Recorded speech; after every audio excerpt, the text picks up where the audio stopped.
What's up, guys? My name is Devin. I'm here with the one and only Chris. We are based out of the Adobe Live studio today in San Francisco. Today is a really exciting day. I've been a video editor for 10 plus years on Premiere Pro. How long have you been editing on Premiere? A little bit more than that. I would say probably 20, 17 years maybe, something like that. Wow. Lost track. Wow. Today is such a phenomenal day. We have the first ever Premiere Pro mobile app.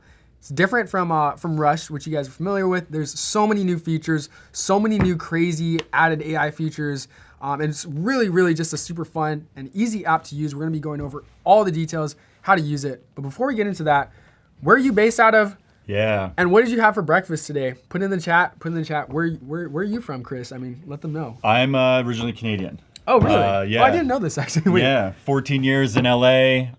We're still cracking everything. Yeah, business, edits, everything. That's my life. And, awesome. And what is where can people find you? Like, what are you known for? We're all over the internet spaces. We have a production company, we have an agency, we have an editing company as well. So we're all mixed in. And I'll create videos on the side. And I'm excited because this is going to give us life now of like, not so much chained to the desk. You're in your like, you can walk around and create on the spot as well. So let's get that signal in. Yeah. And let's get, what are you cooking up today? What are we doing today? Yeah, because apparently there's something you can go from phone to desktop. What are you creating today? Yeah. Yeah, so first things first, guys, make sure to go get Premiere Pro off the App Store. It's free. It's free, by the way. It's really, really crazy. And you can just go to the App Store, download it, and we're gonna go through the walkthrough. Once you download it, you're gonna get this page. I mean, you're gonna see the app. Open up the app, and you're gonna get faced with this page right here. Oh, you've been busy. Really, really crazy. I've been cooking up a couple projects, but we're gonna start completely from scratch from this one. I actually just went to New York last week, and I shot a couple vlogs and like some UGC reels. Didn't get around to editing them because I didn't have time, because I had to whip out my laptop and get my computer set up, and now I can just edit completely like super fast on my phone, super easy. So we're gonna go ahead and get straight into it. There's a lot of features right here. If you're a beginner to editor, if you're a pro, you're gonna get something valuable from the stream. But to first start a project, we got this crazy giant blue button right here. You just hit plus, and now we can go to our collections, and let's open up my New York trip. There's us. Super easy, super easy. To first import your clips, you just literally click all the clips that you want. And the cool thing about this is that, as you see, it's numbering my clips. So let's say, I shot something in a different order. I'm like, oh, I shot this clip and then I went back to do something and I was like, oh, I want this clip to come before. I can literally pre-edit before I even get into the timeline. Super easy. Premiere has this feature, but like, it's not this easy, and the numbers, it makes it super, super accessible, especially if you're a beginner editor.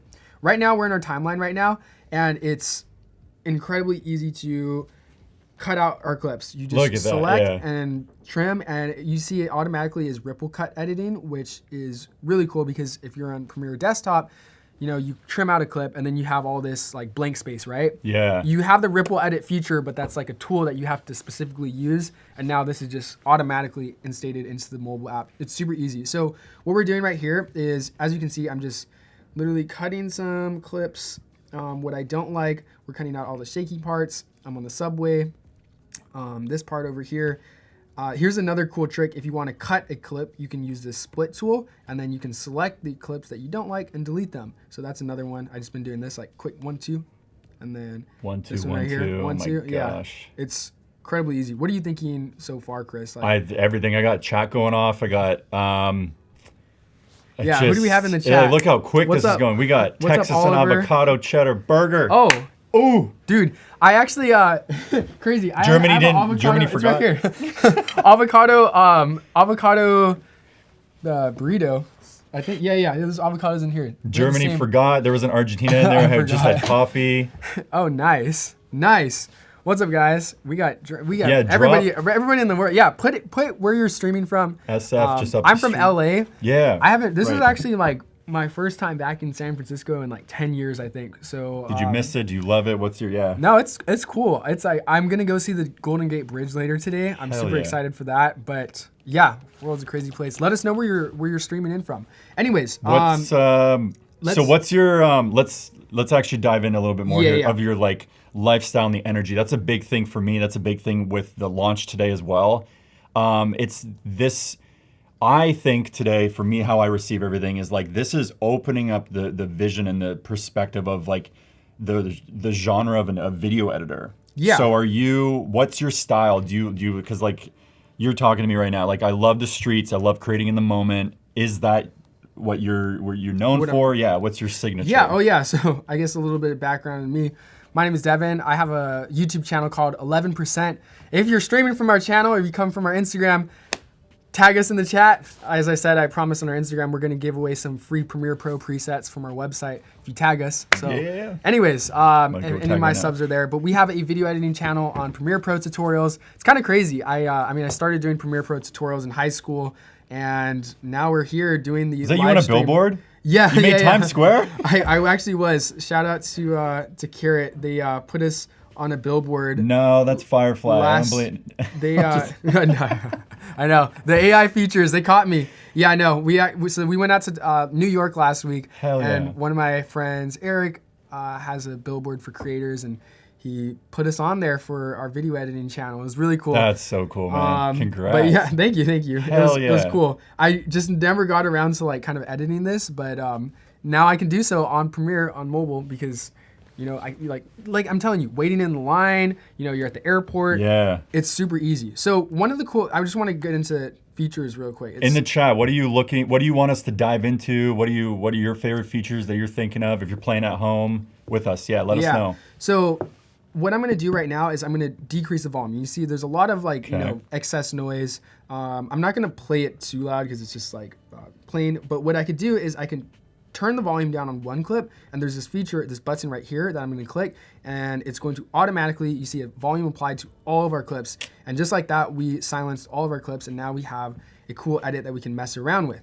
But what if you want to add sound effects, right? You know, the airplane is obviously landing, and I have some footage, but there's like a baby crying in the background of the plane. I don't want that. I want to create my new sound effects.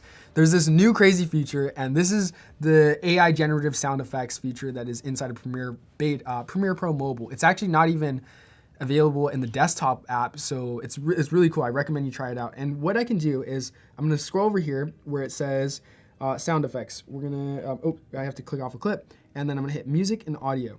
And now we see we have all these crazy features. I'm gonna click generate sound effects. So this one's really cool, guys. You have to actually watch and pay attention. If you weren't paying attention in any part of the stream, now's the time to pay attention because this is gonna change everything. What I can do is I'm going to, let's say I want this airplane to land, right? I'm gonna type airplane, flying, or landing sound effects outside. And then maybe we want like engine, yeah, engine loud. Yeah, you can describe it however you want. That's the coolest thing about this, because as you can tell, I'm not a sound expert. I'm not even describing this with the most technical expertise. And what's even crazier is I can perform the sound effect, and it's going to generate the sound effect based off of what I like my voice is going to record. Oh, somebody's putting in the chat, rotoscoping. We're gonna get to that. I'm glad you mentioned. So we're gonna hit create sound effects, and you're gonna see it's gonna open up this page, and I can see a playthrough of my video, and then I can record my audio. So this is gonna be funny.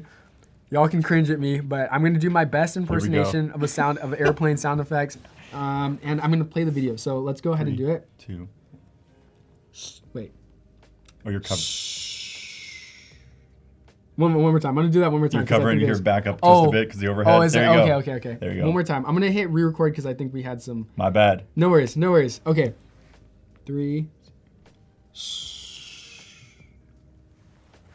That's the thing. See, editing, you just take it again. Yeah. Okay. All right. So now I'm gonna play the sound effect. You guys would be able to hear that. Dude, I'm not gonna lie.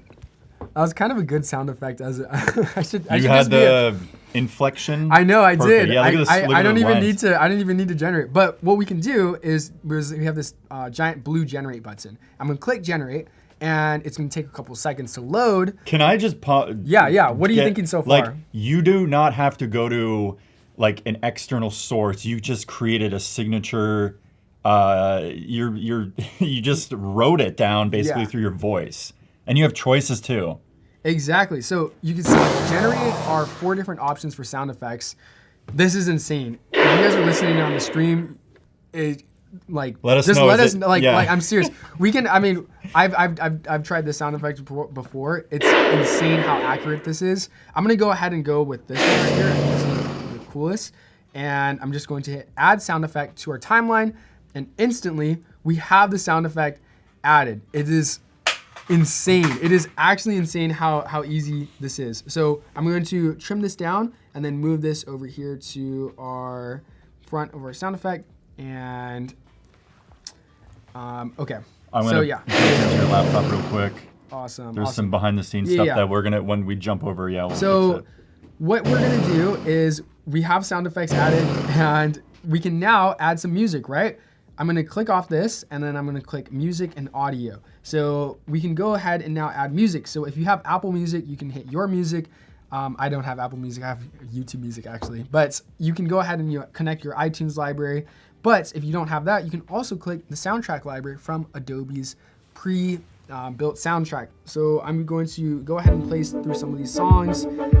And as you can see, it's so incredibly easy that I can just import these into our timeline without having to go to YouTube, MP3 download, put the file on a hard drive, and then find that finder, and then drag it into the timeline. I'm clicking a button. It's a blue plus button. How easy is that? Just like that, it's going to download the track from the stock library, put it into our timeline, and voila, look at that. We have it in our timeline. And if I want it below my sound, on top of my sound effect, I can create a new layer by dragging down, as you saw I did. And now we have music and sound effects. And it's kind of getting... click of a button. It's kind of getting a little bit of like crunch down there. Do you know, can you like open that timeline up so I can get in there? Yeah, of course. So you can see I can scale up the timeline as well. I can zoom in if there's some parts that I don't want to. You can cut on beat. Yeah, I could cut on beat. So I have the exact like audio waveform. So this one, if I want this beat to cut right there, I can do so. And now it's on beat. And it's, as you can tell, it's so incredibly easy how it is to use this in the interface as well. And also coming from a Premiere Pro like desktop user, it's very familiar too, because I'm like, oh, I know these like, I mean, the colors and everything, the Adobe interface is similar, but it's still just overall an incredible tool, especially if you're a content creator. I'm a huge fan of the creator economy. They estimate 10 billion videos in the next 5 years. 10 billion videos are going to need to be edited. Content creators need to edit faster. They need editing means that are easier and more accessible, and this is exactly that. If you're a content creator, if you're thinking of making content, if you already have been making content, you need to use the Premiere Pro mobile app. It's insane. So as you can see, we have our entire timeline right here. We have, because we're live editing, so Cody Bear dropped, it's loud music. Can you lower that? Is it loud music? Okay. Just a little bit for them? Yeah, we actually can.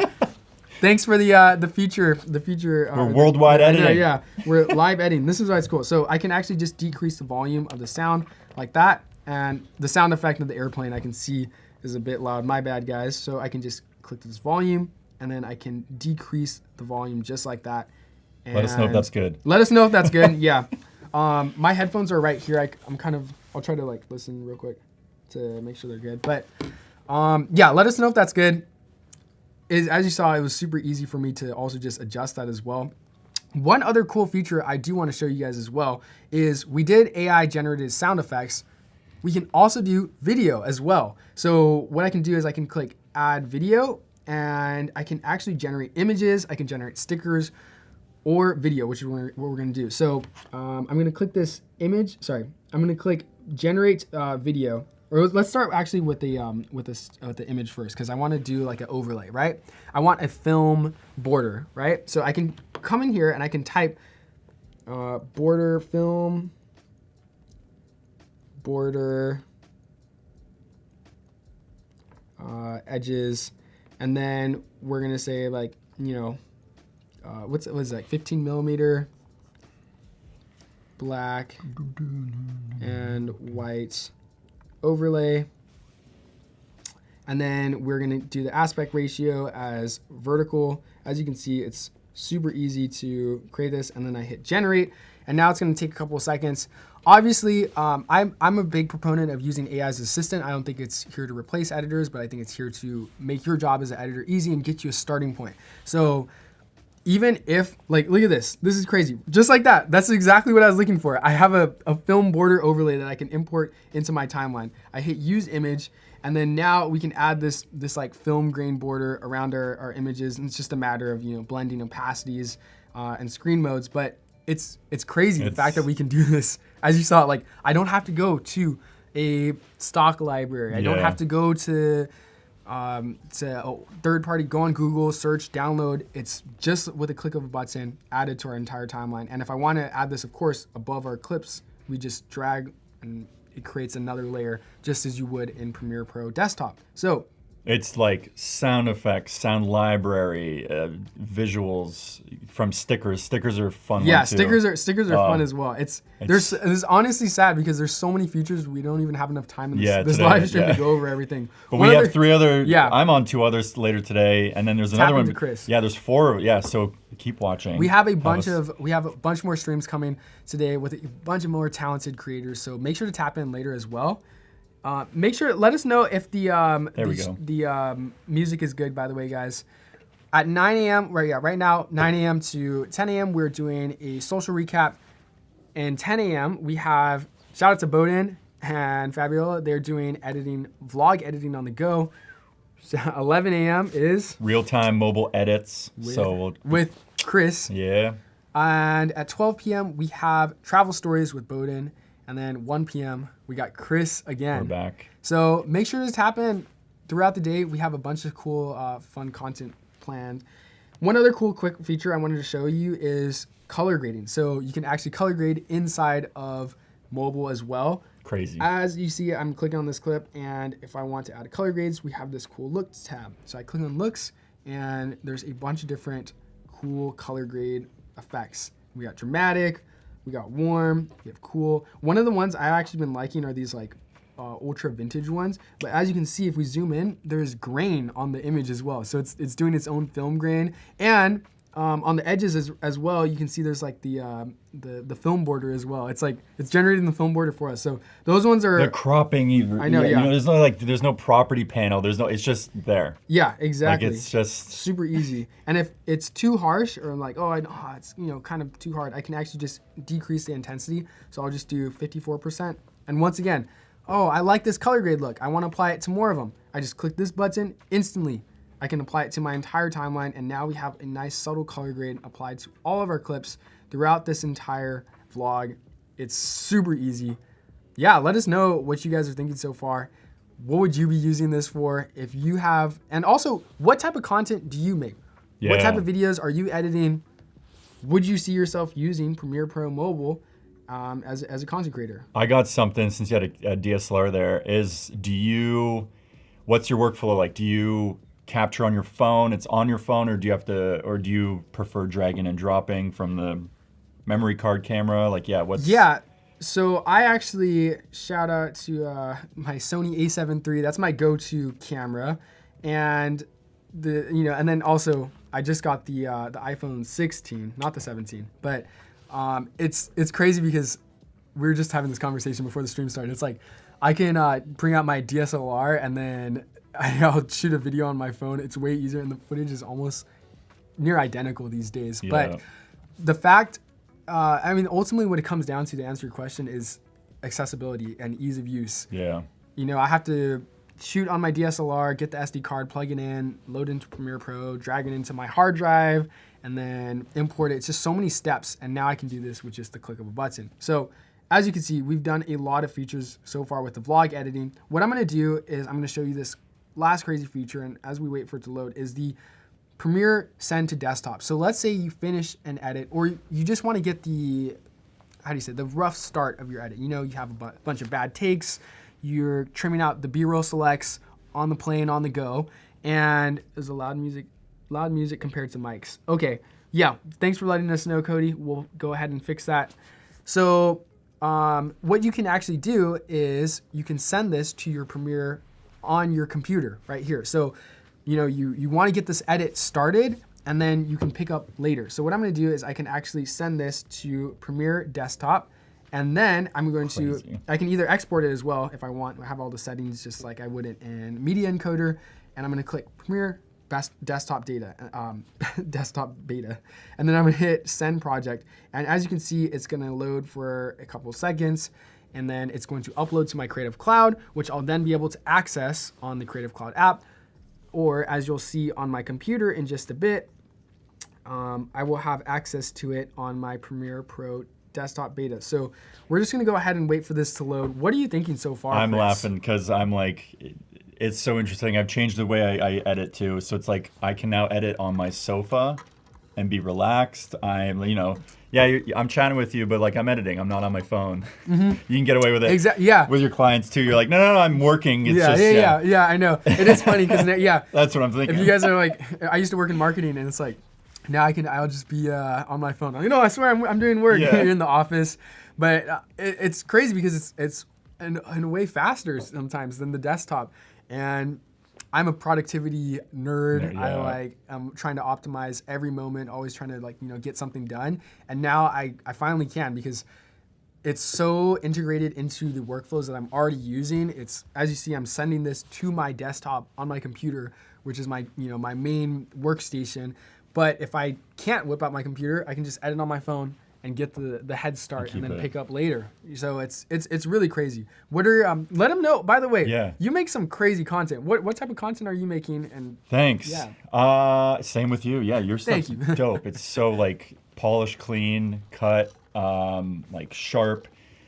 What do we create? I create anything that's like really kind of the conversation I want to be in. That's my thing. If it's family, if it's events, I don't know, stuff that really gets me kind of excited about things in life and perspective. I think that's the coolest part. And that's the part of this launch too. It's like what I mentioned earlier, it's shifting that perspective of like what it was. Because I was actually just going to point to that we're going to desktop, but I'm assuming actually this is a real-time thought that because it's on your phone, you can have your laptop here, but then back at your studio, let's say, on your bigger desktop computer, your big boy computer, is what I call it, is like it's kind of, your edits are everywhere now because it's on the Adobe, on the Creative Cloud. Exactly. So it's like, I could technically go from sofa to studio back home if I, like that's pretty gnarly. And then, this is... Yeah, so we'll show you just right now what we're seeing on my desktop. So I didn't even think of that.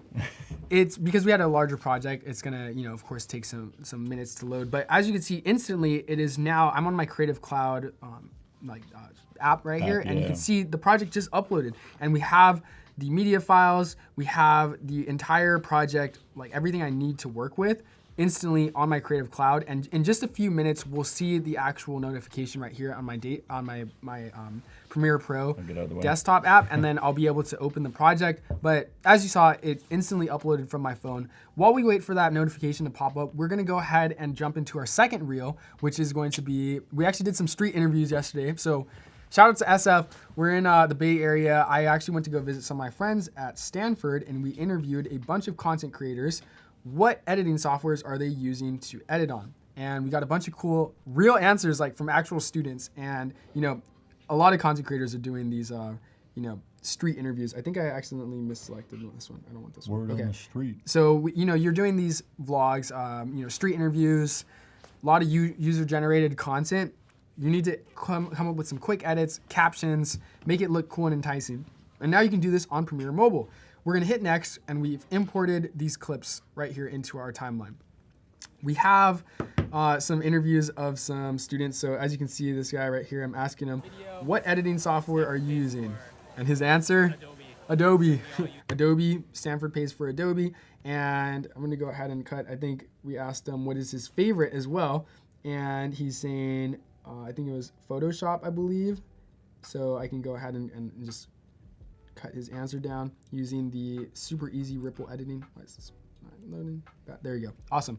So what I can do is, the problem though was when I did this shoot, right? We had our mic, and unfortunately I plugged in my USB-C, and my friend was like filming, and then we realized our mic was not plugged in. And we have this fountain in the background, and there's like a lot of, you know, messed up audio, and it's kind of sucks because you're like, you ever do this before? Yeah. Where you're like, you think you're filming, or even worse, you set up the camera, you record a whole video, and then it's not recording. Yeah. Those are painful days. Those are, yeah. It's happening less and less nowadays, the more that I've been a content creator, but every now and then it'll still, you know, you still end up messing up. It sucks. It's painful. But, I mean, luckily we were still recording, but the audio was not linked.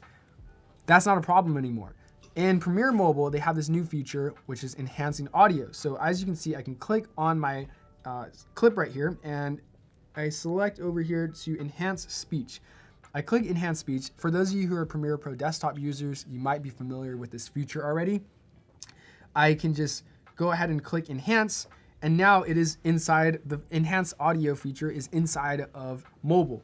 I can increase the background noise. Oh, by the way, let's switch to our desktop stream real quick. As you can see, it has loaded up our project. So we get this blue notification. Yeah. I hit open project, and it is going to begin opening my project. And as you can see, everything that I just edited, as I was showing you guys earlier, is now inside of Premiere Pro. And like everything, look at, we have all the clips, all the files added into our timeline with all the cuts that we just made earlier as a Premiere Pro project, which is crazy because like I said, you know, you need to do B-roll selects, you need to do like cutting, even just splicing together a really quick edit, and you want to bring it into the project later. After Effects Mobile. Thanks, Mike. Yeah. No, hey, I'm with you.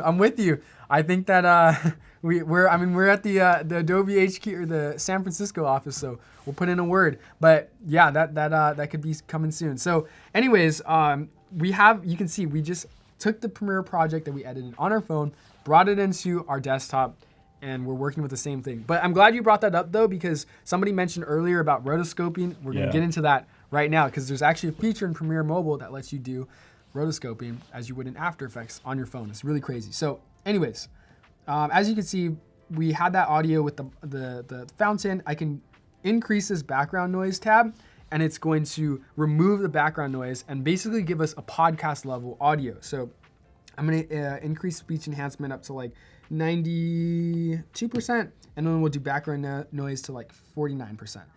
And I hit done, and as you can see, play it out. Let us know if it's too loud. It sounds so much better, like podcast level. Have you ever used the enhanced audio feature before, Chris? Tons, yeah.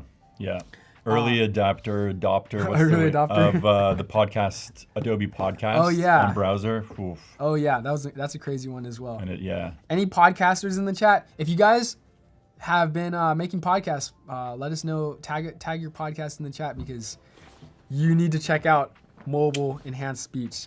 I'll play the audio one more time. Editing softwares you use for graphic design, photos, video, enhancement. Stanford pays Crazy. And then if you play a clip from over here before, yes, sir, which doesn't have audio enhanced, Adobe Photoshop, you just hear the difference. You can hear the fountain. Yes, sir. Adobe Photoshop. You heard it. It's just I can't even glaze this enough, because the amount of times that I've had to just disregard an edit before because of bad audio is incredible. And now I'm able to. My new iPad is better than the computer I used for After Effects 10 years ago. It is, yeah. Hey, the M1, Mike, or I think it's I don't know what they're on, M3 chip, like the CPU chips. They put from Mac, and then they put them inside an iPad. It's crazy. Yeah, the 4s are now. You can get really good processing.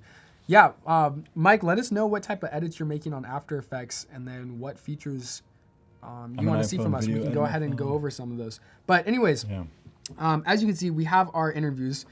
User-generated content is nothing without captions, right? Yeah. So we actually can do that as well. It's like this app just keeps getting better and better. So we can click off of our clips, and you see we have our 3 main options. Titles, we click on titles, and we can now hit captions. I can create captions from all of our speech, or I can just select it from only voiceover. We're gonna do all speech. We're gonna hit create captions. And instantly, you saw that, we got captions generated. But I don't like these caption styles. Oh, I wanna change it. Yeah, you can do that as well. Hit style, and we have a bunch of different pre-made presets and templates that you can use to get like actual trending looking edits. It's funny because I actually have to get a whole third-party plugin on my desktop to get these like style of captions with the animated like following word text. instantly in mobile. It is insane. What editing software? And the cool thing is now I can just send this from my mobile to my desktop, so then I won't even have to use the plugin anymore. But what as you can see, it's super easy. We have this we have the caption design, following our text photos, right here. Video. And he's like, yep, Stanford pays for Adobe. We all use it. It's really crazy. So anyways, good. And we can go ahead and just play throughout all the entire reel, and we have captions generated from our reel. It's really incredible. Let me know what you guys are creating. How would you use this feature, Chris? That's so crazy. Efficiency, just awesome. I just enhance the speech. Kind of blown away right now, to be honest. Yeah, it is pretty crazy. I can enhance this background audio right here, especially if you have relatively good audio as well, because this one right here we shot, I mean, it was just literally on the street. There wasn't a lot of talking. Some of these other shots over here, we had a bunch of background noise in the background, and then this one right here on the street. And now when we do enhanced audio, it sounds really good. So anyways. I have this weird thing right now, if I'm being fully truth and honest with myself as a creator. There's this AI push that's saying it's like instant, and to me it's like I just want my hands on it. Like I want to be able to, like, it started with the iPad with me, and when you go to your laptop you start, like, I don't really do it often, but there's these subtle moments that I'm like, I'm on my phone so much, I'm on the iPad, that my laptop screen I want to just be able to touch and like open it up. Oh yeah. And so if I'm going on, I'm looking at your Premiere desktop here, and if I go in, I got to go to the property panel and then like hit crop or space, like click and drag to make it bigger. Whereas mobile, it's like just 2 thumbs and just open it up. Yeah. You go captions, tap, tap, tap, 3 taps, not even clicks. It's just done. That's what I'm like. I'm literally getting goosebumps underneath my sweater because it's like, I just want to be able to touch it and get my hands on it. And if it starts with the capture and it carries through all the way to the edit. Yeah. That's what's so enlightening to me. That's exciting. It's electric for me. It's hands-on editing. This is the most hands-on editing you can get, guys. You heard it right here from Chris. It's crazy. But, yeah, if you're somebody who likes to work with your hands and you want to get into the edit, you can do so now without having to just mess around with the playhead. So, anyways, I'm really just overall blown away by these captions, and just like that, we can go ahead and export a reel and post it, and we can export it also directly to our camera roll, and if we want to, we can send it to the beta. But anyway, thanks Mike for letting us know, because I actually need to get to that rotoscoping. So, a moment y'all been waiting for. Also, shout out Premiere Desktop is introducing rotoscoping in the newest update as well. If you guys saw the new updates, it was demoed at a couple events. Really crazy. We're finally getting rotoscoping in Premiere, and with Premiere, we're getting rotoscoping on Premiere Mobile as well. So let's go ahead and take a look at that. What does that look like? I'm gonna go ahead and open up a new project. I'm gonna select some footage right here. This was me and Chris literally a few seconds ago. Yeah, we didn't even plan for this, but as you can see, I have a green screen behind me.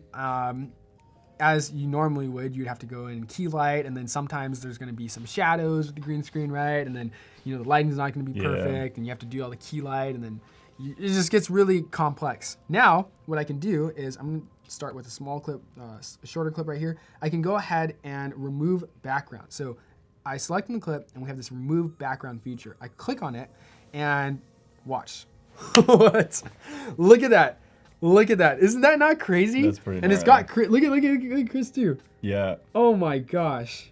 Oh my gosh. And it's actually, that was just a preview. So you can see it got way smoother right here with the, my face looks so dumb. So you click in, so on desktop, not to put them against each other, but like the ways, and then now the new ways, you would click for your time. Like, okay, if we're talking going on your desktop, on Premiere Pro desktop, you click your effect, one click, you go to effects, you got to search it, probably Ultra key, you got to tweak those settings, and then I think you'll have a good enough example there. Yeah. So that's 6 steps that you literally just tap once. Yeah. That's you guys, what I'm talking about. I'm telling you, like I could show it again one more time just to color grade. So I can split this, and then I'm gonna show you. Look. I click enhance. Sorry, my head was over the camera. I can click 1, remove background. 2. What? The expectations are going to be. And it's doing a relatively good job too. Like, I'm not even lying. Like in After Effects, there's still a lot of things where like you do a rotoscope rough draft and then you let it play through, and then there's a kind of a. I feel like I stopped myself maybe at least 5 or 6 times. Like, oh, they missed this part. Oh, they missed my finger, or they missed my head. And it's doing really good. Like, it's able to get like motion blur around my finger. And then to like, to be real too, there's a little bit of green in your hair. Yeah. However, this is it dropped literally hours ago. So it's V1. only going to get better. Yeah. AA Rotobrush has gotten a million times better. It has. AA Rotobrush has definitely gotten. But even as a mock-up, like clients are like, hey, can I throw this clip over another clip? What does it look like? It's like ugly progress is better than perfection. Exactly. It's a great starting point, and especially the fact that once again you can send this to your phone. So, like, let's say I mean Premiere. I just undid. So you see, I messed up. I can just hit this undo button, and perfectly we're back to where we started. So, let's say Premiere Pro is going to have their own rotoscoping feature, but right now it is only available in beta. But if you're using the current one, let's say I want to send this to my desktop, I can do so by hitting send project, and we can literally get rotoscoping inside of Premiere desktop. So let's just go ahead and wait, and you can go back to our that real-time loading was quick. Yeah, it's like they're getting I think I think is the real-time rotoscoping is like insanely quick. So now you can add backgrounds. You're doing a story time. If you're doing like talking a POV shot, whatever you want to do, and you want to add your face over it, or those videos, like there's like Family Guy on top, and then it's like Minecraft edits on. Yeah. Sorry, I'm Gen Z. I'm brain rot. No, I love it. Yeah. Then you have like the guy like talking over those, but you can do those TikTok videos just to click inside of Premiere Pro. Mobile. So it's really crazy. We're going to go ahead, and it's going to take a couple seconds to load, but we can actually see the file, which is going to upload on our project files over here. Toronto's in the chat. Toronto has been talked all morning. 58 seconds ago, instantly uploaded to our... See, the thing now, we create so quick, we got to start labeling. Let's all start collectively and join together and say, we name it from the beginning, because it's only going to go... I know. Me too. I always forget it. And we have like all these projects just named September 30th at 5 Perfect. PM. Yeah. But as you can see, so it's going to take a couple seconds to load, and then we'll be able to see it right here. But overall, really, really crazy. I mean, for those of you, yeah. What do you think? No, you're at the 38-minute mark, and you've already like. And we still haven't gone over. Yeah. Like half. And you've cut through so many decades of Premiere right now. of editing. Yeah. Of editing in 38 minutes. Everything that we went over in the past 38 minutes, and for those of you who are joining just right now, we'll go over some of the features that you may have missed. A lot of crazy stuff if you did just join in. But it's insane, because what we did in the past 38 minutes at least would have taken me, what did you say, like 3 hours, 4 hours? You got enhanced audio, rotoscope, enhanced caption. audio. Enhanced audio would require you have to send that to an audio guy in a studio, and then they're gonna be slow, and then they have to like use their rendering software. You search for music. Oh, search for music. That's gonna be at least like 10 minutes. Oh, I'm really indecisive. Sound effects. So that's gonna take like maybe like 40 minutes for me. And then also like, because you're going artlist, and then I have to like go through all the different settings and then download it. It's incredibly easy how accessible this is. So we're back on the home page though, and there's a couple more things that I didn't even get to in the first page. Expand image is a really, really crazy one that I've been loving recently. So let's pick an example clip. I think I know, but I don't want to. Yeah. So we have. Let me see if I can find a clip of a horizontal shot. So you shoot a video. One second. Let me go to my collections. Do New York. You shoot a shot, and then you have a part that is vertical, right? Or sorry, horizontal. And let's say you want to expand that image to be. This is me and my friend last night. Sure.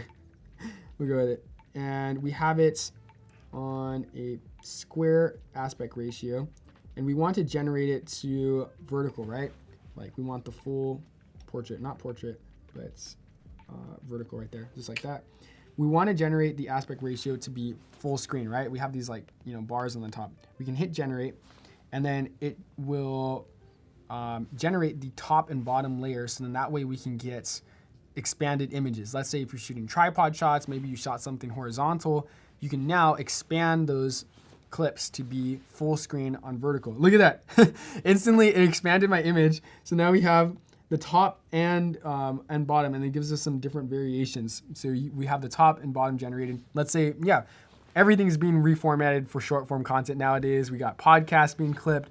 We have sports edits being clipped. Like, everyone wants the vertical format, but then sometimes you just shoot it in a 16:9, and we have the top and bottom that are just going to be black, or like, the cringe Gaussian blur on the top and bottom. Yeah. Now we can actually generate a realistic looking top and bottom from a footage, a clip that was, shot horizontal. Yeah. What are you thinking about this so far, Chris? Honestly, what's going through my head is the amount of scenarios and moments with clients. You're like, maybe we're going to try this way and that way. But now there's like, oh, cool, you want it? Click. Mm-hmm. Tap, tap, tap. We're not even doing clicks anymore, people. It is crazy. It's crazy with the expand what did video. I made a funny note. The whole thing, it's from clicks. We were at clicks to taps and then going back to clicks. Yep. So it's in the recipe now. Exactly. It's insane. So another crazy feature is image to video. So these are generative AI features that we've seen these features before, but most of the time it's very costly. You got to get credits. You do have to buy a subscription plan for credits, but it's still relatively way cheaper compared to, we're not going to name drop, but a lot of other big names out there, they're charging crazy costs. Like you're getting up to $200 a month for some of these video gen tools, and you're getting a really great amount of credits, and it's super accessible inside of your mobile phone already. So you're not having to go to a third-party website, download, pay $200 a month, and then download the videos, bring it into your app, bring it into your editing software. You can click the button and do it straight from the app and then start a project. It cuts all that time down, and you're getting way more credits. So a lot of our the clients we work with too is that copyright safe with the Adobe models. That's huge. You don't have to worry about legal on the back end. You're chilling. Exactly. So let's take the same clip. This is me and my friend. We got pho last night, and I'm gonna generate an image. I'm gonna generate a video from this single image. So we'll see. What are we getting? So it tells us it's gonna use 250 credits, which is relatively good for the amount of credits I'm paying for the month. And what I can do is I can type, let's do, make me and my friend George eat, I don't even think he cares his name, but eat pho. This is gonna be. I know this is gonna be funny. Have you guys seen? Do you know why I'm doing this? Is because the AI Will Smith. Yeah, that's right. The Will Smith spaghetti benchmark. That's my favorite benchmark. But I love how it just shows like if you look at the AI. For those of you don't know, there's this video of Will Smith. And he was like eating spaghetti, and it was like this meme because it was one of the first like video generation tests. And the first one is like, it's just horrifying. He's like eating his hand, and then his hand turns into spaghetti, and it's like a lot of hallucinations. And then fast forward 2025, it's like, did Will Smith actually eat spaghetti? It's really, really impressive. But that's why I'm going for this. Anyways, what I'm gonna do is I'm gonna say eat soup, make us laugh and have fun. It's also, I love doing this too because it's also either going to be horrifying or really good. But we're going to go ahead and wait for this to load. AI Will Smith in 2030 is going to be insane. Dude, AI Will Smith in 2030 is going to be like eating, like he's going to be in your house eating spaghetti. It's going to be a hologram. I don't know. It's crazy at the rate of progression. I think it's funny pretty quick too. Yeah. I think he actually one time he actually ate spaghetti and he fooled him. Oh my God, yo! That's crazy. Oh my God. Bro, I love how we turn into kids. Yeah. But, bro, we just like de-age into Dude, no, but that's still crazy though. That is still really crazy. You can cut. Look at he right, just right there. Yeah. And then we got soup. But dude, I'm telling like okay, it's it's really crazy how it put it in my time. It is funny that we turned to the kids. But it instantly generated into our timeline, and then we have something to work with. So I was using this as a test. I started off doing music videos and, you know, a lot of concert recaps and events. Let's talk real use cases, because I actually do use Gen AI. This is kind of like for funny memes. I maybe use this for like a vlog. But so if you click the use video, then it'll use my credits. So got it. I'm just kind of like doing so you don't have to waste it. Like, yeah, you can trial it. I actually, you know, I'm not sure completely on that, but yeah. But if you guys want more information, check out Premiere Pro Mobile on App Store. You can get all info there. So real quick, just quick background context on me. I started off doing music videos, did a lot of events, and one of my favorite go-tos are, you know, film burns. I love using film burn transitions for a lot of my effects. I even ended up making my own film burn like pack for like my edits, and you know, it takes a lot of time. You have to go in, find the files, of course, and then making them is even worse. You have to get the actual like film camera and then project it onto a screen, and then get your like low light settings, set up your camera, film it. It's a lot of work. And what I can do is I've actually been using, like, I'm being 100% honest, I've been using Premiere video generation over here to create film burn, like create effects from a film burn. So really quickly, I'm gonna go ahead and just show you how this works. I'm gonna grab a film burn file from my computer. 1 second, guys, you don't have to show the screen, but let's go ahead and grab a screenshot from just a random film burn pack. This is one of my friends, Think Make Push, shout out to his content. Let's say I grab one frame right here, right? Like one of these, I can screenshot this, and then I'm going to send this to our phone, so I can just airdrop this to my phone like we did before. I love using, just showcasing stuff like this, because it's a real like use case of what Premiere Mobile can be used for. We can go back to our image to video, and this time what I'm going to use, I'm going to say generates a film burn low shutter effect, really short video, bright orange flashes over black screen, right? And then we are going to hit generate and watch.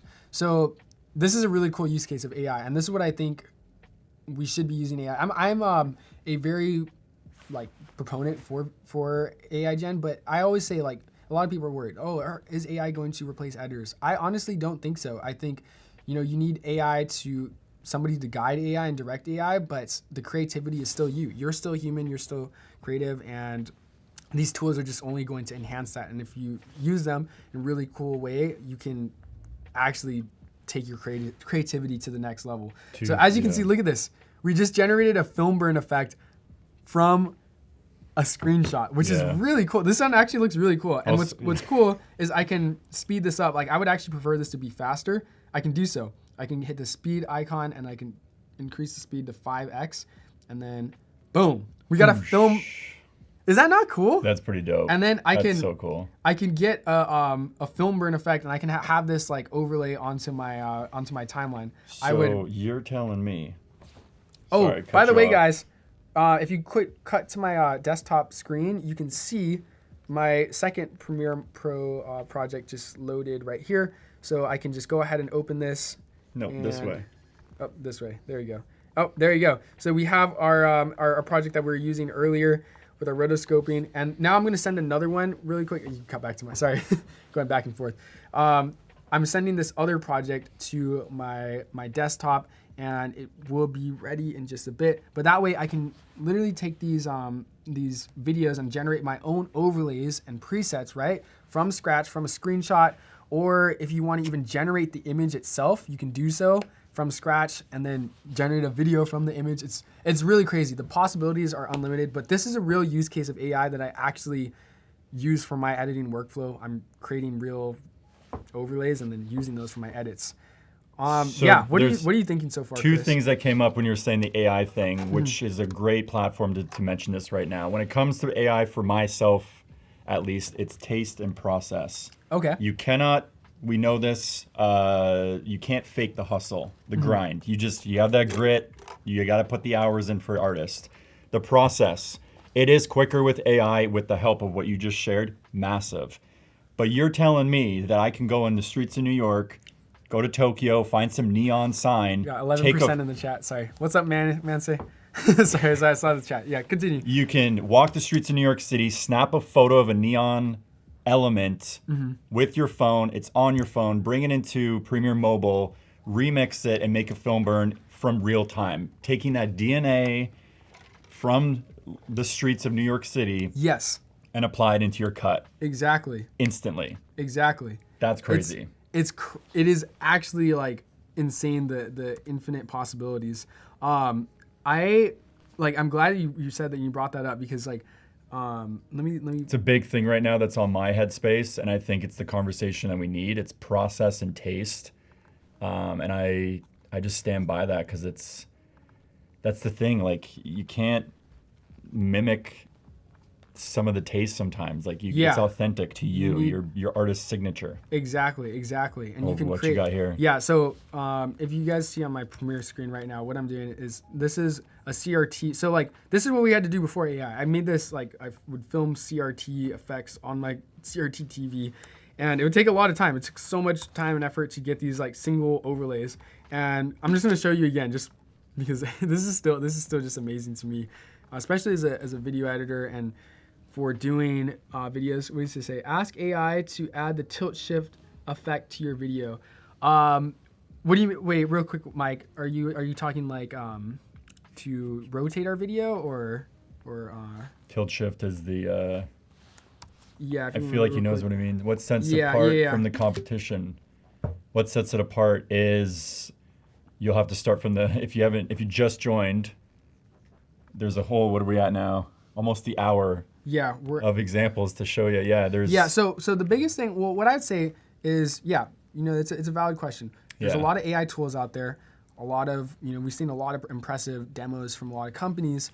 But what I honestly think, and the reason why I'm going to be using Firefly over any other tool, is because it's so easily integrated into Premiere. As you saw, I am instantly creating video clips and then bringing them into my timeline, generating videos in Premiere, and it's removing the process of me having to go from like 5 different parties and then put it on a hard drive right here, and then download and of course. That's all here. Exactly. So it's just really cool how integrated it is, and that's what sets it apart from the competition. Especially if you're an avid Premiere Pro user, if you're using the Adobe ecosystem already, it's a no-brainer, because you're going to be wasting so much time having to go back and forth.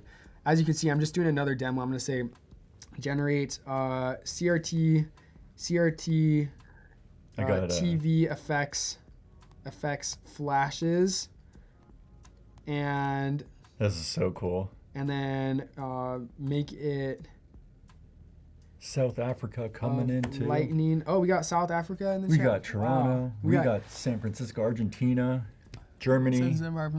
Wow, that's. I'm a phone video editor. I don't have a camera. Oh, hey, if you don't have a camera, you don't need, like. You do have a camera. You said you have an iPhone. Yeah. Like, don't, dude. Some guys, they're doing way more millions of views on their iPhone footage, and like they don't even have these crazy DSLRs. So I'm just gonna have it in these last few minutes of our stream. We're gonna show one more use case example of this Gen AI, because this is really impressive to me. Make it of lightning. Quick flashes. I got like Halloween on the mind, because you got lightning and glitches. Yeah. Flashes. Bright. Over. Black screen. Like that. And we're going to hit generate. And it's going to generate another CRT TV effect. Yeah, Mike, if you want to really quickly clarify, I could definitely do a demo of your tilt shift effect? Just like, are you talking about resizing, just repositioning the footage, or yeah, just let us know in the chat and we can go ahead and fix that. But I love our laptops, by the way. You got the tape, I got the Velcro. Yeah. It's so good. Yeah, so I get a lot of questions about this actually. Who paired us together? You nailed it. I know, yeah. I have so these are my hard drives, my terabyte. Oh, there you go. Whoa, look at this. Like, oh, it comes like rainbow. Like, this is crazy. Dude, I'm actually gonna download this. Wait. Oh my gosh, this is crazy. This is so cool. So I could take this and then let's say I download this video, right? Make some sound effects with it. Let me show you why I'm making these over this. And we get some cool confetti when we use this. We can view it in our photos and then upload this to, or I can airdrop this to my computer. And side note, the more for the Adobe team, the more celebration after an export, that's huge. Like it's this little sprinkle. After working for like hours, hopefully that's not the case anymore in that sense. But when you hit export and you have this like mini celebration, I think that's really cool. Yeah. It's a fun moment. It's like, yeah, it's ready to go. We can post it. Exactly. I love the confetti.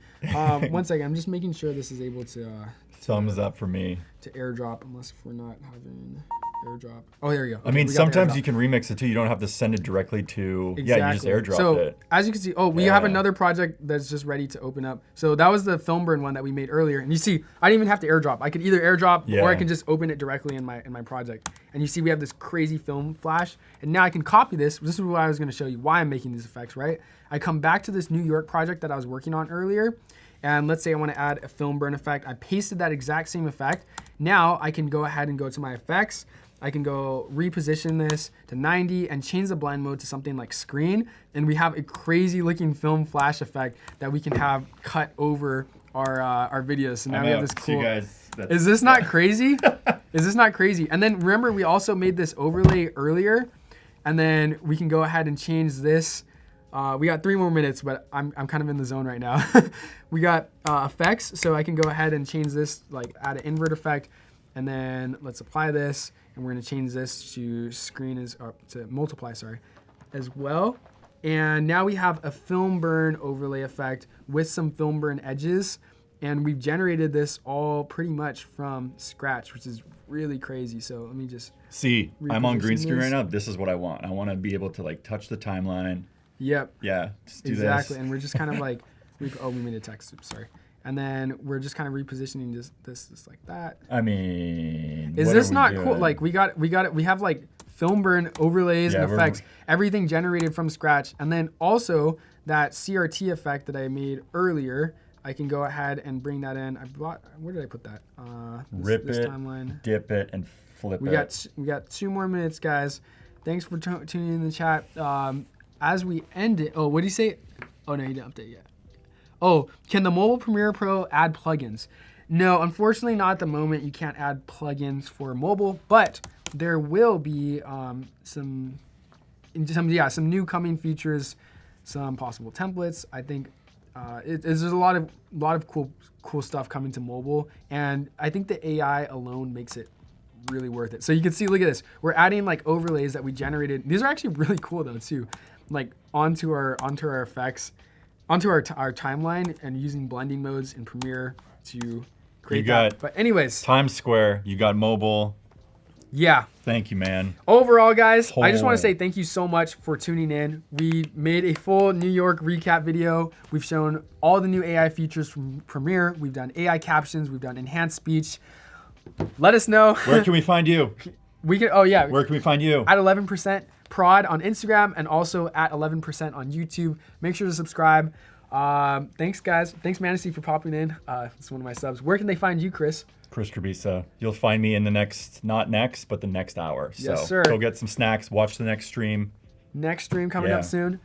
Thanks, guys, so much for tuning in. Adobe Premiere Pro is now live on the App Store. Download it now today. We'll see you guys in an hour. Catch you all guys soon.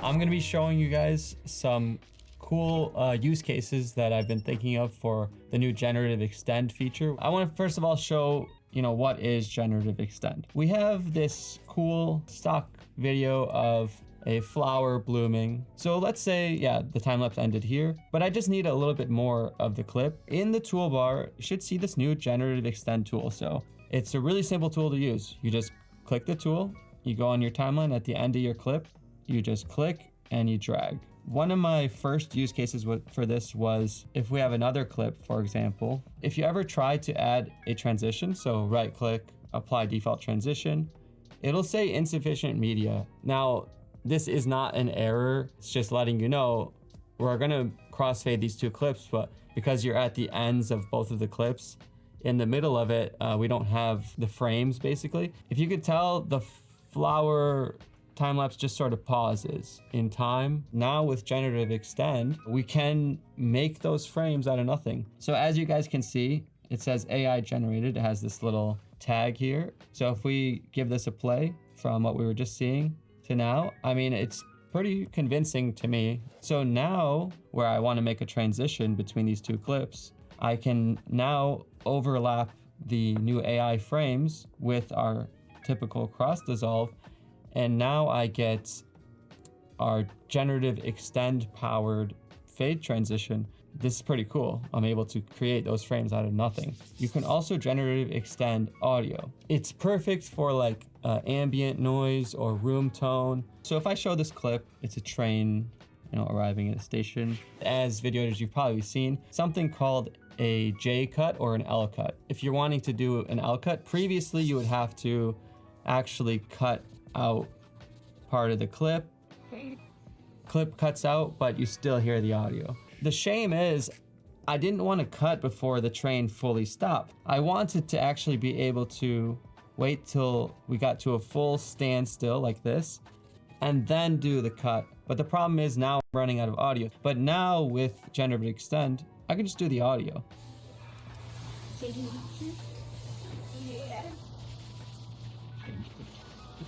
So yeah, you get smooth, continuous noise. Another really cool use case that I thought of for Generative Extend, this coffee pouring video. I had the cool idea to have like a continuous pour happening. So yeah, how big is the cup? Yeah, rather than like the pour ending at this point, I can cut the video before the coffee pour gets dwindling down.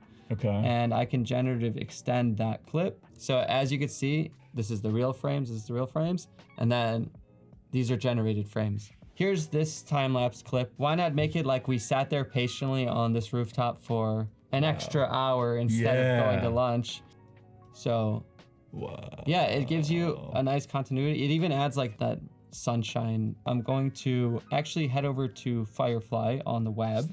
I'm in the image to video right now, and in here you can add a frame and do a prompt. Yeah, I have this picture here of a clock tower. This is maybe a busy campus, people walking around. You might not be able to sit there and get a time lapse with an unobstructed view. So I dragged this photo in to our Firefly model, and I will show you guys the final result that I already prepared. And if I press play here, this is Firefly generated time lapse of me putting like seasons changing, clock tower. I think that's pretty cool for if you're making a storytelling or documentary style video. That's what I got for everyone. Hope you guys got some cool things from this with use cases for Generative Extend. Thanks for watching, everybody. We'll see you around.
Hello everyone, welcome back to the next segment. I hope you guys enjoyed the last segment with Chris and Devin.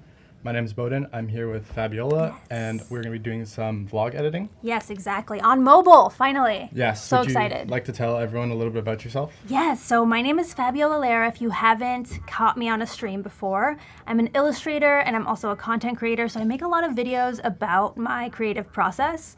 And like everyone else, I love to make a little vlog, romanticize my life, and being able to finally do it actually on mobile is so exciting because I just want to edit while I'm like watching TV. Yes. That's of course. like Editing my dream. is life. Yeah. You always want to edit.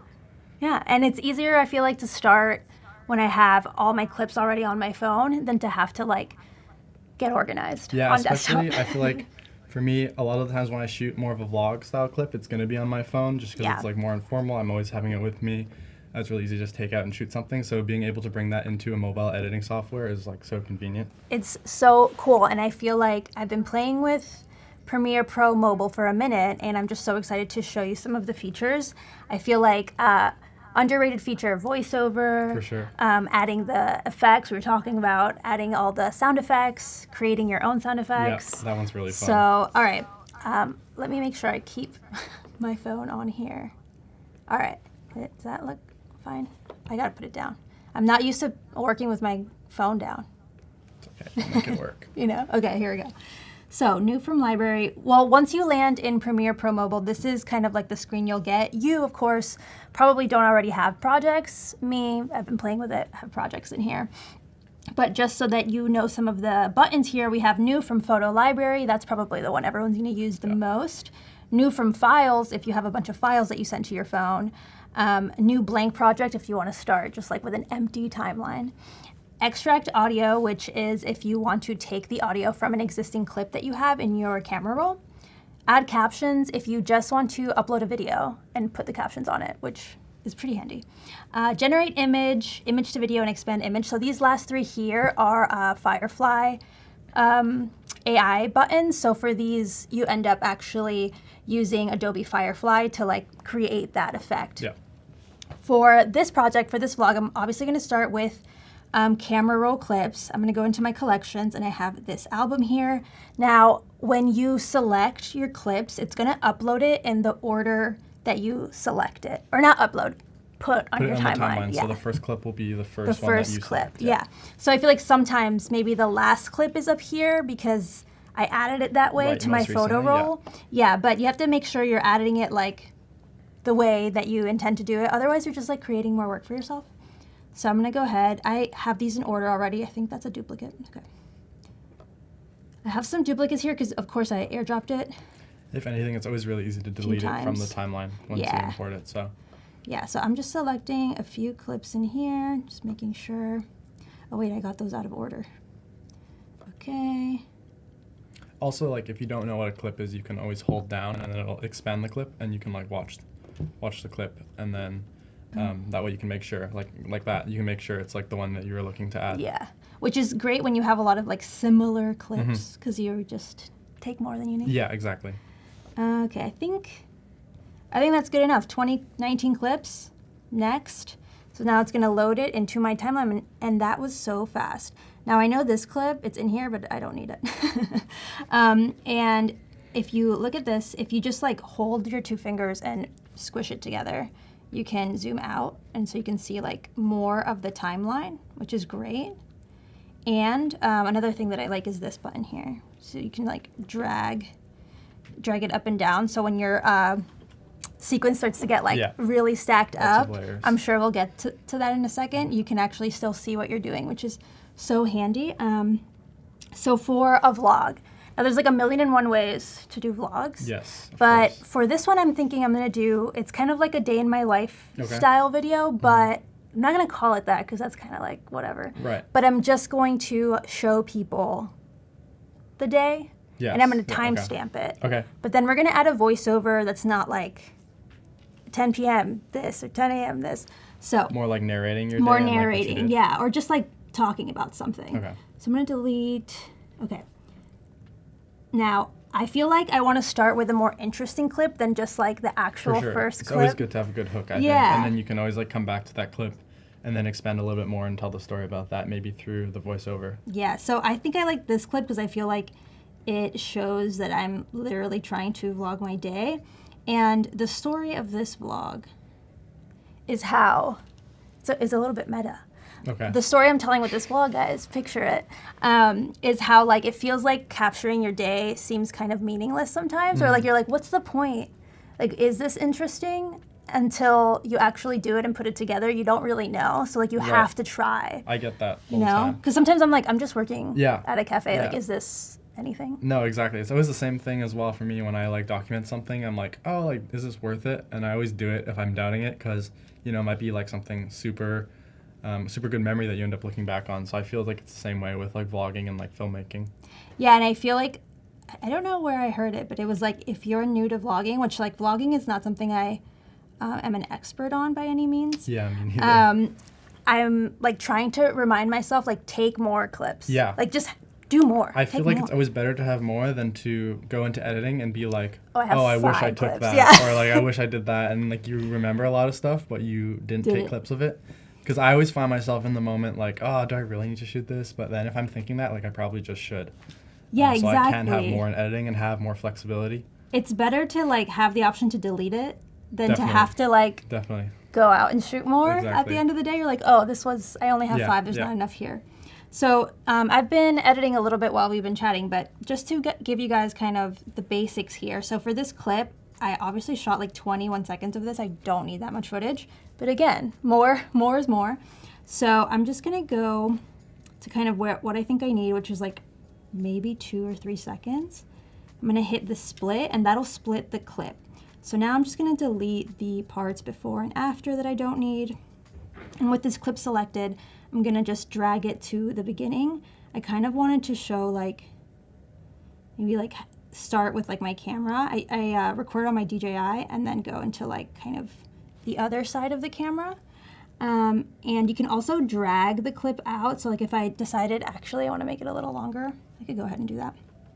And now I wanna move into kind of like the beginning of the day. So I'm gonna put this clip back kind of to where it belongs.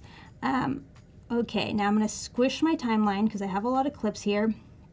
And the first thing I wanna show, which I think I airdropped these in a weird order to myself.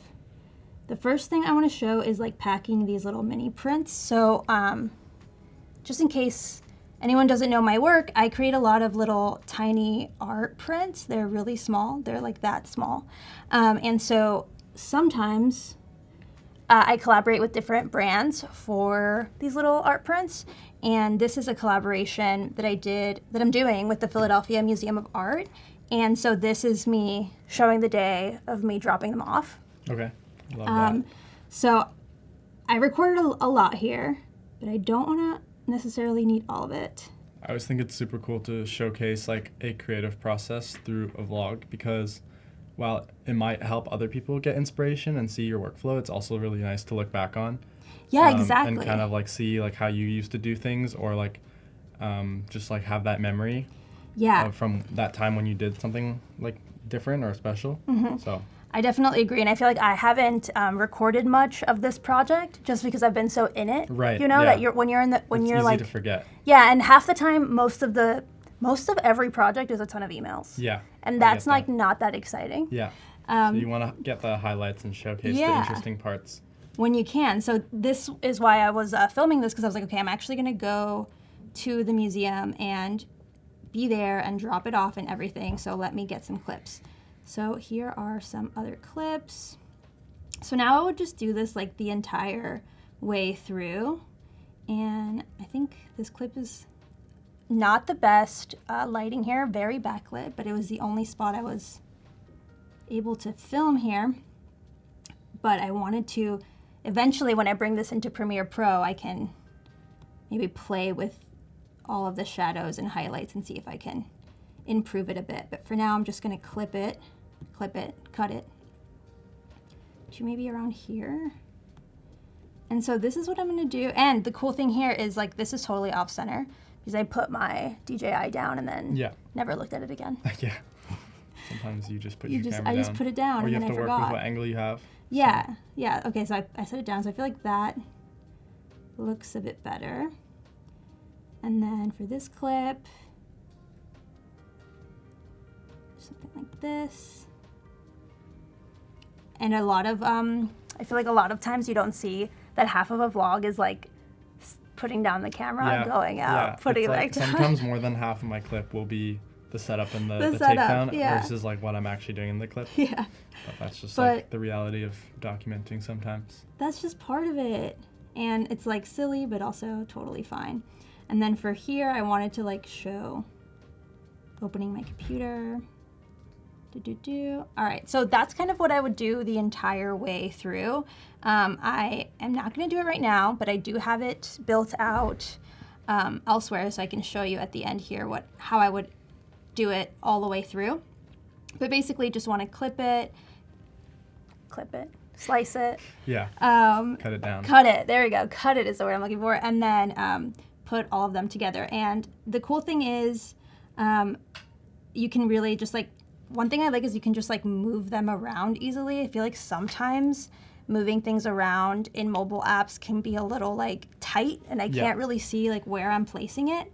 And so I really like that about Premiere Pro Mobile, but also because when you place other elements, you can move them around freely. They're not attached necessarily to the clip, which is nice. I also really like how easy it is to cut the clips because with like even just the Photos app on your phone, you have to trim the front and the end, and it can be kind of tedious or like finicky, especially if the clip's long or really short. Yes. So being able to zoom in and out on the clip as well as like split and delete is like super useful for sort of streamlining your workflow and making it faster to cut down your selects. And then even if you want, bringing it into like desktop.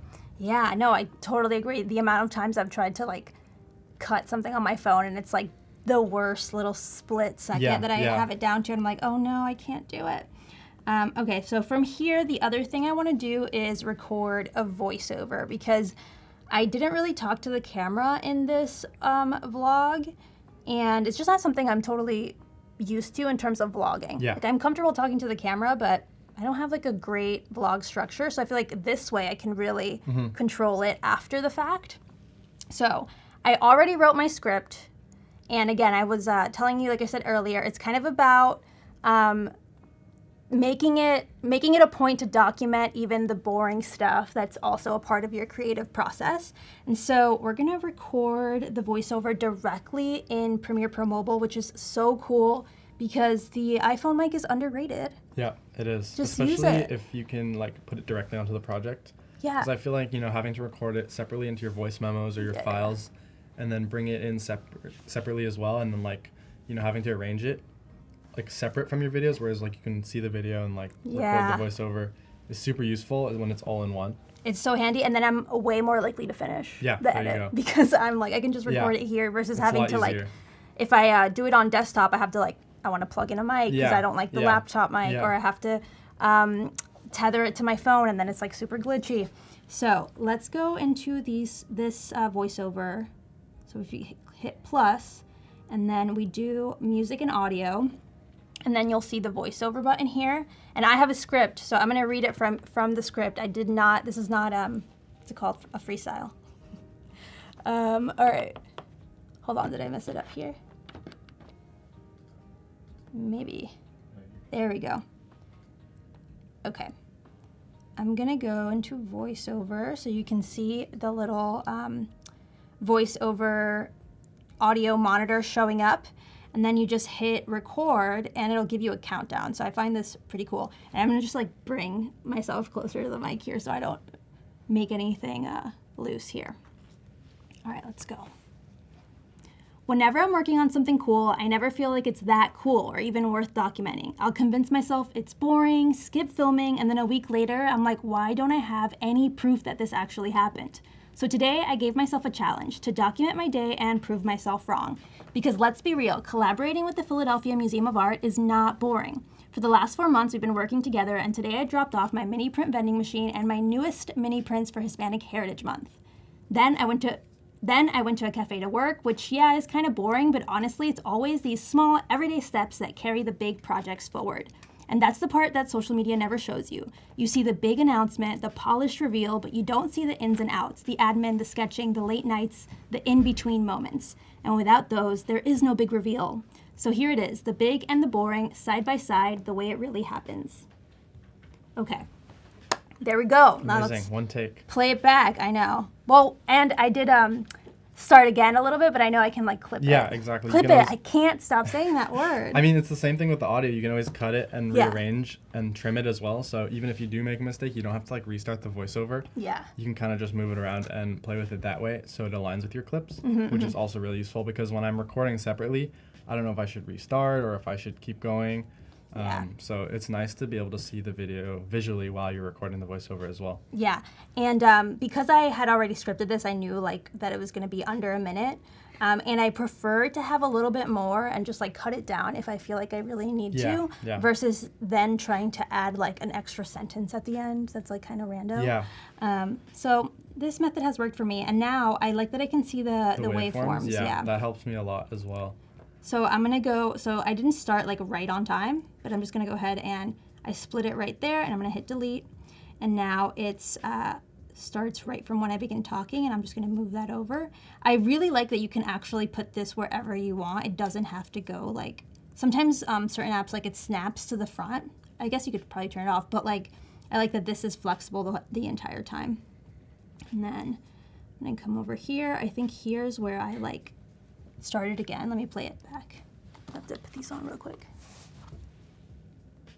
Then I went to a, yeah, okay. So I'm gonna split it there, split it over here, and delete that section, and move it over. And now let's play it through. Hispanic Heritage Month. Then I went to a cafe to work, which, it sounds good, trust me. I'm trusting. And then that's it till the end. So I'm just gonna trim it a little bit further. This time I'm just sliding it in.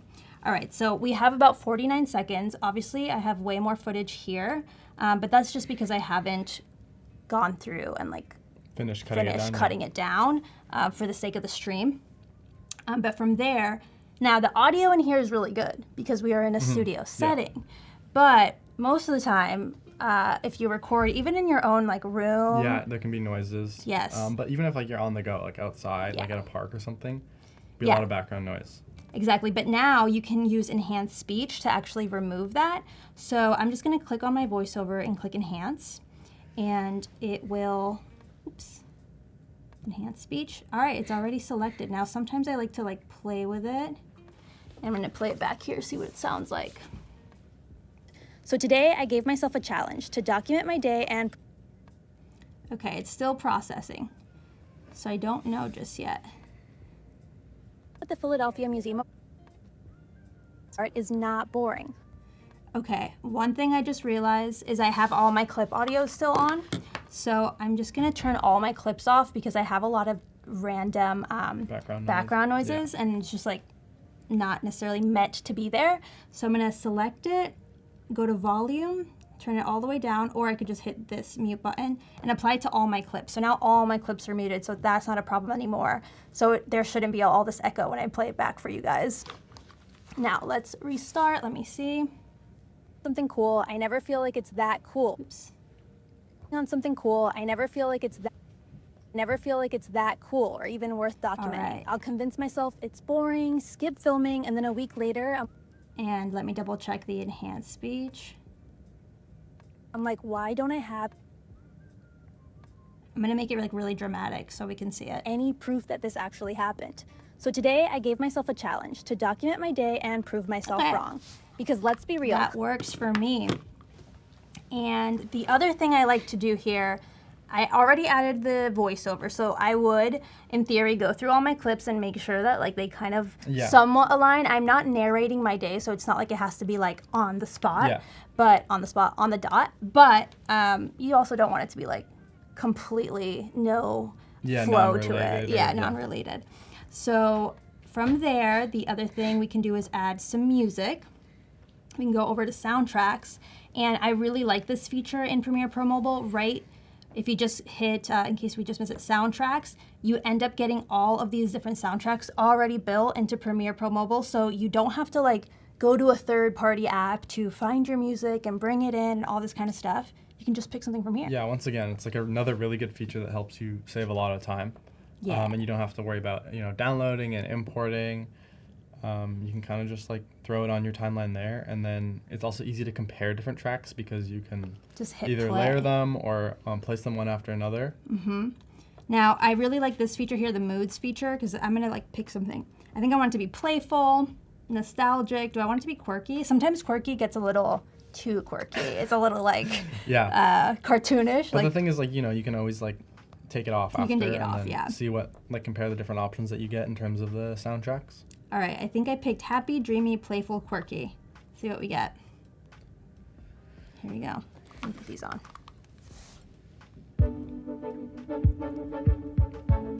Inspiring. I wish I could hear this awesome track. I know everyone else can hear it, so I'm just trusting that you're gonna pick a good one. Yeah, exactly. Okay, I'm gonna go ahead and go with Show Me Again. That's actually, I think, the one that I picked when I was working on this before, because it has like this inspiring tone to it, which I feel like this needs. Yeah. Here, I'm gonna play it through so you can listen. Something cool. I never feel like it's that cool or even worth documenting. I'll convince myself it's boring, skip filming, That and works then well. a week I like later. it. Good So choice. it's obviously too loud here, so really easily I'm just gonna click on the track, hit volume, and then I'm gonna lower it. I gotta put these back on. 1 second. I'm like, why don't I have proof that this actually happened? Okay, now it's loud. I was just testing it, guys. So today I gave myself a challenge to document my day and prove myself wrong. Maybe in the next version I'll be able to like, be real, collaborating with the Philadelphia Museum of Art is not kind of boring. Play with the volumes. The last 4 months we've been working together, and today right now it'll like pause, and then I don't remember if it's like Right, yeah. better. Vending machine and my newest mini prints for Hispanic Heritage Month. Okay, I think I like that. Great. So from there, I'm just gonna go ahead and cut it. I don't need it to be this long. Select, split. I'm just gonna delete that end bit. And this is bothering me because it's like such a long clip. I'm gonna go ahead and just like cut it. Okay. It's for the ambiance. This cafe was just so cute. What's your go-to cafe order? I've been really into matcha lately, as you can see. Just a regular matcha latte or Just regular. anything special? No, sometimes I'll do ube if they have it, because that's Ube like is good. fun. But not every place has it, so can't always do it. And I have some drawing clips. I'm just gonna cut it. Oh, I like this stamping clip. I'm gonna just boom, split, delete, and move this to the right spot. I really feel like I want to do the whole thing, but it's gonna take too much time. But like my mind can't stop thinking about it. I'm stuck there. Yeah. From here, what else do I like to do? Sound effects. Now, of course, who doesn't like a good whoosh? Intro whoosh. Whoosh is always great. You know? You want something to draw the attention, bring a Yes. hook in, and get the viewers engaged with the video. If you haven't tried it before, now you can. It's really easy in Premiere Pro. You don't even have to go looking for the perfect whoosh because they're built in. So I'm going to hit plus, sound effects, and I'm going to go to the search and type in whoosh. Drop in the chat what your favorite or most used sound effect is. Yeah. Because the Premiere mobile app has tons of sound effects, and you can also generate your own sound effects. I know. We're going to play with that in a second. Let me play through some of these and see. Oh, I can't hear. Come on.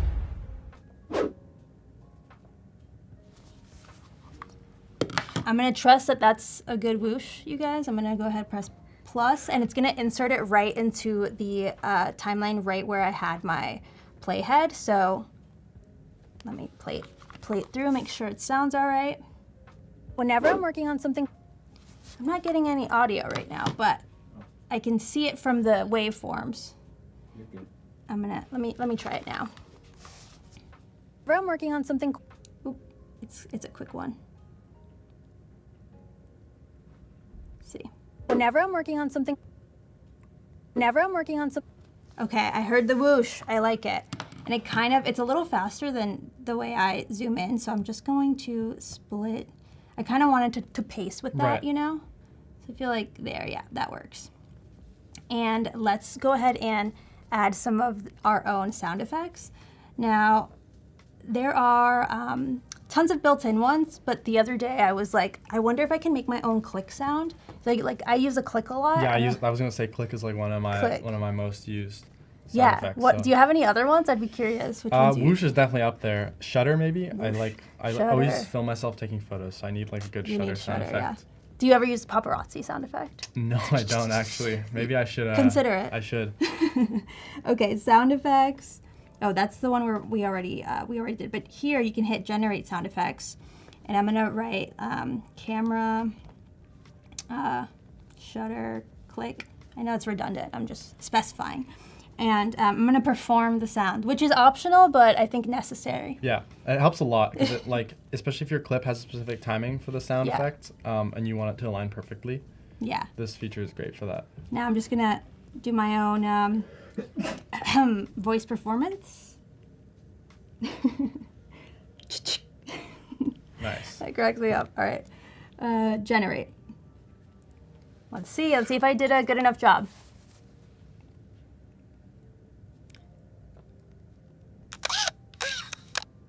Oh, it made it like sound like you're like rolling the. Oh, like the advancing film. Yeah. That's cool. Ooh, that one stuttered a little. That camera's broken. Okay, I think it'd have to be this one. All right, I'm gonna add that sound effect. That one, it sounds a little bit like you wound the film. Or what's it called? Advance the film? Yeah. Man, I haven't used a film camera in a long time. All right, delete, and I'm just gonna move this effect to where I need it. All right, so now we also have a little camera effect, which I think, yeah. Yeah, there's also a free library of sound effects. So just like Adobe Audition, you can use the library in the app, which will help you put it right onto your timeline. Yeah, you can see it right here. If you're not seeing it, if you're playing with Premiere Pro Mobile and you're not seeing it, hit music and audio, and then you'll see sound effects, and it'll pull them right up. You can scroll endlessly or go into different categories, which is so fun because sometimes when I need something, I don't know what to search. Yeah. You know, I'm great. like, being able to categorize but also search is amazing because it like really helps you narrow down the options. Yeah. And then again, like if you can't find what you're looking for, you can just go ahead and generate it. Generate it yourself. So it's pretty much an endless library of sound effects. So many options.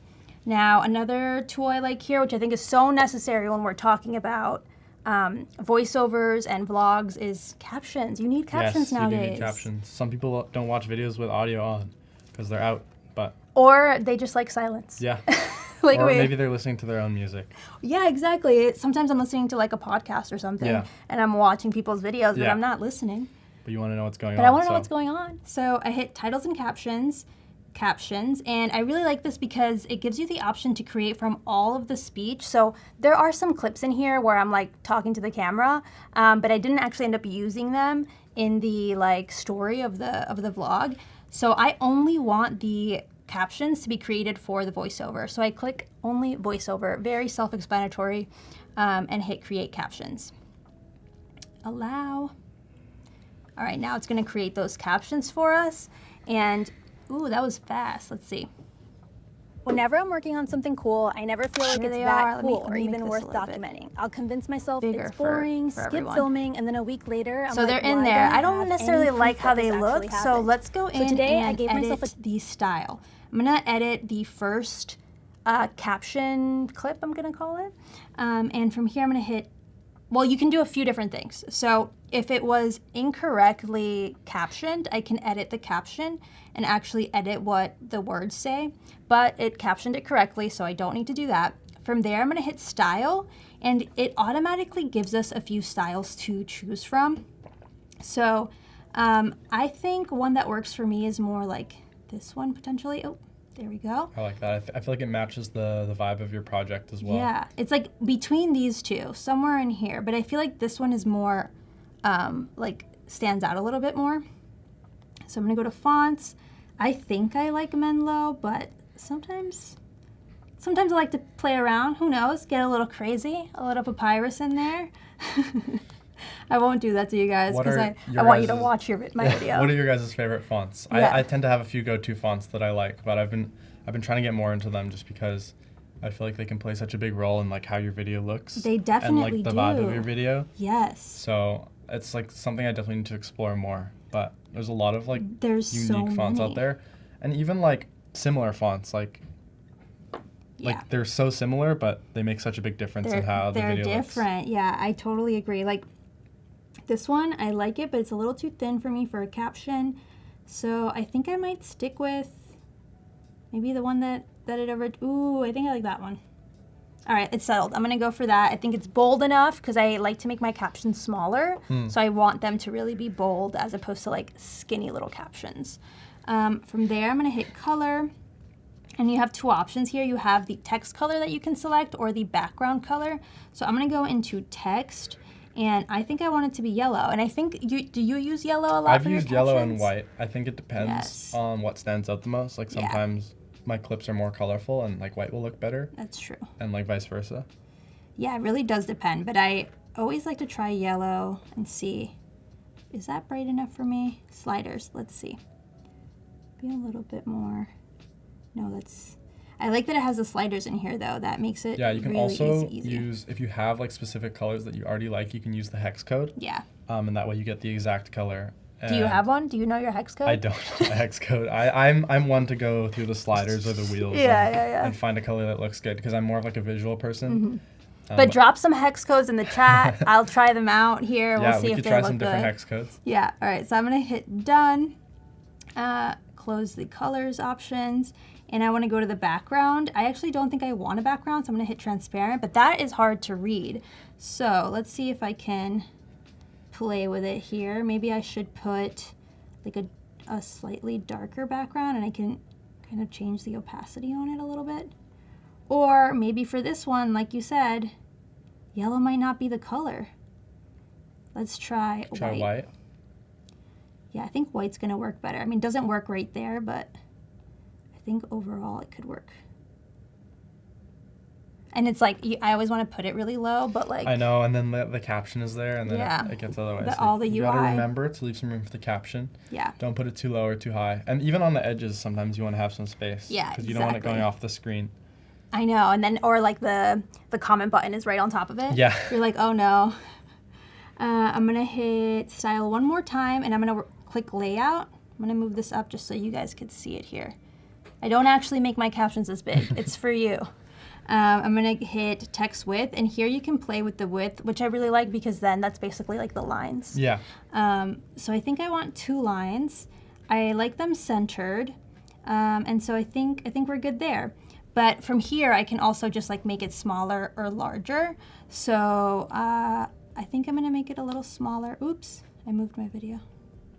I'll have to move it back. You can always click undo, and then it'll. There we go.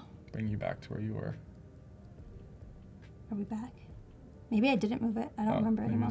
It's an illusion. Yeah. I made things up in my mind. All right. I think maybe... I'm a big, like on desktop, I'm a big like Command or Control Z guy because I always make a lot of mistakes. So it's really nice to have like an undo button. It is, especially when we're talking about like touch. Yeah. Because you can accidentally... It's really like finicky and it's easy to make a mistake, so... When you're working on like such a small scale, like I'm so used to working on desktop, when I'm working on such a small scale, that undo button needs to be like right there. It's all these little things that make using an app so much better and so much easier and just more streamlined. Couldn't agree more. Now here, the cool thing is I only edited the style for the first caption, the first like caption segment, but it automatically applies it to the rest of my captions. So now I don't have to go through and do that to all of them, which is great. Saves me tons of time because who wants to do that? No one wants to do that. Imagine I would never caption anything in my life if I had to do that. One other thing is I'm gonna pull it forward. So it didn't start like right at the beginning of the video, but I want my text to be like right there immediately. So those who are listening without audio immediately know what's going on. I'm big on like retiming captions to make them the most readable and the most aligned with the video. Yeah, you have to. I feel like here I have a little gap. I don't want that. And a cool thing is you can actually overlap, which is, I mean, not interesting in this case, but something that you could totally play with in certain ones where you're like talking over yourself or like you have multiple audios. People, yeah. And you could change the color of the different tracks as well to showcase who's talking. Yeah, so that would be handy. Now, I had told you earlier I want to put some timestamps on here, so all I'm gonna do is hit the plus button, hit title, and I'm gonna make these times up, okay? I don't remember, don't hold me to these times, okay? Nobody. Just a rough estimate. Don't check my planner. Just a rough estimate.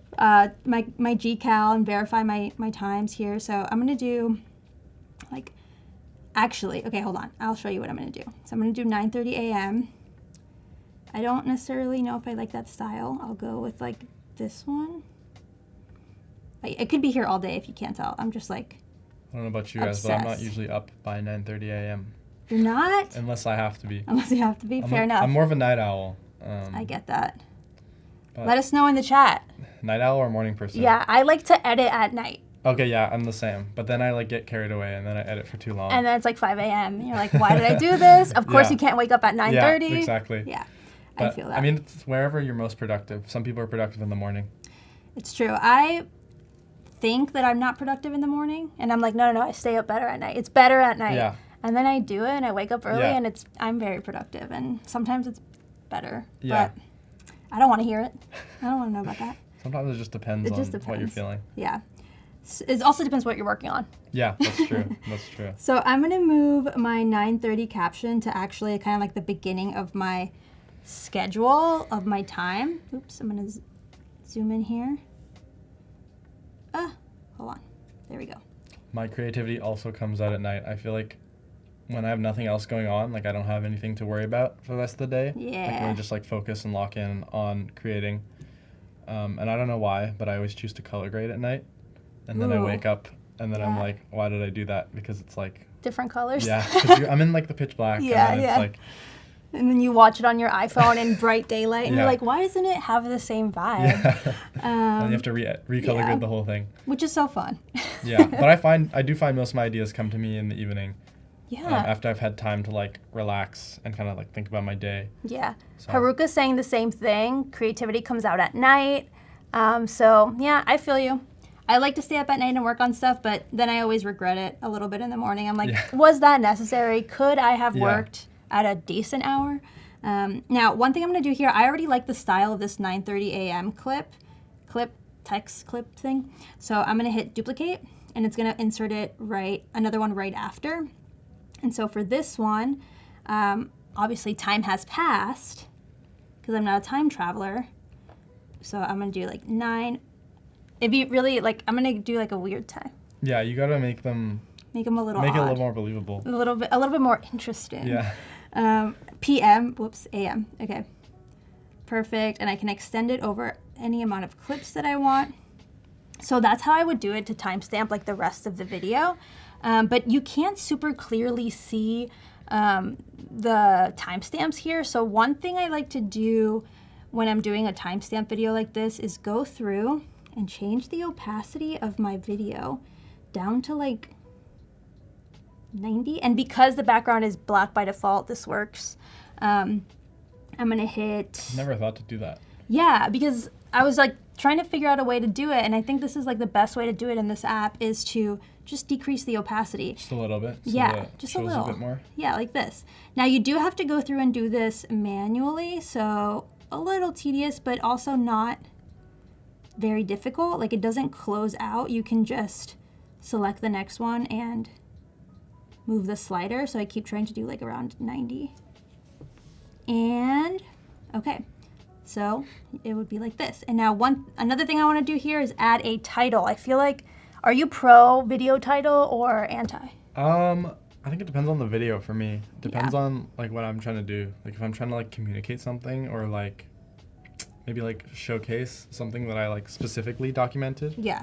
I will use a title, but I'm really bad at designing titles and like front pages. Like I just need to work on my graphic design. I mean, there's so many ways to do everything that it's kind of like endless options. That's another reason I like to use Premiere Pro Mobile is your options are a little bit smaller than like what you would have in the entire app. When you have it's a little easier to decide. Yes, when you have the entire Adobe Fonts library available, you will have a hard time. There's just so many options. I'm like, oh, I'm just looking for one more font. Yeah. And then I'm like, oh, one more font. So here is the question I'm posing for my audience. Now, I'm going to make it a little smaller because that was obnoxiously big. And yeah, I'm going to have this, but now I feel like these are competing. So this has to be bigger than my captions. Come on. Some things are just basic. And then I also want to have another title. I think I'm going to do like double click. I'm going to do artist edition or like with timestamps. Because some people are nosy and they want to know. They want to know your schedule. Yeah, they want to know how productive I am. How productive really is she? But I wouldn't show it like if it took me 5 hours to edit a video. I don't know if I'd be honest with you guys. Yeah, it's one clip. It's just like, it's 30 minutes. Like, I'm going to start making vlogs like that where I'm just like 15 minutes and the vlog's done. Like, it took me no time.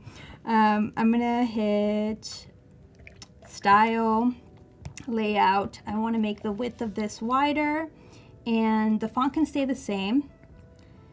And I just want to move it down. Here we go. Small.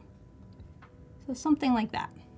I like that you can select the track and then move the text because I find sometimes when you can't select the track, it's hard. I struggle to like move the right text and then I have to like move it all the way up and then move the other one down just so I can align them. But it's nice that you can like select which one you want to move even if they're like overlapping.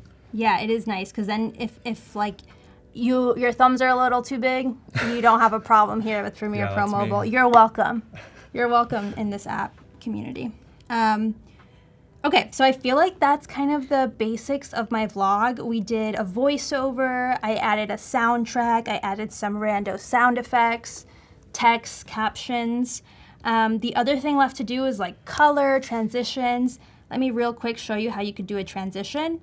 I don't know if I want one in this vlog, but I'll just show you how I would do it. You just like zoom in and you select that little gray box that you set. Let me try it again here so you can make it really, this little gray box. Select it and then the transitions pop up. So we could do bar swipe, crazy a little bit, crossfade. Crossfade's a classic. Ooh. What are your guys' favorite transitions? Drop that in the chat. Fade I feel like to black. I feel like there's a lot of good classic ones, but sometimes it's also fun to create your own. Yeah, it's true. Or like layer them even. Let's see, a wipe. That kind of works. And I like that I can play with the duration, so I could actually make it like a little faster. I feel like, you know, with time spans these days, attention spans, time spans. I'll convince myself. Okay. I wanted to go as quickly as possible.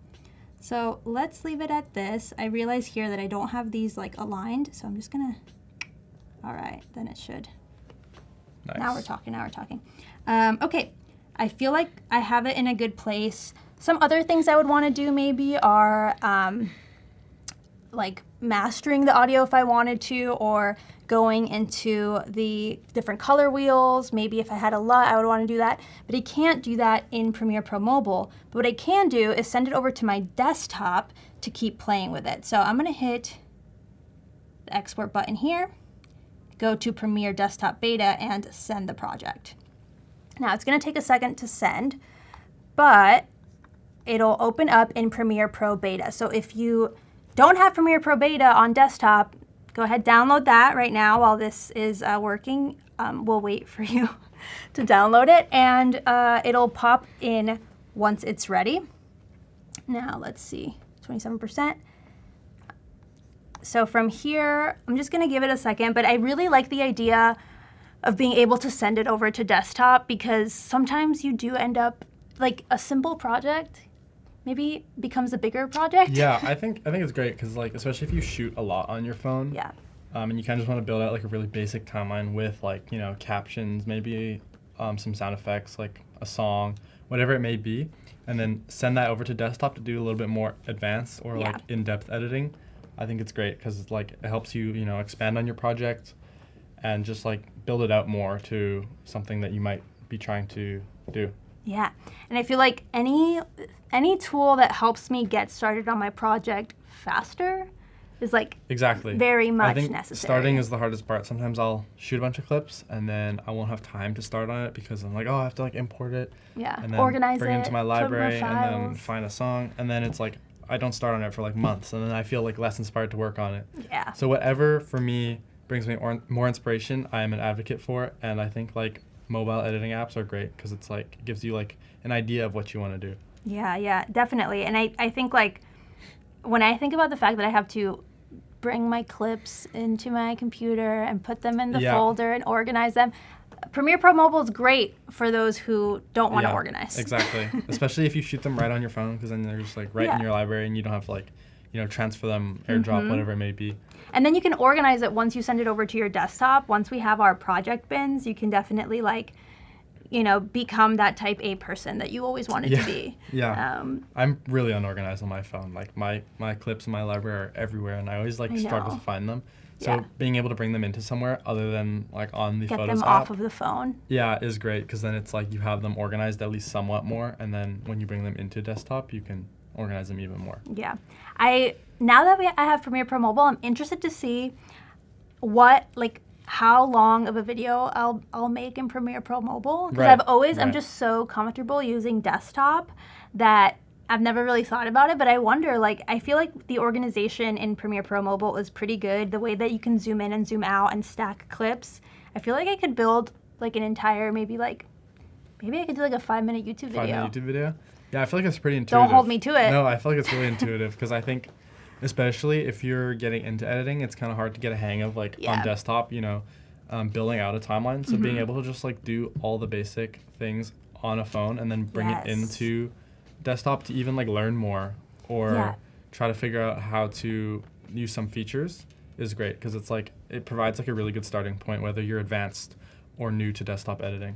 Yeah, I think if you've always been Premiere Pro curious, if you've been wondering how to get started, especially if the desktop app has intimidated you in the past, starting with Premiere Pro Mobile is such a good way to just kind of understand the world of video editing and the world of Premiere Pro. And then once you send it over to your desktop, you have a lay of the land because you made it. Exactly. You made it yourself already. And some of the tools are similar, so you kind of get how things work, and the ecosystem interface is quite similar as well. Yeah, I think it's if you've been wanting to try Premiere Pro, it's your time right now. Now I'm still waiting for this to upload and download, but it should be here any second now. It's done here. I'm just waiting for it to load up on desktop since it's coming from the cloud, but it should be here any second now. I can already see it in my Creative Cloud projects. So where'd it go? Send a copy to desktop. All right, we're waiting for it. But here I'll open a previous version just so you guys can see how it works. So this is a previous, actually no, this is the edit that we just did 2 minutes ago. Oh, there you go. Okay, so it is here. We're just waiting for it to pop up here. We can already see that it's uploaded to the cloud. Now we're waiting to download it. And once it's ready, I'll get this blue notification here to go ahead and open it. Well, while that works out, what is the longest video that you've edited on mobile? On mobile? Yeah. Ooh, maybe a couple minutes. I'm not a big long form editor on mobile. I really like to just throw in some clips and make a short edit, whether it's for my story or a TikTok or something. Right. But sometimes I'll have maybe a clip of someone talking, and I don't really feel it's worth bringing it into a desktop software like Premiere. So I'll just do it on mobile, and then it's really easy to just see what you've shot and maybe cut it up a bit and choose segments or splice it together. Right. So yeah, not too long. What about you? I feel the longest I've done for a mobile edit is probably 3 or 4 minutes. Likewise, because anything longer than that, I definitely want to throw it over to desktop already and just like zoom into everything, make sure I have it all correct. I think that's mainly just because I learned desktop first, but there's a lot of mobile editors out there now who are like really good at editing on a phone, and they know the lay of the land, and so it's almost easier for them to edit on mobile, and they're able to do like a full vlog or something.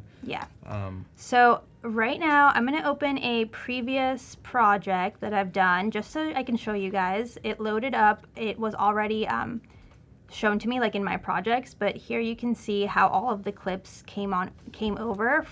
This was also a project I started in mobile and then opened up on desktop. And one thing I wanted to just like shout out here is if you have a lot of dialogue and maybe you don't feel like editing that in mobile, once you bring it over to desktop, you're able to use the transcript editor. And so you can do kind of like your dialogue edits once you move over to desktop. So that's like a cool way to like hybrid edit. And I can totally see myself using that. That's amazing. All right, guys. So that is my process for editing a vlog quickly. Right in Premiere Pro Mobile, you can add all of your clips, you can add sound effects, create your own sound effects, add soundtrack, just do so much more in Premiere Pro Mobile before you send it over to Premiere Desktop. So thanks so much for watching today. Go download Premiere Pro Mobile and send us your questions. We're here all day. Yeah, stick around for the next sessions. There's going to be some, we have Devin and Chris come back, and there's going to be some more amazing learning. So Bye. Stay tuned for that. I wanted to show how to start a project. What you want to do is to sync it up like as fast as possible. Everything before you can actually start editing is something that steals energy and creativity from you. We use Maxon Magic Bullet actually to create a color profile.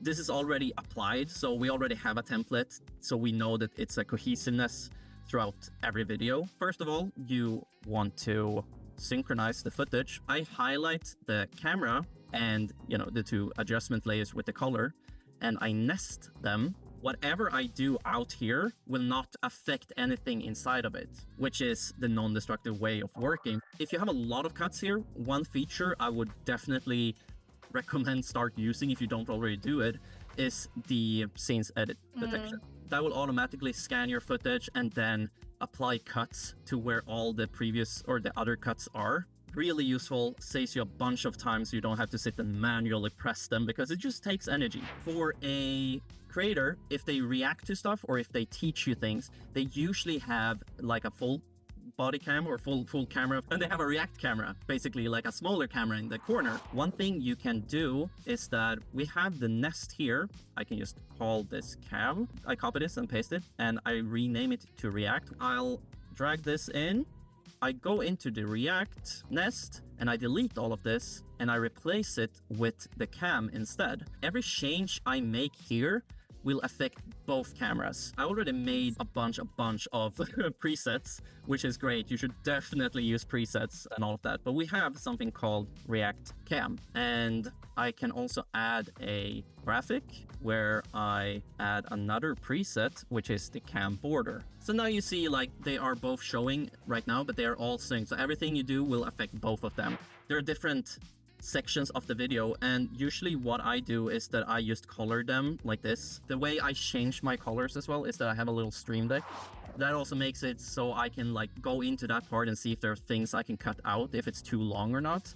It can help for engagement, but it's also just, you don't want anything to drag on for too long. I'm gonna start with the motion tween tool because that's one of the tools I use very frequently, especially during the assembly process. So what motion tween does is that you throw it in between the clips. That's also why I use guides, because I usually snap that onto one eye, and whenever I do zooms I want it to kind of line up because your eye kind of looks for other people's eyes. Let's say these are just cut up, and then I can just add different zooms, so 125, 115 and 155, let's say, or 66, I guess. And then I'll add the motion tween tool here onto the first one where it does the zoom. And then what I can do is that I basically can press Control and drag over these cuts and then press Control V. How long did that take? Like a second. It is a time saver. Using Firecut, it's a great way of adding captions. The way I usually do it is that I set the in and out points here of like I and O.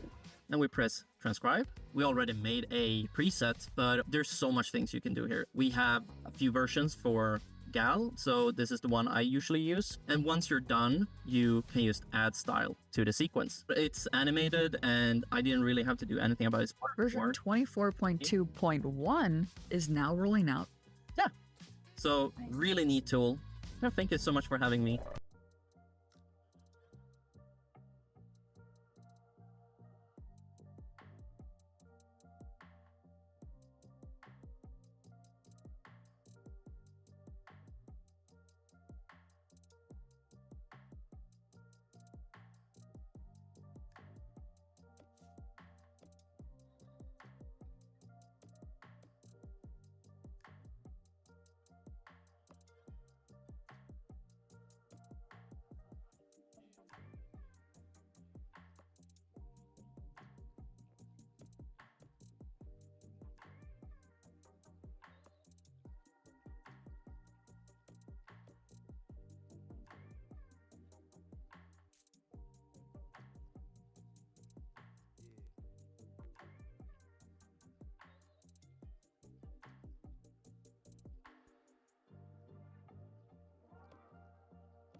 Who's opening?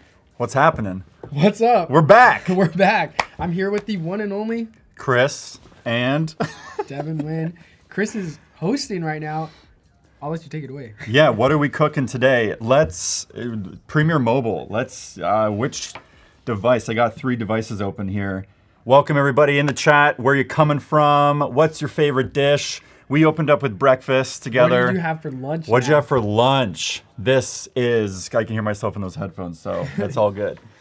Yeah, where's everyone from? That's always really it gasses me up to hear where you're from and watching and tuning in from. So any questions along the way?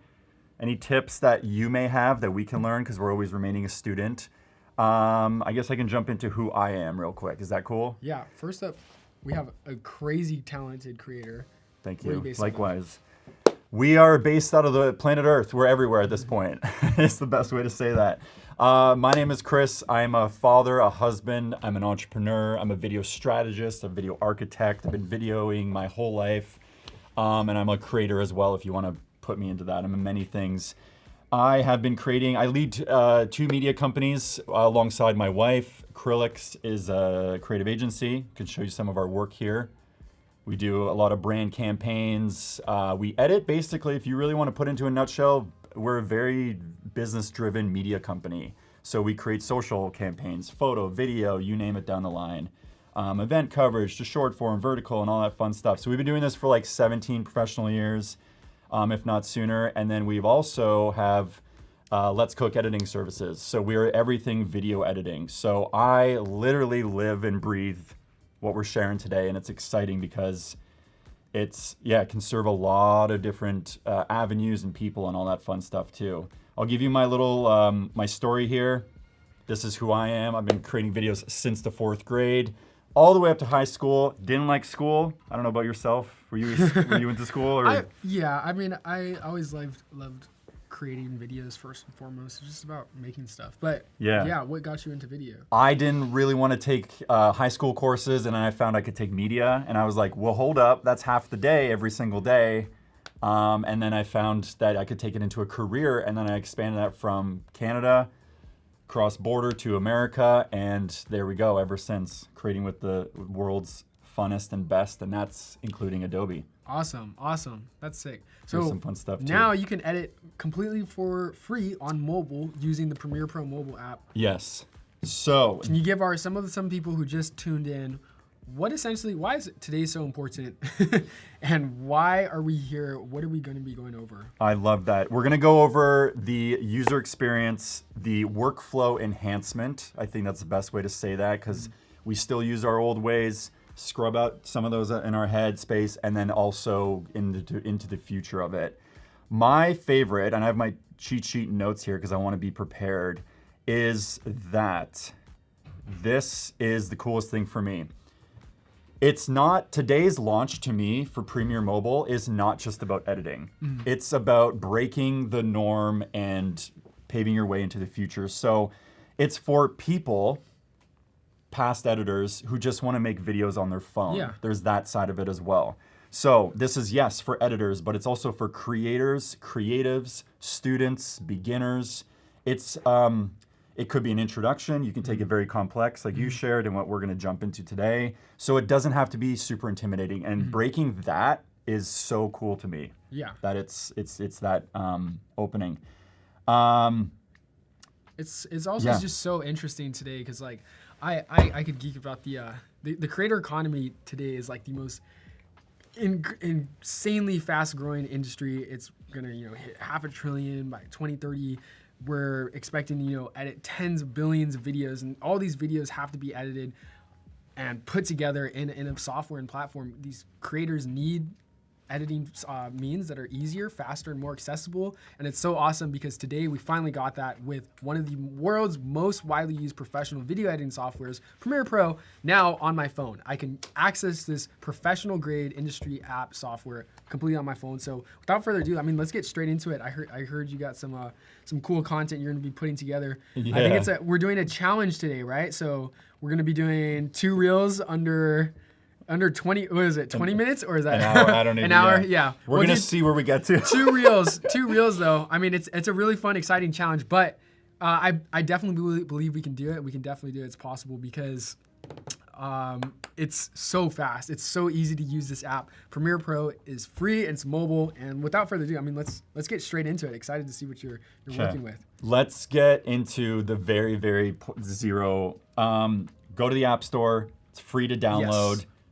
You can see the purple Premiere in the middle here. Yep. Yeah, I can shake my screen so you see it. From top to bottom, how I organize my phone is literally, you can see at the top, I work from top down. Make the notes, script ideas real quick, and then your file management you could be cloud software from local files on your phone to Dropbox, Lucid Link, great partner in there as well. And then you can get down the next line and you have voice memos there, camera, and some other apps that are in the Adobe networks, and then Premiere where you edit, and then at the very bottom you can finish it off with Frame.io as well as emailing it off to said client. That's cool. I like that whole setup, the top down. I don't do that. Take that tip. Thank you. So let me see okay, cool. So the other thing that I was mentioning before, this is a place, so this is like the dashboard, I guess, if you will. What's the proper way to, I guess, dashboard is how I look at it. Homepage, yeah. This is where you can cook up ideas and marinate, and I'm into food and all that stuff, and you'll see why in just a second too. This is where you can build on your ideas. So you don't necessarily have to have a video that's from start to bottom and like, zero to completion. Here, let me get these wires out of the way for everybody. You can, film your video, if it's a day, let's say it's a day in the life. You can film your breakfast, and you don't have dinner yet, right? But you're gonna get to dinner, so you can cook while you kind of live your life, and that's super cool. You don't have to be 0 to hero. You can build on it as you go. There's some other stuff here, but that's okay. So it's a place to keep ideas, and it's a tool that I get inspired by, because I was filming something in New York City last week with all the beta stuff. Also New York. I know, yeah. It's funny. We mentioned it. Like completely coincidental. I was like, they were like, oh, we need some content to edit. And I'm like, oh, I did a New York trip last week. And then Chris is like, I did a New York trip too. Where were you? Because I saw the content plan. I was like, oh, he's doing my content plan? And I was like, no, it's the, but you can now edit your New York trip on mobile, which is really exciting. So I was doing that, and I was like, I don't like this establishing shot. There was a car in the way, a person walked by, and I was like, but like this is the spot where it has to go, and I just like deleted it, and I captured it on my phone. The phone is the best tool. It's, in my opinion, it's like from capture to data management to now output is like unbelievable. It's my go-to. All of my personal projects, all of my social feed that I shared there, it's all done on mobile. I've completely jumped over that to that side. My phone keeps going away. So anyways, okay, so we're in the dashboard. What are we editing today? We are editing. We have a cooking style video, and then we have some go-karts in our backyard with my son and family. Fun. So this is your dashboard. Let's go through the top real quick. So to get you create, edit, and share directly from this app, there's we're not talking clicks anymore. We're talking taps. So, go for it. Yeah. If I'm a beginner, I'm just like opening up Premiere on the iPhone. Like, what's going on? What are we looking at? Yeah. How do I get started? So you can go from the top left here. Actually, it's great. You have a pointer or something here. Oh, that's fine. I think because they can see the top. How's this? So it's black on. Okay. Yeah. So you can go from your photo library. You can go from your files. So let's actually tap in here. So the cool thing about this from the data management side is that you can go to your collections, which I've already made on my end, pre-prepped like a cooking show. So I have cooking and roasts and go-karts. Those are my two projects here. You can organize it in the photo app. That's how I do it. You can start from new files. You can also click the purple plus at the bottom, and you can start adding like 1, 2, 3. Oh wait, that's not the third shot. This is the third shot. Now this is the fourth shot.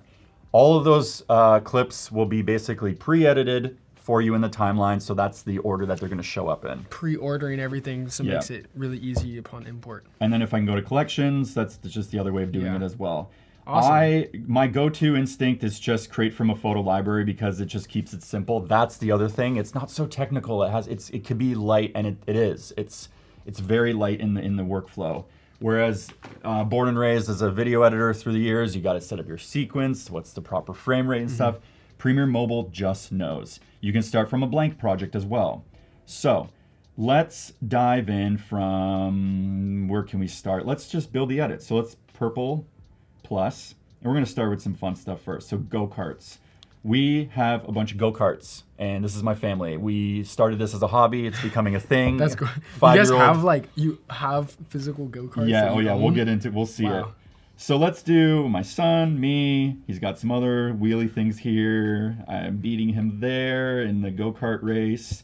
We got a surfboard. This looks it's super easy. You're just clicking and importing these clips. It's not loading up a file on a hard drive and then having to sync that, or then there's media offline on Premiere. It's super easy, and you can see the numbers of what you're importing. Yeah. Wow. Okay. So now we're on this page. What is going on here? I'm a beginner. Like, what am I looking at? Love it. I prepped all these notes. Let's just go with it. First and foremost, you can see that the user experience is super flowing, is my way of saying it. It's intuitive. What's the words? The buzzwords.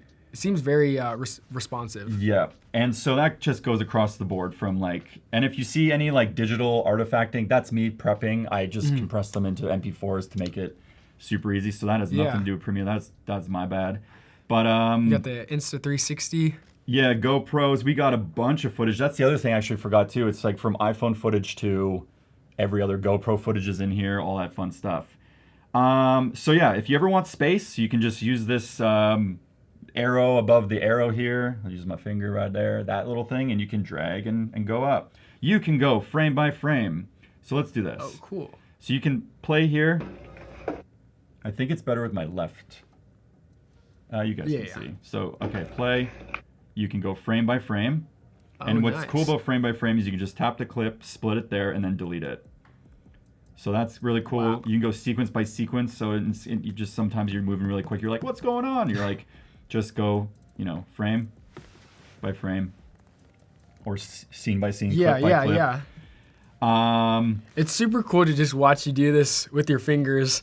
You know? I mean, like having to do this on Premiere. I mean, it's a lot of high barrier to entry for a lot of beginners, especially if you're just starting off and you just want to do something simple. And a lot of these tasks are very simple, easy tasks, like going frame by frame. It should be easy.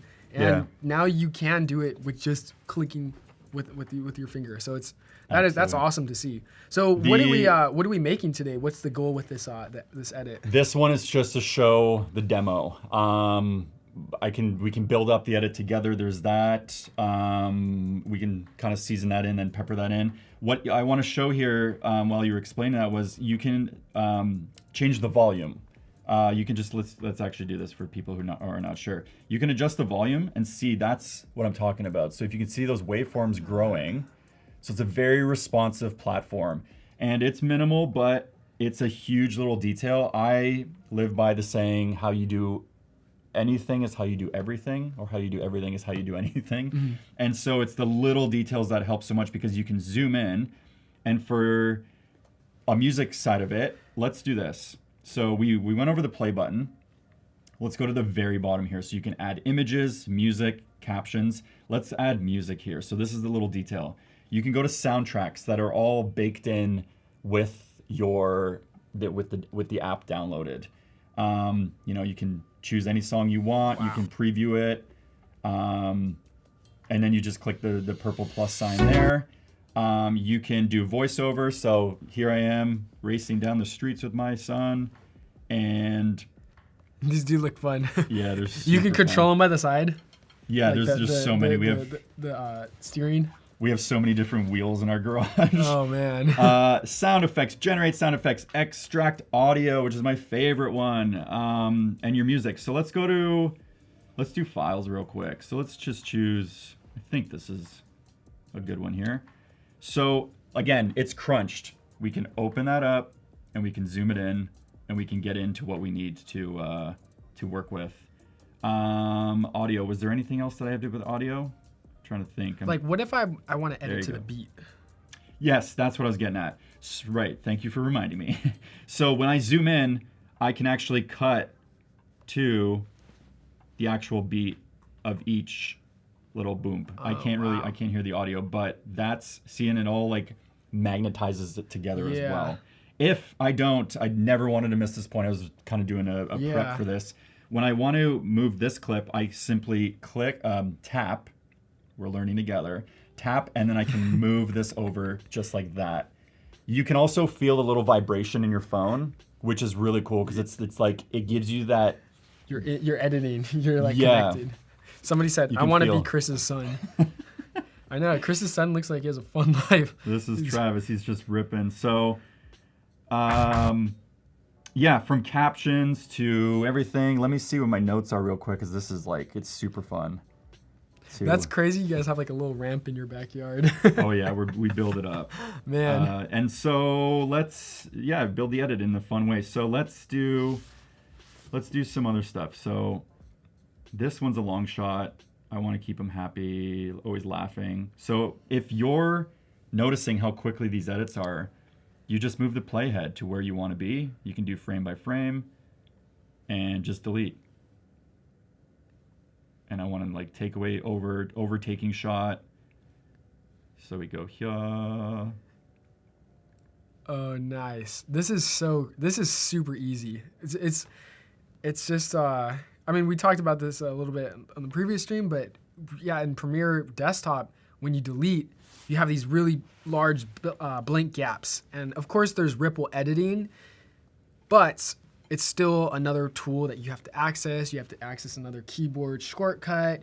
You have to use the Ripple editing tool. And inside of Premiere Mobile, you're able to do this with just the click of a button. It's automatically implemented into your editing workflow. It makes everything super easy to splice together. Yeah. What do you see yourself?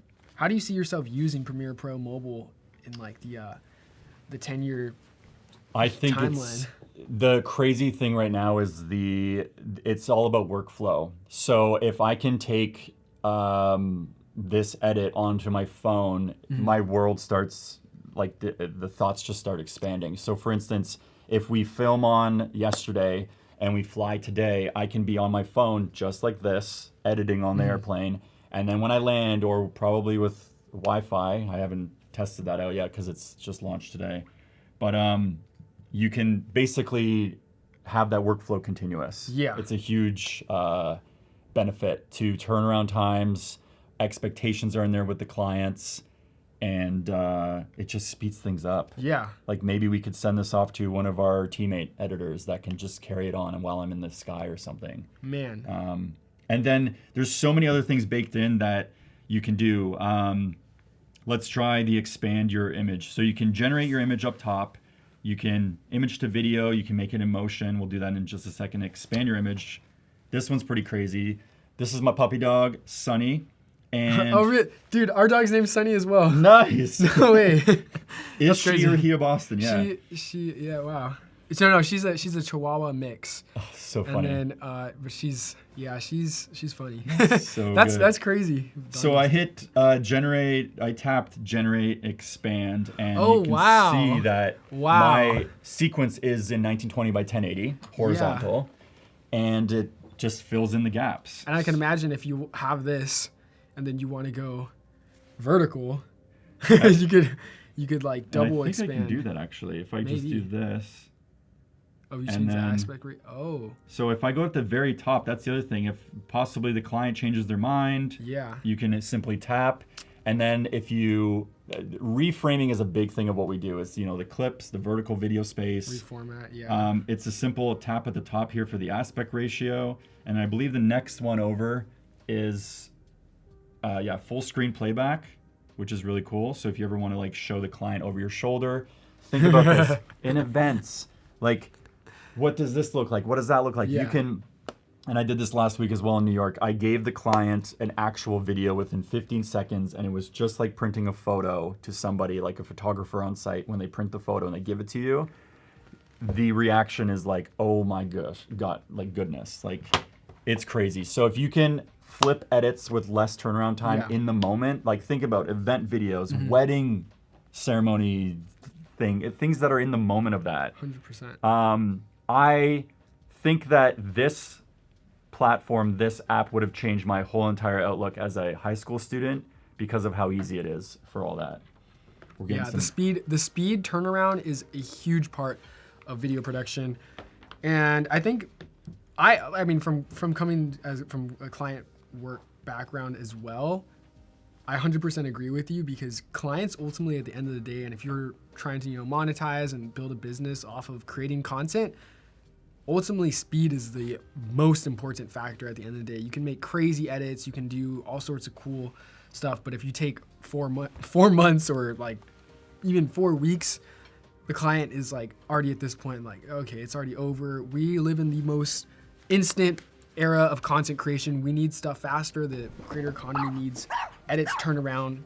They have editors that turn around videos in minutes. So this is one of the tools that is seriously going to help you speed up your turnaround time. And also, if you're trying to monetize and get clients, this will 100% speed up your workflow. Yeah. It's really, really crazy to see how you're just, and like as I'm talking right now, this dude's he's cooking. Just throwing it down. Let's cook. Yeah.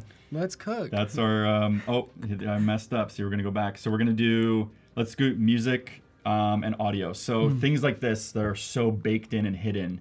And on the surface level, it's like, we get Premiere on mobile, but this is where you start to like get into your little rabbit holes.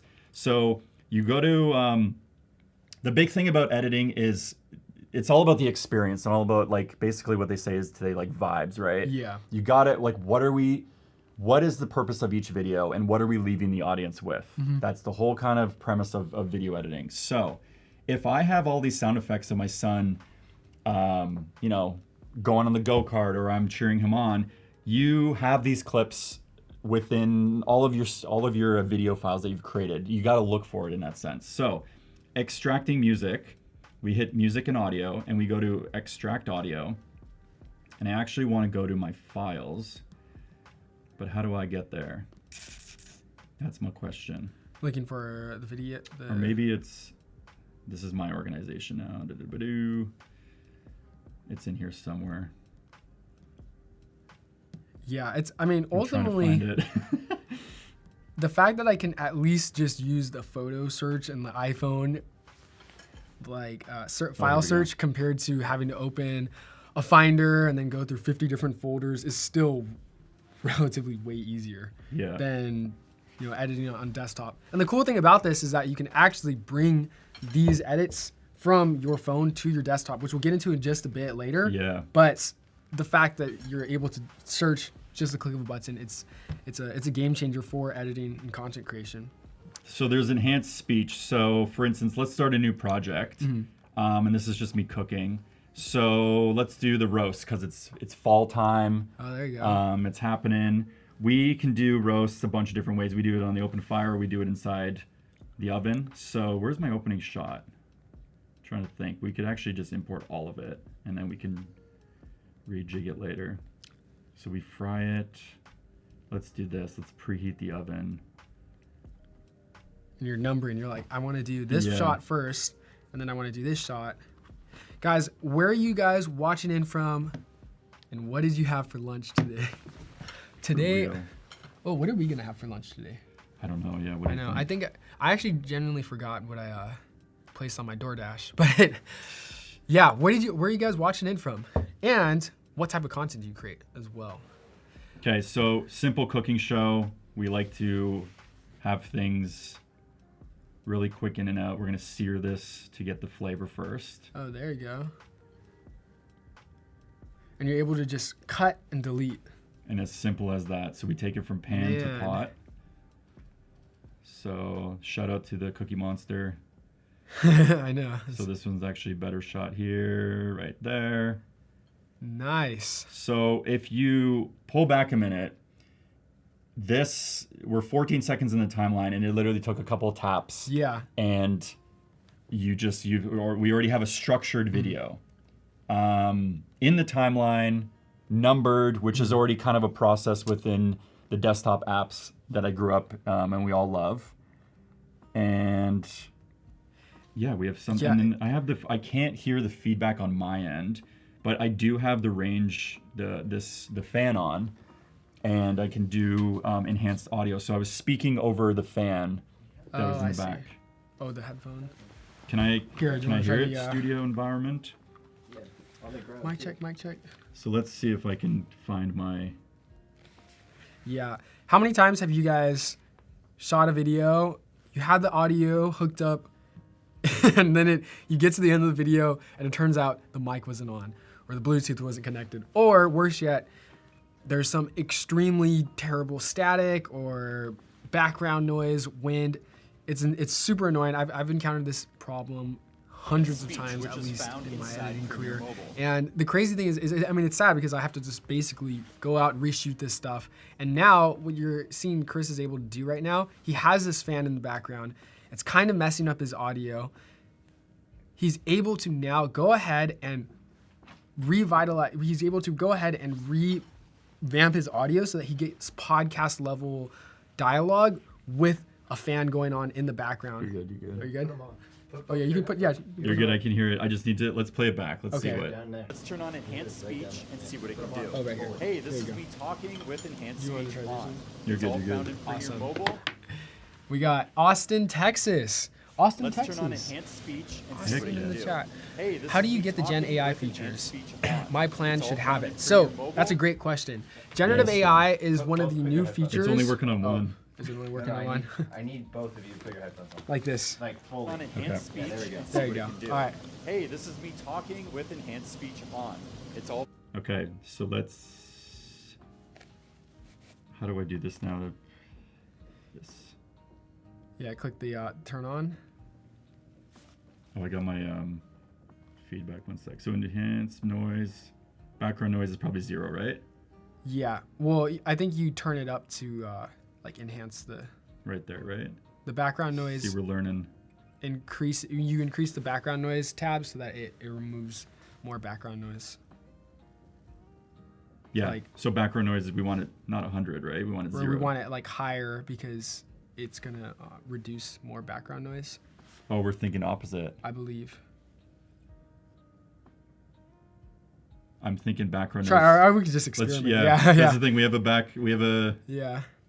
On enhanced speech and see what it can do. Hey, this is me talking with enhanced speech on. It's all found in there you go. mobile. Yeah, you're right. Cool. Yeah. That sounds awesome. Yeah, it's pretty cool. So that's kind of, for enhanced speech. Is there anything else that there's a ton of stuff. I can ship this Somebody's over asking about Gen AI features. How do you get to the Gen AI features and what can you do with it? So I remember you showed earlier, you were expanding the image with your dog. Yes. So this is the original photo. Mm-hmm. And I see there's like the top bars on the bottom and and then the top. Yeah, and then we can do expand image, and we can expand it to basically whatever you're choosing. So let's say it's a tall. Where's the 916? There you go. So we're gonna generate the top and bottom instead of the left and right. Yeah, this is crazy. It's insane to just like watch it from from how many times I had to like, you scale up a shot that you shot horizontal and then it's like all grainy and now you're just generating the top and bottom, creating vertical videos from horizontal. And it's like a full immersive experience. This is really cool. And it's really realistic as well. It's realistic, it's quick, takes like nothing, and you could just use it. And there you go. 4 options. So you can go from that to that. Wow. So if you want to reframe this, we can get into like everything here from titles now. So we can go into titles. Let's go into this. So it's like sunny days. Put that in. Again, the quick repositioning is just with your fingers. Sunny days. I don't like the text there. Boom. We're going to bring it over. Text style is a really cool one. So let's get into, there's, again, I keep forgetting. I've been playing around this for a while. So you can do any style you like. These are all presets as well. Resizing is 2 little fingers there. Rotate is this little... Wow. So it's there. These are quick little steps too. Fonts, they just keep going. So you can search fonts, you can do colors, you can do layout, text width and all that stuff. So that's for the text. I don't have captions in this video per se, but let's see, what else can we add with the blue? Captions as well as there. Music tracks, sound effects. Actually, I haven't looked into this. So along with your demo, you generated your own sound effects. Yeah. But these just come with... You can start with sound effects that are already pre-loaded. Baked in. Let's see. Oh, we got to bring the head back. This would be cool. Actually, you know what? Let's jump into the cut here. I feel like a radio host. Takes a second to get off online, off the cloud.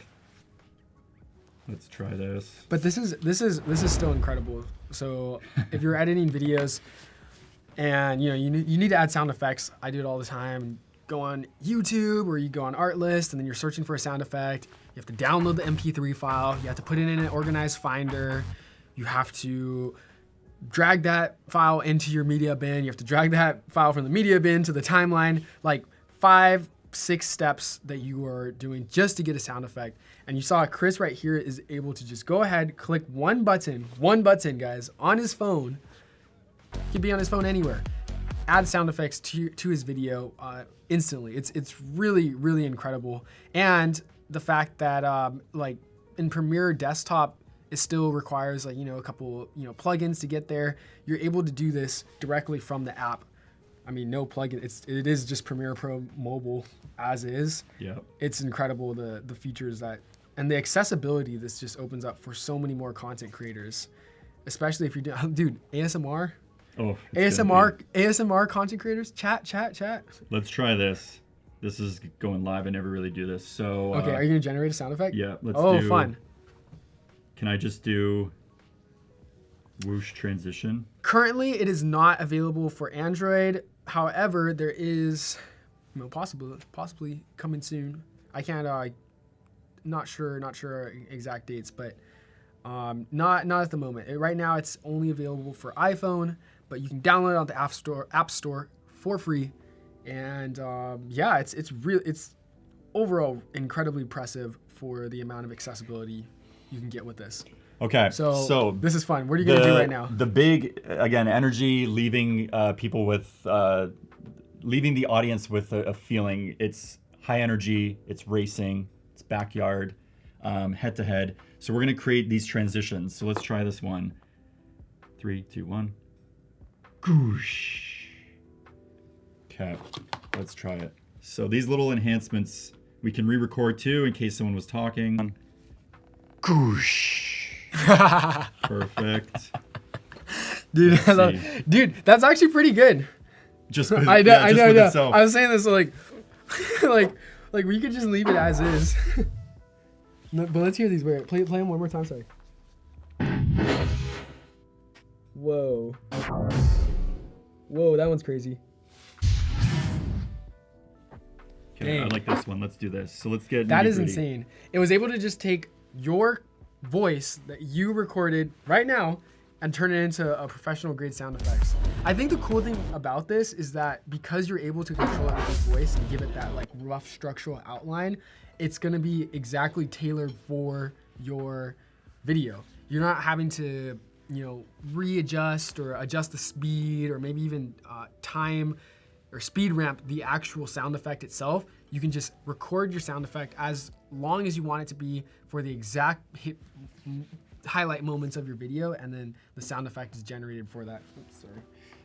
Your wires like that. But overall, that's really impressive. So let's try this.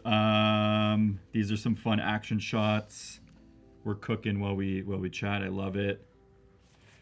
So this kid's laughing.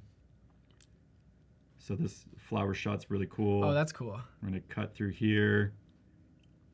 If you get some time later, this would be awesome with some color grade. Yeah, which you can also do on Premiere Mobile. We'll totally get to that. So we know the. Yes, somebody said. They just said it was funny. I actually didn't even see that chat. It was said, "Can you do color in the app?" Absolutely. That is correct. We'll get to that in just a bit, but. So just look at him. He's just. Oh, we can speed this up. I'm doing half speed with his fingers, just like. So this, obviously, framing is another thing too. It's editing comes down to what has to be shown and what doesn't. More importantly, not to be shown. So messy backyard. Let's just crop it in real quick. You don't have to adjust the key like a scale position. You don't have to use any. I feel like a lot of times people are overwhelmed by a lot of numbers, a lot of control panels, a lot of toggles, and the fact that Premiere Mobile has a very user expectation accurate interface. You expect that when you zoom in on the video would get bigger, and it does. You don't have to go to a separate effects panel. I'm not saying that it's not helpful to have those effects panel in the Premiere desktop app, but for beginner editors, or if you're trying to start to make content yourself, or if you already are a professional but you're on the go, you don't have time to whip out your laptop, you can easily edit, you can crop, you can scale in, you can remove the bad takes with just a tap of a button, like you see Chris doing right here. This is and readjusting sound effects. This is crazy. It's so hard to educate, but then like yeah, I lost myself no. Let's Yeah, talking yeah. over it because I. Sorry if I'm messing up your workflow. Not at all. This is great because I just. So let's see what else can we add in here. Oh yes, perfect. Okay, so he's chilling. Okay, this is a whoosh. Let's do this. Let's go to. We're gonna add another element, and this is gonna be. The other thing is like just being creative on the spot. It's totally, we can go in, but it's just a matter of okay. So my apologies on that. Voiceover. This is typically. Again, enhancing the way the methods and the rhythms of everything is you can do a day in a life. Hey, today I woke up feeling great. I had breakfast. I went to see my friends. That was my day. But this is where my voiceover can come in to enhance your experience. So I'm going to be cheering with my son. So I'm like head to head with him on the shot. So okay, I want to be like this. Go, go, go, go, go, go, go. Okay. So you can see just by with no headphones, let's pop these on, that my audio is probably really loud. So let's just subtly put it in there. Go, go, go, go, go, go, go. Okay. Oh, that's cool. And you have the whoosh sound effect. It feels really, it sounds very professional. What's going on? What can I, there you go, okay. Justin, there you go. Getting all nervous and sweaty. No, this is crazy. So now, we're in the backyard just playing around with go-karts.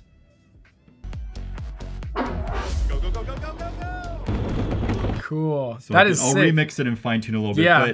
But also, sorry. Go for it. You go. Because I'm going to send this over to desktop, and then I'll show you guys that. Oh, so you can continue editing on the laptop if you want to add some more effects or do something more advanced, right? Yeah. So we can do 4K. Let's just do 1080. I like 24 frames, but send to desktop.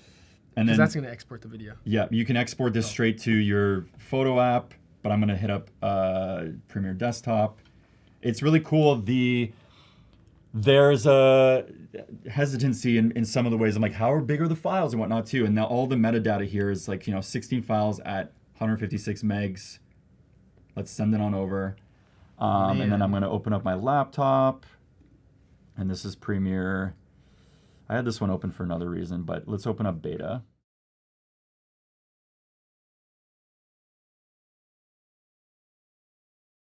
Sorry guys, no, it's exciting. No, it's so many features to go over at once. But the biggest thing I wanted to ask you about, like, you're doing voiceovers. This is incredible for content creators. You're doing user-generated content. Maybe you do a vlog. Hey guys, join me on my trip to New York. I'm going to put together a video. Right now we're doing this. If you want to add a voiceover, you can do that, and you can watch it in the app and record your voiceover. And then if you want, you can enhance your speech on top of that to get that podcast level quality voice. Yeah. It's so amazing how all these features are so easily integrated inside of one app. Somebody says, this is mobile to desktop. This is the best day ever for editors. Definitely is. As an editor, I can agree. I've been waiting for this day. We prayed for this day. We prayed for this day. No. So there's like the subtleties that I don't want to skip over because this is big. Yeah. So you can edit to export without watermarks. I know that there's some competitors that are doing shifty things and they try to upsell you as well along with the shifty things. Yes. This is the Adobe trust that I can literally believe in and trust in because I use it for my business professionally. I use it for my creating videos. This is a fun little go-kart video for family videos. I also I make little videos, recaps. Our son was at soccer the other week for the grandparents. I think about this. This is gonna break like the era. I grew up with my parents filming me on a camcorder. And now I get to have my kids with full-on little packaged edits. So they are not only going to watch themselves race in the backyard on go-karts, but they're going to be like, that was the coolest video ever, let's go. And then they get all excited and it's a whole thing. That can change a lot of perspective. Zero clutter in the app, to go back to it. No app add-on purchases and no upsells. Ready to post on socials. You can jump to Express. I know that's not really what the launch today, but you can jump from Express to do some thumbnails as well, directly from your mobile. So think about the entire user experience. It's capturing the footage, managing the footage, editing the footage, and then making thumbnails even with the Adobe ecosystem. I haven't even gotten into, let's just click done on my phone here real quick. And let's just do this. It's sent to my desktop. We're not going to go there yet. We can do images and videos and images. I'm getting excited now. You can generate stickers. So let's do a race car wheel. Cartoon style. Let's do that because I'm thinking on the spot. So auto is great. We'll just do that. So stickers are a huge. It's like the meme culture. It's like the internet culture is coming into it as well. And so this is like GIFs that you can see on your Instagram stories while it loads. That's awesome. Just how you're able to put like that much description. You don't have to be a professional to use these tools. Yeah. You can be of any level of content creator, a beginner, a professional. Look at this. Yeah. This is crazy. This is super cool because now you got like these little stickers. And now I could have an opening shot like Travis, my son, is, racing his wheels or something like that. And then maybe you put a title card with that, like a text. Go. Insane. It's super fun. So there's like little fun stuff like that. But let's get to the responsible big boy stuff that I like to say is to Premiere Pro. And what you can do now is I just sent the project from my mobile to my desktop. And we're going to open up the project here. Should have labeled it, but that's okay. It's September 30th. No, that's fire that you're able to transfer this from your phone to Premiere. Yeah. And there we go. It is a messy edit due to my my whatever. It's a messy process. So let's just put media into a nice bin, keep it nice and organized. And now we can get into the mix of it. And it has every single cut that you made on the app before you even put it inside the software. This is crazy. Yeah. To be honest with you, my editing on my phone, because I'm live right now, it was so messy. But this is cool that it's something I'm living into all the time, that it's messy progress is still better than perfection. Yeah. And it's just sending it through the pipeline. Yeah. And you're able to optimize on every, I said this last stream, it's like, I'm a productivity freak. Every moment, it's like we can be doing something, we can be editing, and now I can be in a line at the airport, I could be at a grocery store, and I can literally do everything for a project that I can then transfer that exact same project file to Premiere later. 0 time wasted, and makes it so much easier to just make it's accessibility. This video looks awesome, buddy. Travis, you made Adobe live. Usually it's like, hi mom, Sunny. Hi dad. I know. Sunny, Alex, and Ellie, you guys all made it. Trust in the content that you make is the biggest thing for me. Mm-hmm. Access to thousands of assets. We can go back to my phone real quick. Production.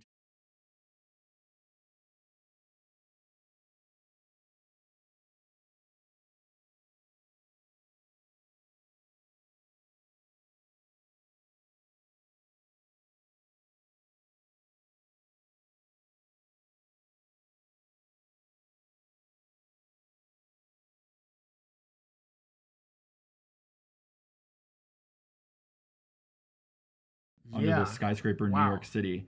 Files, blank, all that fun stuff. Titles and caption. Captions are so straightforward, but let's see if I'm talking here. Where's this one here? Let's do captions real quick, just to show you, improve my point. Titles and captions. Captions. Create from all speech. You can do just voiceover as well. Replace it. We don't have any, so sure, why not? Man, this is insane. Going to create captions. While I'm doing that, we haven't even touched on color. Let's do that real quick. So this is really cool. Where do we go here? Style. Boom. So yeah, if somebody doesn't like this style, what if they can change it? You can change it with just a click of a button. You can change the fonts. If I like Georgia versus I'm a Helvetica because it's easy and I like it. There's this meme where it's like, I saw it was like, when in doubt, Helvetica Pro. It's like a designer's meme, but yeah. Okay, so boom, layout, all that fun stuff. I like to make it crazy. I'm just gonna mash it up. You're able to change the size. You're changing the size and everything there, right? Yeah, I just messed it all up. No. I'm going too quick. It's matches cool my because apron. You're able to do you're able to have this level of control within a mobile app. with captions that are pre-animated, and it's One already it's move. TikTok formatted. It's ready for short form posting. Look at that. It did, like, if I rotate, if I etc. It's all there. This is crazy. I can edit the caption. Coloring. Let's go to. Oh yeah, we got to do some color grading. Let's go to outside shot. That's a cool shot. That's a cool shot right there.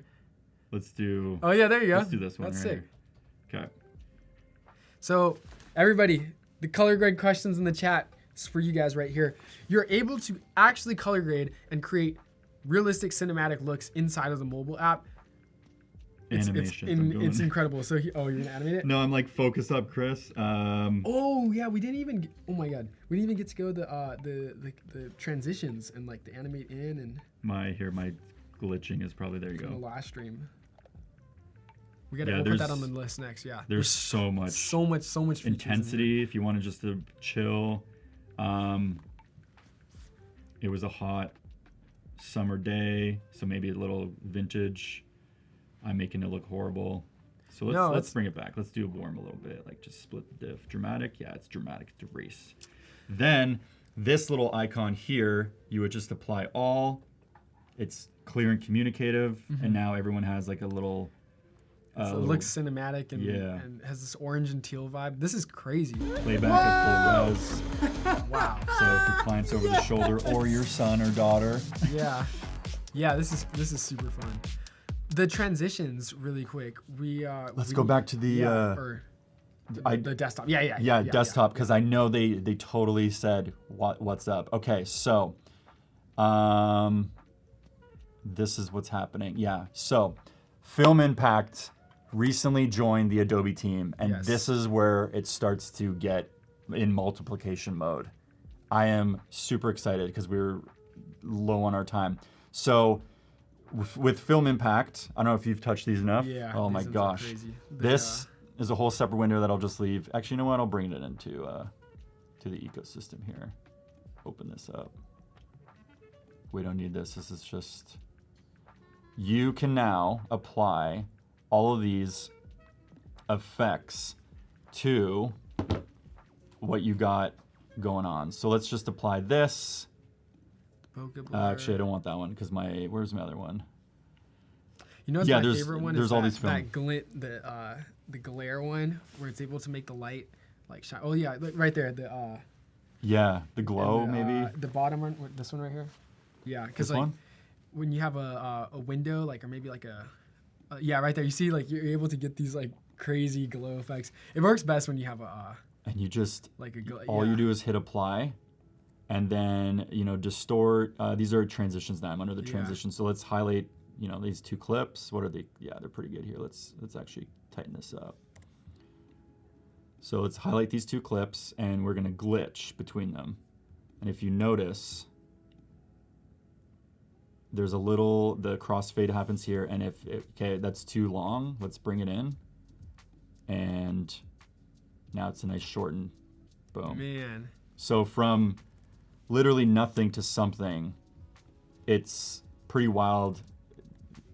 I'm so I feel really sloppy right now because it's just it's not complete. You're cooking right now. But yeah, it's a messy process, so you gotta love it for that. Transform. Let's just do this one real quick. This is gonna be so crazy weird. And you're able to start this edit from your phone. Yeah.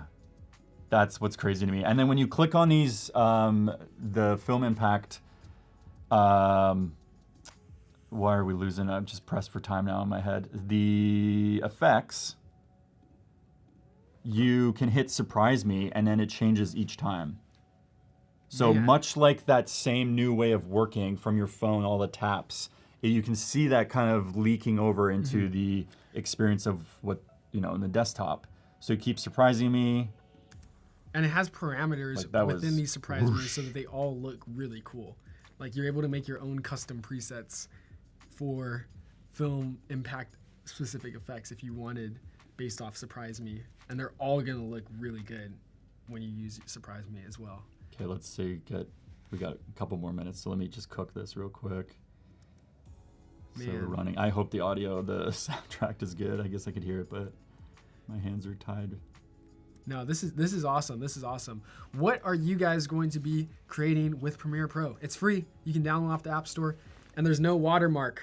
No watermark at all. No water. You can create your own content as is. You can post your content without having to worry about any subscriptions. You can jump in and just get straight to editing and save like hours off your editing workflow, especially if you're always somebody who's on the go, or there's not always enough time to edit. So this is really cool and just helpful in terms of the workflow for video editors.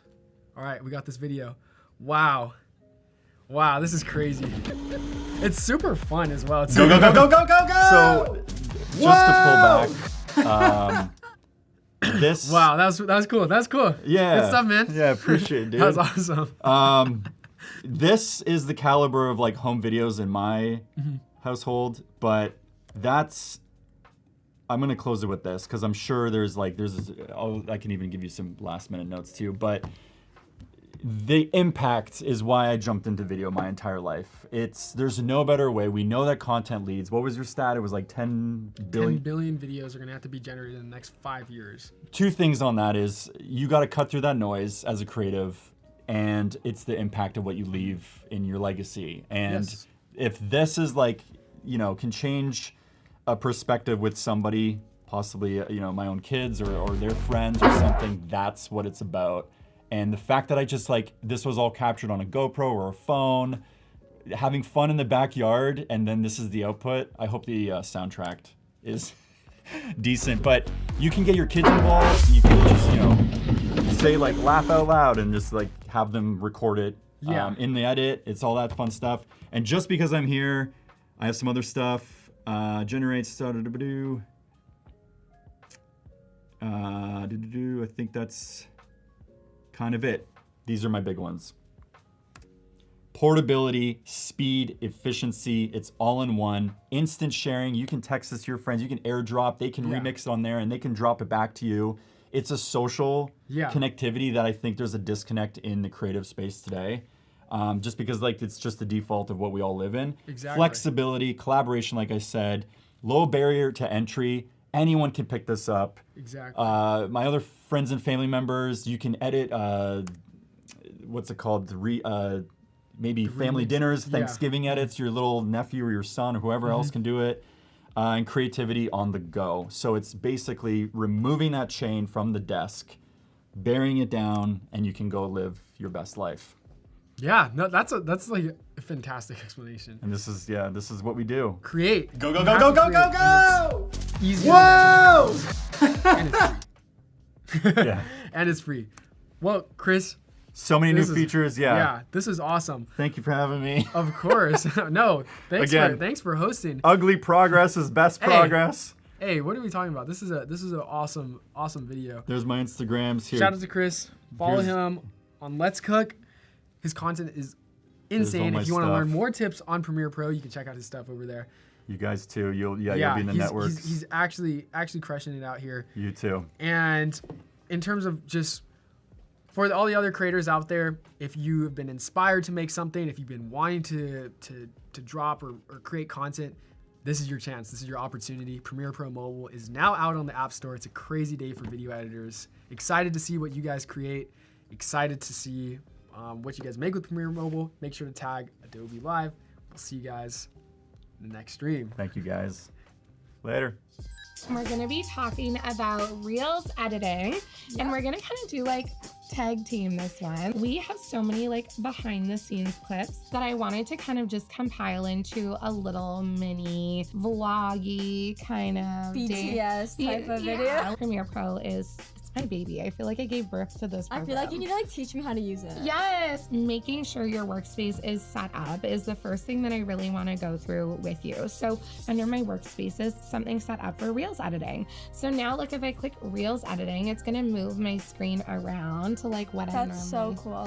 Right? And you can create your own workspaces and edit the way that it looks based off of the different tools that you want to have or need. Essential Sound is a great panel to keep up. Again, if you have talking to camera, because there is the audio, there we go, audio enhance. if I like create a new sequence, I like think of it as a new video within the same project, right? And I'm gonna resize this sequence to be for real. So it was 1920 by 1080. Now I'm doing 1080 by 1920. It's like a longer video. What if we just like take it and pull it to the side? Yeah.